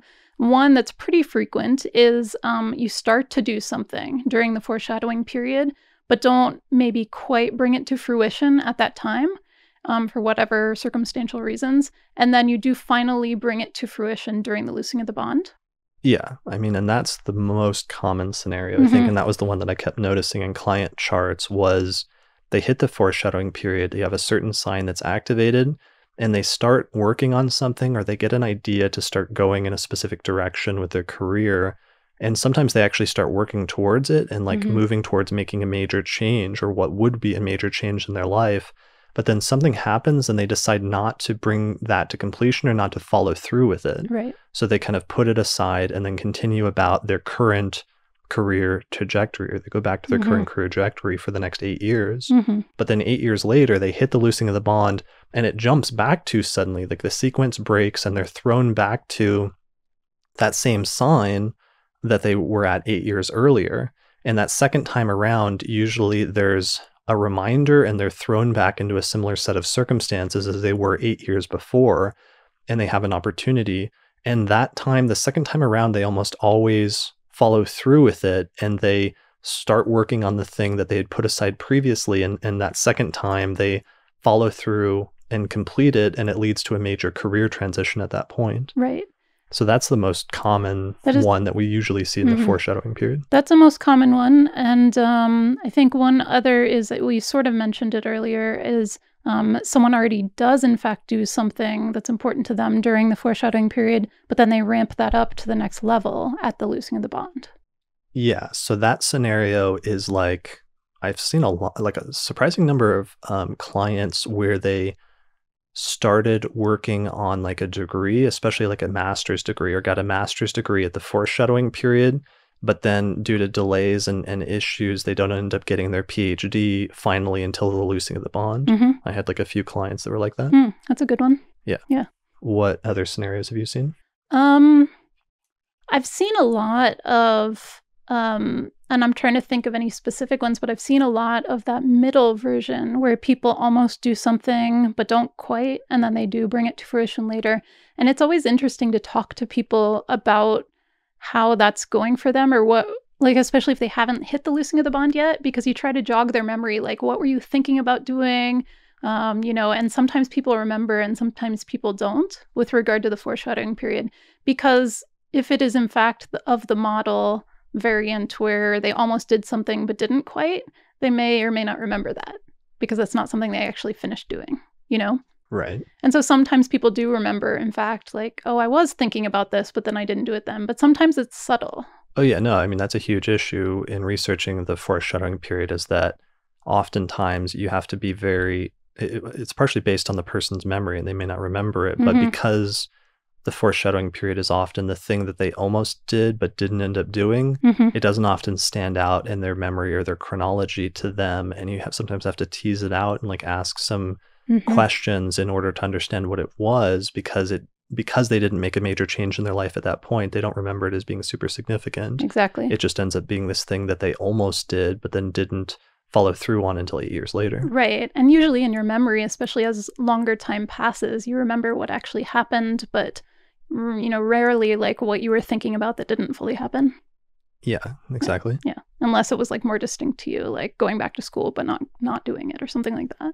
Right. So that's, again, another one of those like frustrating things then sometimes in working with clients, is really having to be like an investigator and be like, Sherlock Holmes in order to figure out this person's chronology. Right.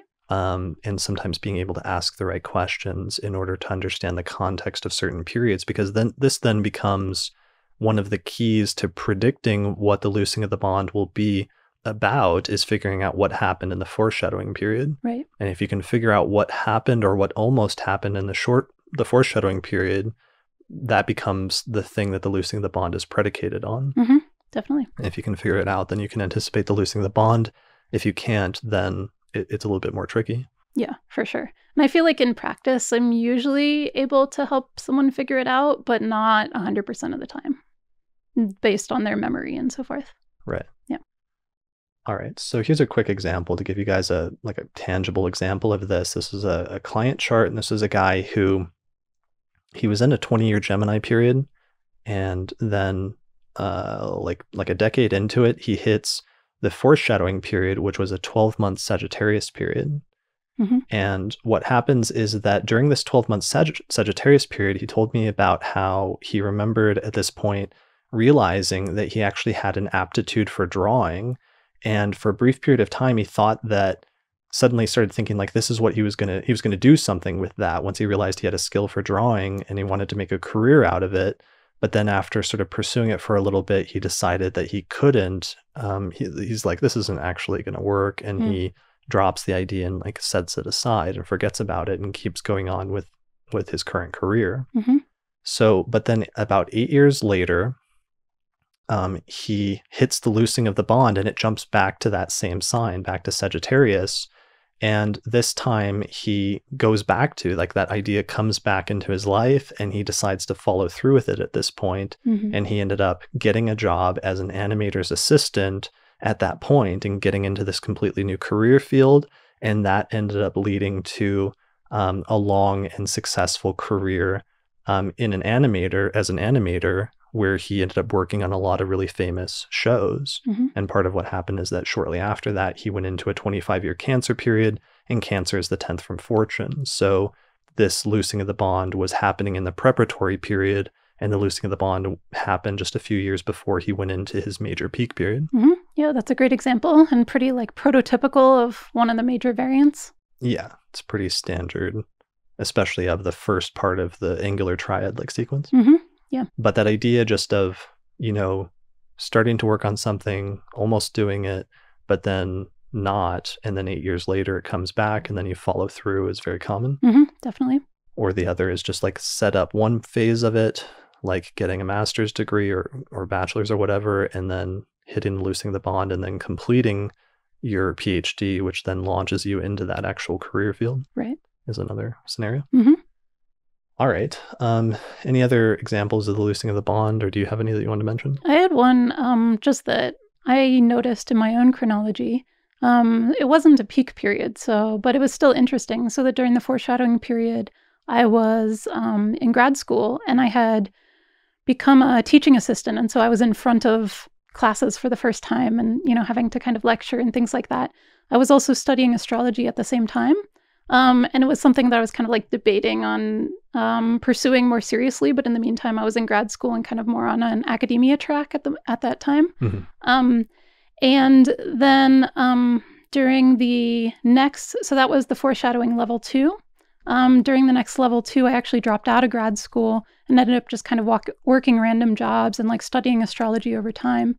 And then finally, during the loosing of the bond that repeated that earlier foreshadowing period from grad school, I ended up giving my first astrology lecture at a major conference. And so it was kind of like a very similar experience on the one hand of like being up in front of, people talking to public audiences.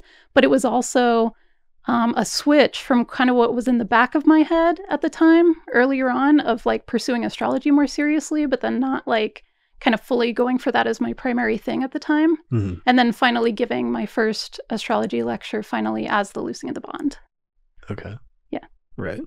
So teaching at the foreshadowing period versus like giving your first major astrology lecture in what would become your major established career field. Yeah, exactly. And then previously in the foreshadowing period, you're also doing, it was more like religious studies, whereas then by the loosing of the bond, you were doing astrology. Yeah, exactly. All right. That's pretty good.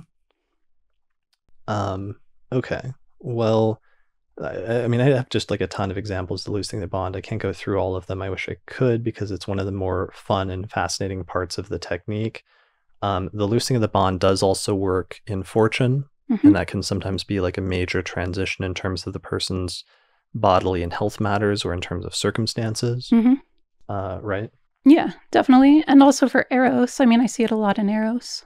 Yeah, Eros, major ones. I mean, one of the ones I always use for releasing from fortune is like Princess Diana. If you do her releasing from the lot of fortune, she was in a 20-year Virgo period from 1980 to 1999, which is the sign that contains Mars in a day chart, which is problematic. And then she hits a loosing of the bond starting July 22nd, 1997, and it jumps from Virgo to Pisces, but it's still opposite to that Mars in a day chart. So it's in the quadruplicity of the most difficult planet. And of course, just a few weeks later, she died in a car accident, August 31st, 1997. Wow. So it was a 12-month Pisces period was the loosing of the bond, and it started just, like 3 or 4 weeks before that car accident. So you'll see stuff like that sometimes in terms of most of the time, then for obvious reasons, we're using, as we said earlier, Zodiac releasing from a lot of Spirit and Eros primarily with clients because that's actually like productive and helpful. Right. Whereas doing releasing from Fortune sometimes can bring in other factors that are a little bit less, I don't know, weird. Well, it's often just stuff out of the person's control as well. So it's hard to bring any sort of counseling aspect to it, I feel. Yeah. I mean, there is a level where the way that Valens actually presents the technique, and I would recommend people reading those early chapters of the anthology, I think starting with like chapter 4 of book 4, where he introduces Zodiac releasing, because he introduces it in a slightly different way than the way that I describe it here. And this is something that Patrick Watson has been going back to and researching more over the past few years as he's been sort of researching the technique more and also dealing a little bit with some of the stuff we dealt with or that happened in the 2016 election. But Valens does make this distinction between saying that people that work do more with their mind that you release from Spirit, whereas people that do more with the body release from Fortune, and sets up kind of a dynamic where you almost, if you would have a profession that has to do more with bodily things, where the releasing from Fortune might be more relevant.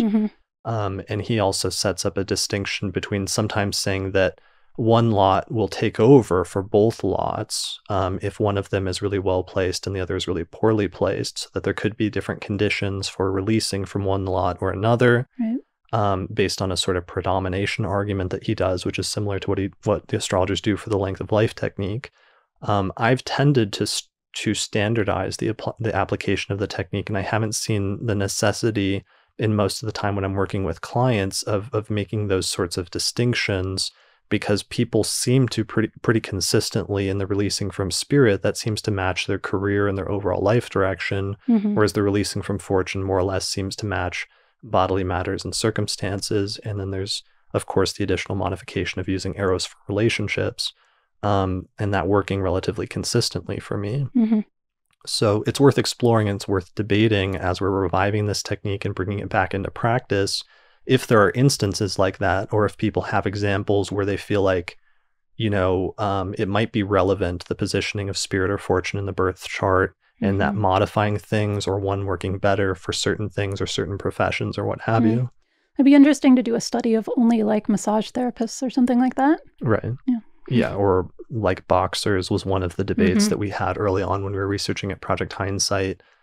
And we were using examples like Muhammad Ali or something like that, and some of the questions about like what is truly, because it kind of gets a little murky at a certain point of like what is the person actualizing their potential or their intellect versus what is them actualizing their body. Like you start getting a little dicey territory there at some point to me, which is one of the problems I always had. Yeah, because even if you have like a bodily involved career, you're still like making volitional decisions and having hopes for it and things like that, Right. Which seem more like a spirit thing.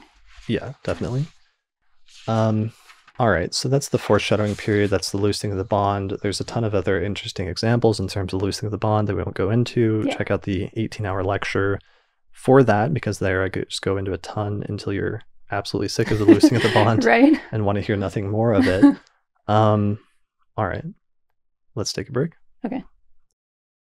All right, so those are most of the major interpretive principles. Those are all the interpretive principles that we wanted to introduce for the purpose of this podcast episode, which is, I believe, become one of, if not the longest podcast episode that I've done so far.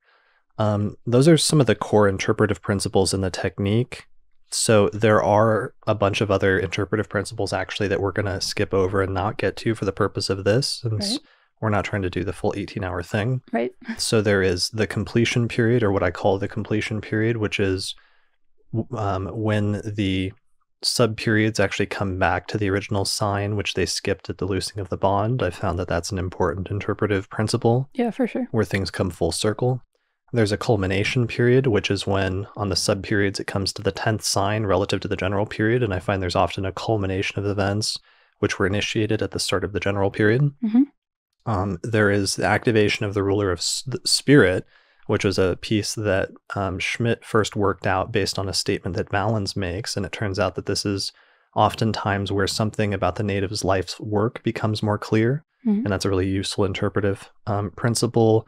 There's other stuff like activating the ruler of a general period or activating the ruler of other subperiods, as well as just working with the rulers of the signs in general. That's sort of important and relevant Hmm. and useful as additional interpretive nuances.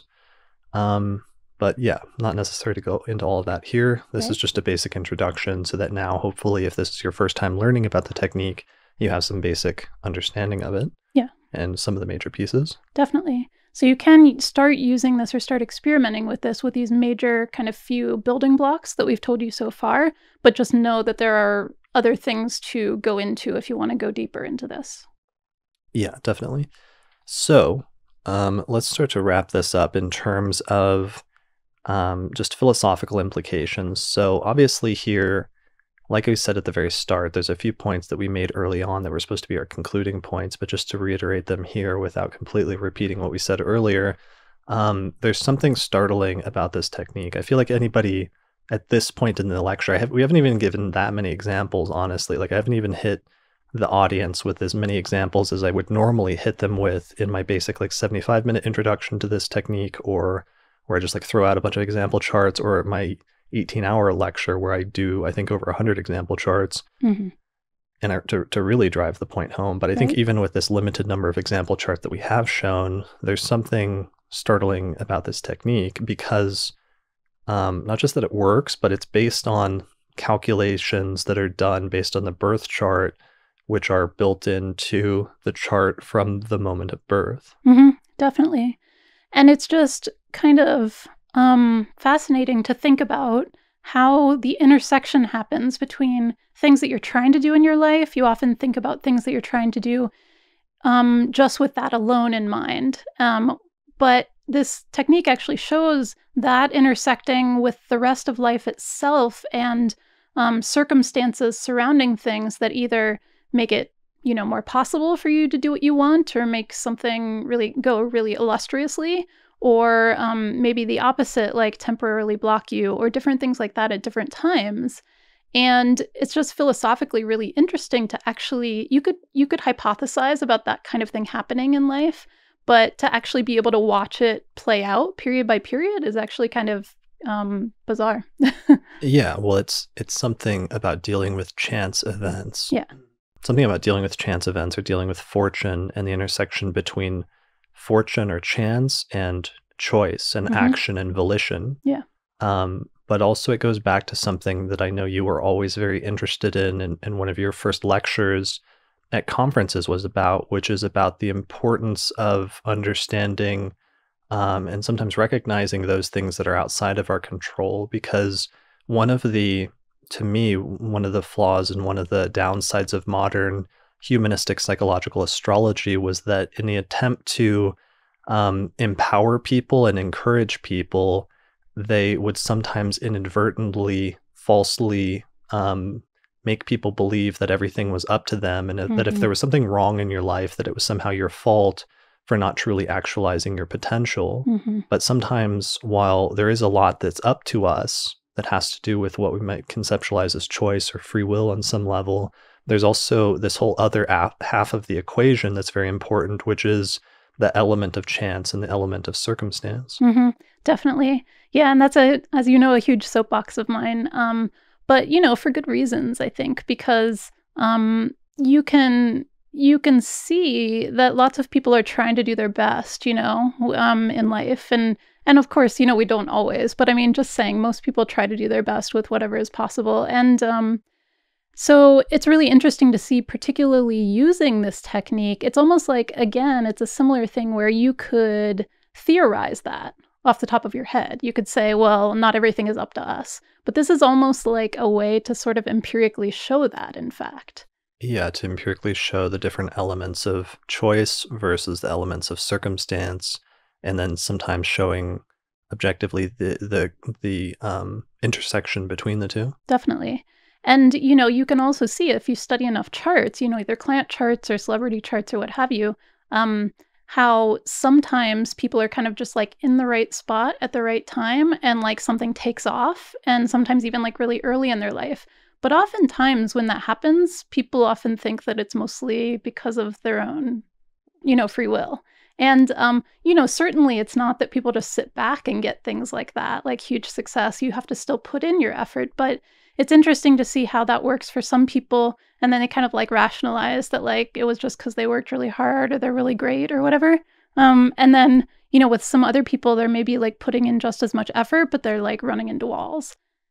Yeah, I mean, people tend to normalize their own experiences Hmm. and their own circumstances and actions and things and think that it's the same for everybody, which Hmm. is something we touched on earlier in a different context, but it also becomes relevant in this discussion in terms of people assuming that the way their life works out is the same way for everybody, but that's Hmm. not true at all. It really, different people have different circumstances and different options and availabilities, and the sequence of events in people's lives are different, and the windows of opportunity for chance and fortune are different. Hmm. And a lot of it is just up to this, or at least it's reflected in some weird way in the birth chart and in some of the things that derive from the birth chart, which is, the alignment of the planets at the moment a person was born, but Right. some techniques like this, which then show the development and eventuation and the, um, yeah, just the results of the birth chart in some sense.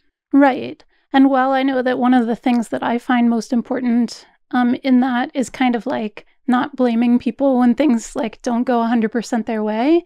I know that one of the things that you've talked about a lot in the past is that's also related to this is kind of there being a purposeful nature to fate and fate not having to necessarily be a negative thing, the way people often, at least in modern times, assume that it is. Yeah, I mean, this is something we've talked about and like sort of like low level debated for years, which is to me one of the things that this does, seeing people's lives play out like this in accordance with time periods like this and seeing it happen, being outlined from the moment of birth, gives me a greater sense.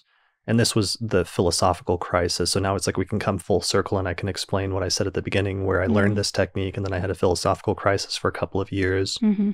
because of this, because it does certainly give you the impression or some sort of implication that things are at the very least more predetermined than we might usually be accustomed to seeing. Hmm. Even if with a technique like this, it's one of the things I was just thinking, or the phrase I was thinking was that it's showing the unfolding of the potentiality of the birth chart. Hmm. But to the extent that that's true, it means there is a potentiality in the birth chart that it is then being unfolded during the course of the person's life. And this technique is somehow objectively describing or outlining that in, at the very least, in very broad terms. But sometimes it gets bizarre when you start breaking it down to the subperiods and seeing that individual months and days are even being outlined. That's Hmm. when it starts getting even more sort of eerie than it already is. It really does, yeah. And that's something that I can't at all ever explain properly or convey properly in a single lecture on this. It's something you really have to experience yourself by going about and living your life and doing the things that you would normally naturally do. And then every once in a while, you'll glance at the zodiac releasing periods, and it's like perfectly outlining those things that you just did Hmm. that were turning points for you in your career or your love life or what have you over the past week or month or year, what have you. Right. Yeah, and I think that's one of the ways that I had to wrap my mind around it. Probably took a good couple years or so. Is my initial feeling was that things were only meaningful or spiritual or something like that if they were completely freely chosen or if you were completely making it happen or that kind of thing. Um, and this kind of I had to have some sort of reorientation to seeing that there is some sort of beauty or meaning in seeing something that's already laid out and living your life either in accordance with that or just like, I don't know, something about that I can't fully put into words, but something like that.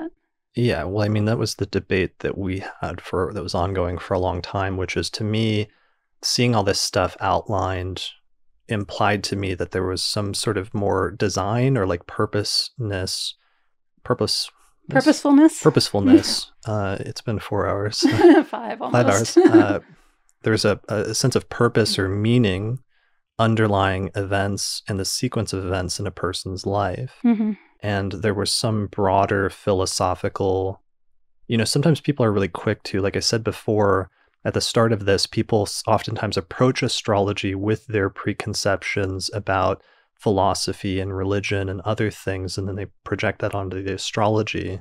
And this is where, instead of trying to do this, we're just doing the technique and instead seeing in what way, what that tells us about the universe and in what way that then informs our philosophy. And to me, one of the things I always thought that it seemed to inform to me was that if this is truly legitimate, if this is working in the way that it seems to be, then it seems to indicate more of a deliberateness about the sequence of events and about like fate, some broader concept of fate actually existing objectively out there. Right.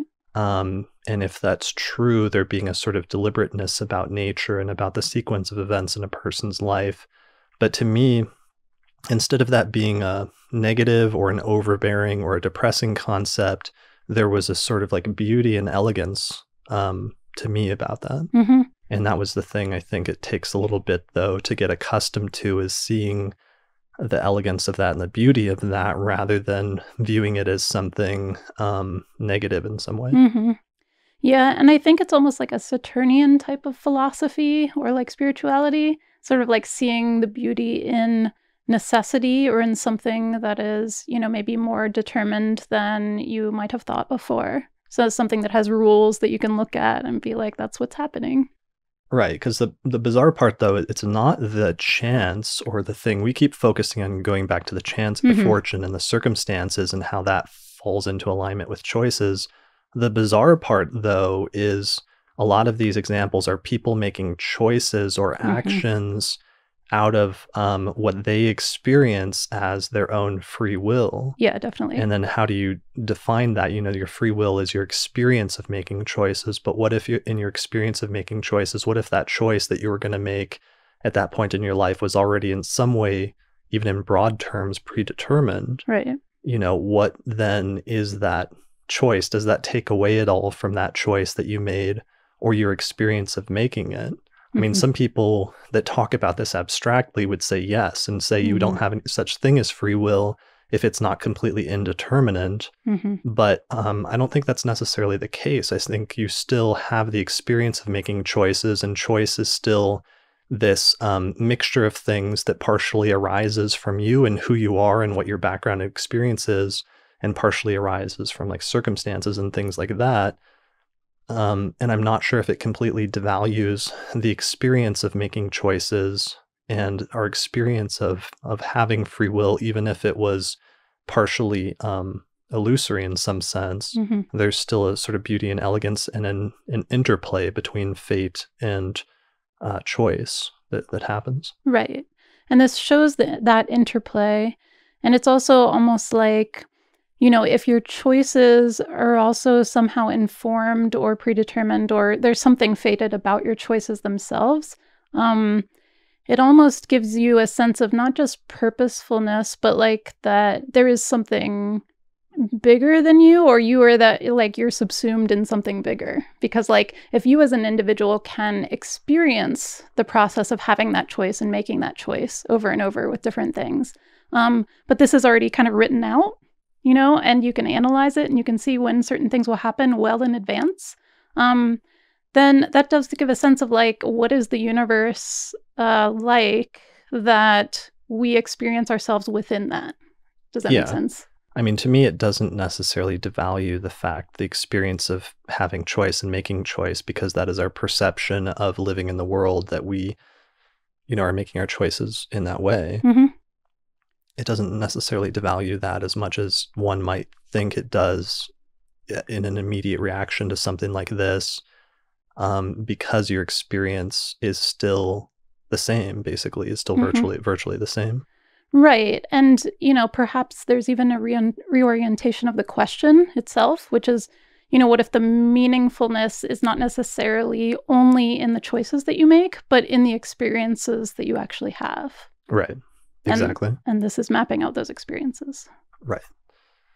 Yeah. So there's a lot of different ways we can go with that. There's a lot of different discussions to be had, and there's a lot of different discussions that need to be had at this point as a technique like this is reintroduced into contemporary astrology. And this is probably then one of the first. I've been slowly like dropping it into and introducing it into contemporary astrology over the course of the past decade through my lectures and through my teachings and through my book. In the last chapter of my book, I sort of briefly get into zodiac releasing, but this is probably one of the first really a little more thorough public treatments of the technique that's happened. Right. So there's discussions about, the application of the technique just in general, like what can you do with it as astrologers, which gets into some of those other interpretive principles and other questions. There's still a lot of stuff to research.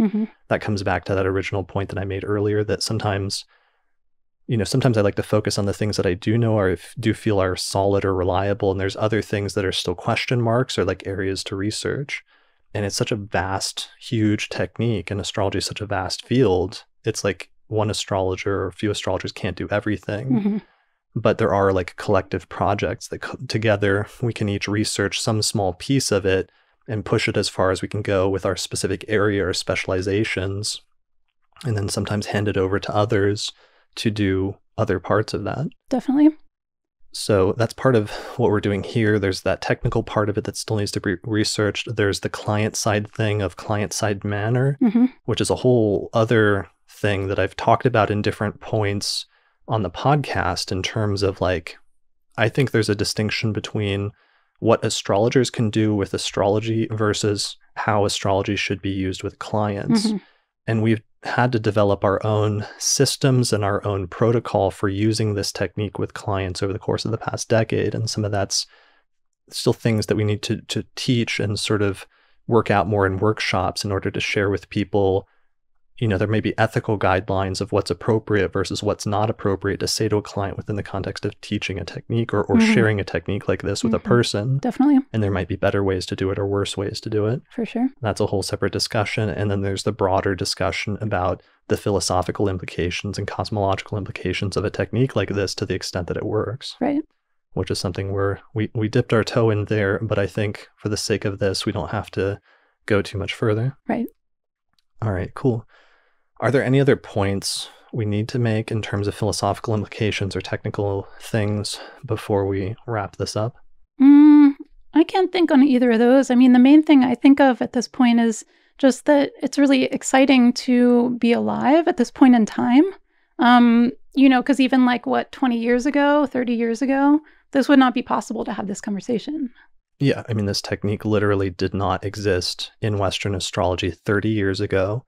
It was first came into being again. It hasn't been practiced for centuries. It came into being again in 1986 through a translation of, one of my teachers, Robert Schmidt, who translated this text, the text of Vettius Valens in Book 4 of the Anthology. And Valens is the only ancient astrologer who preserved this technique. So Rhetorius mentions to it in passing, but Valens is the only one that preserved a treatment of it. So we owe a lot to. And that's something that Valens asks you to do in the anthology, is to acknowledge your teachers, like Valens being one of them and Robert Schmidt being another, as well as Demetra and other people like that, in order to, because we're inheriting and reanimating a tradition of astrology and a technical tradition that's been dead for centuries. And one of the things about this now and sharing this more publicly is I hope that people will now see why some astrologers have become so excited over the course of the past 2 or 3 decades about ancient astrology and why we can see that there's something valuable and interesting and compelling about it that's new and different and does represent something fresh in terms of astrology in general. And this is one of the things. Definitely. Yeah, and it's not just like a partisan thing, like traditional versus modern, but that it can actually add to whatever practice you already have. Yeah, it can enhance something, and it can do something that I honestly don't think you could do otherwise or was being done. It presents a very fresh and different perspective, and it's doing it sometimes with like weird things that were like vestigial parts of the tradition, like the part of fortune, which like people would use, but really nobody had any idea what to do with. And it turns out that it was part of this complex timing technique, doing like derivative houses from fortune and zodiac releasing from the lot of fortune and spirit. And it had this whole like history and application and usage that's very fascinating and complicated, but hadn't really survived intact until it was revived. Right. Yeah. So it's an exciting time to be alive and to be in the astrology field. Yeah. And that's what I've been doing. And that's what I've been working on over the course of the past decade and a half. Most of the astrology podcast, though, a lot of it is me interviewing other astrologers because I'm still interested, even though I have my own types of astrology that I'm interested in, focused about, and passionate about. I'm still very interested in other forms of astrology and learning and gaining from them and promoting them and sharing them with the community. And so most of the podcast has been me interviewing other astrologers and trying to see the best parts of different forms of astrology and presenting that to the audience. But, lately I realized sometimes people don't really fully know what my own personal practice of astrology is. And it's something I just teach to clients or lecture on occasionally. So part of this was, unveiling another final part of this technique that I've specialized in over the course of the past decade and a half, and sharing that with everyone, and sort of completing the sequence of some of the other techniques that I've slowly dropped into the community and into the podcast audience over the past year or a few years, like whole sign houses and sect and annual perfections, and all of them which are just pieces of this larger puzzle. Definitely. And you're also completing that sequence of some of your teachers, Schmidt and Demetra and people like that who, the earlier pieces of starting to recover these techniques. You've actually been one of the biggest proponents, I think, in making it more understandable to the public. Yeah, and just completing what was started in the mid-1990s and the potential behind it and the excitement of everything that was happening and with the community, but it wasn't fully brought to completion. And that's been a large part of my work over the past decade, is trying to bring that to completion in some way by reuniting the ancient traditions with the modern ones and reviving ancient astrology, but also reviving it as part of a living tradition, and in some sense, merging it with the existing contemporary tradition of astrology in the West.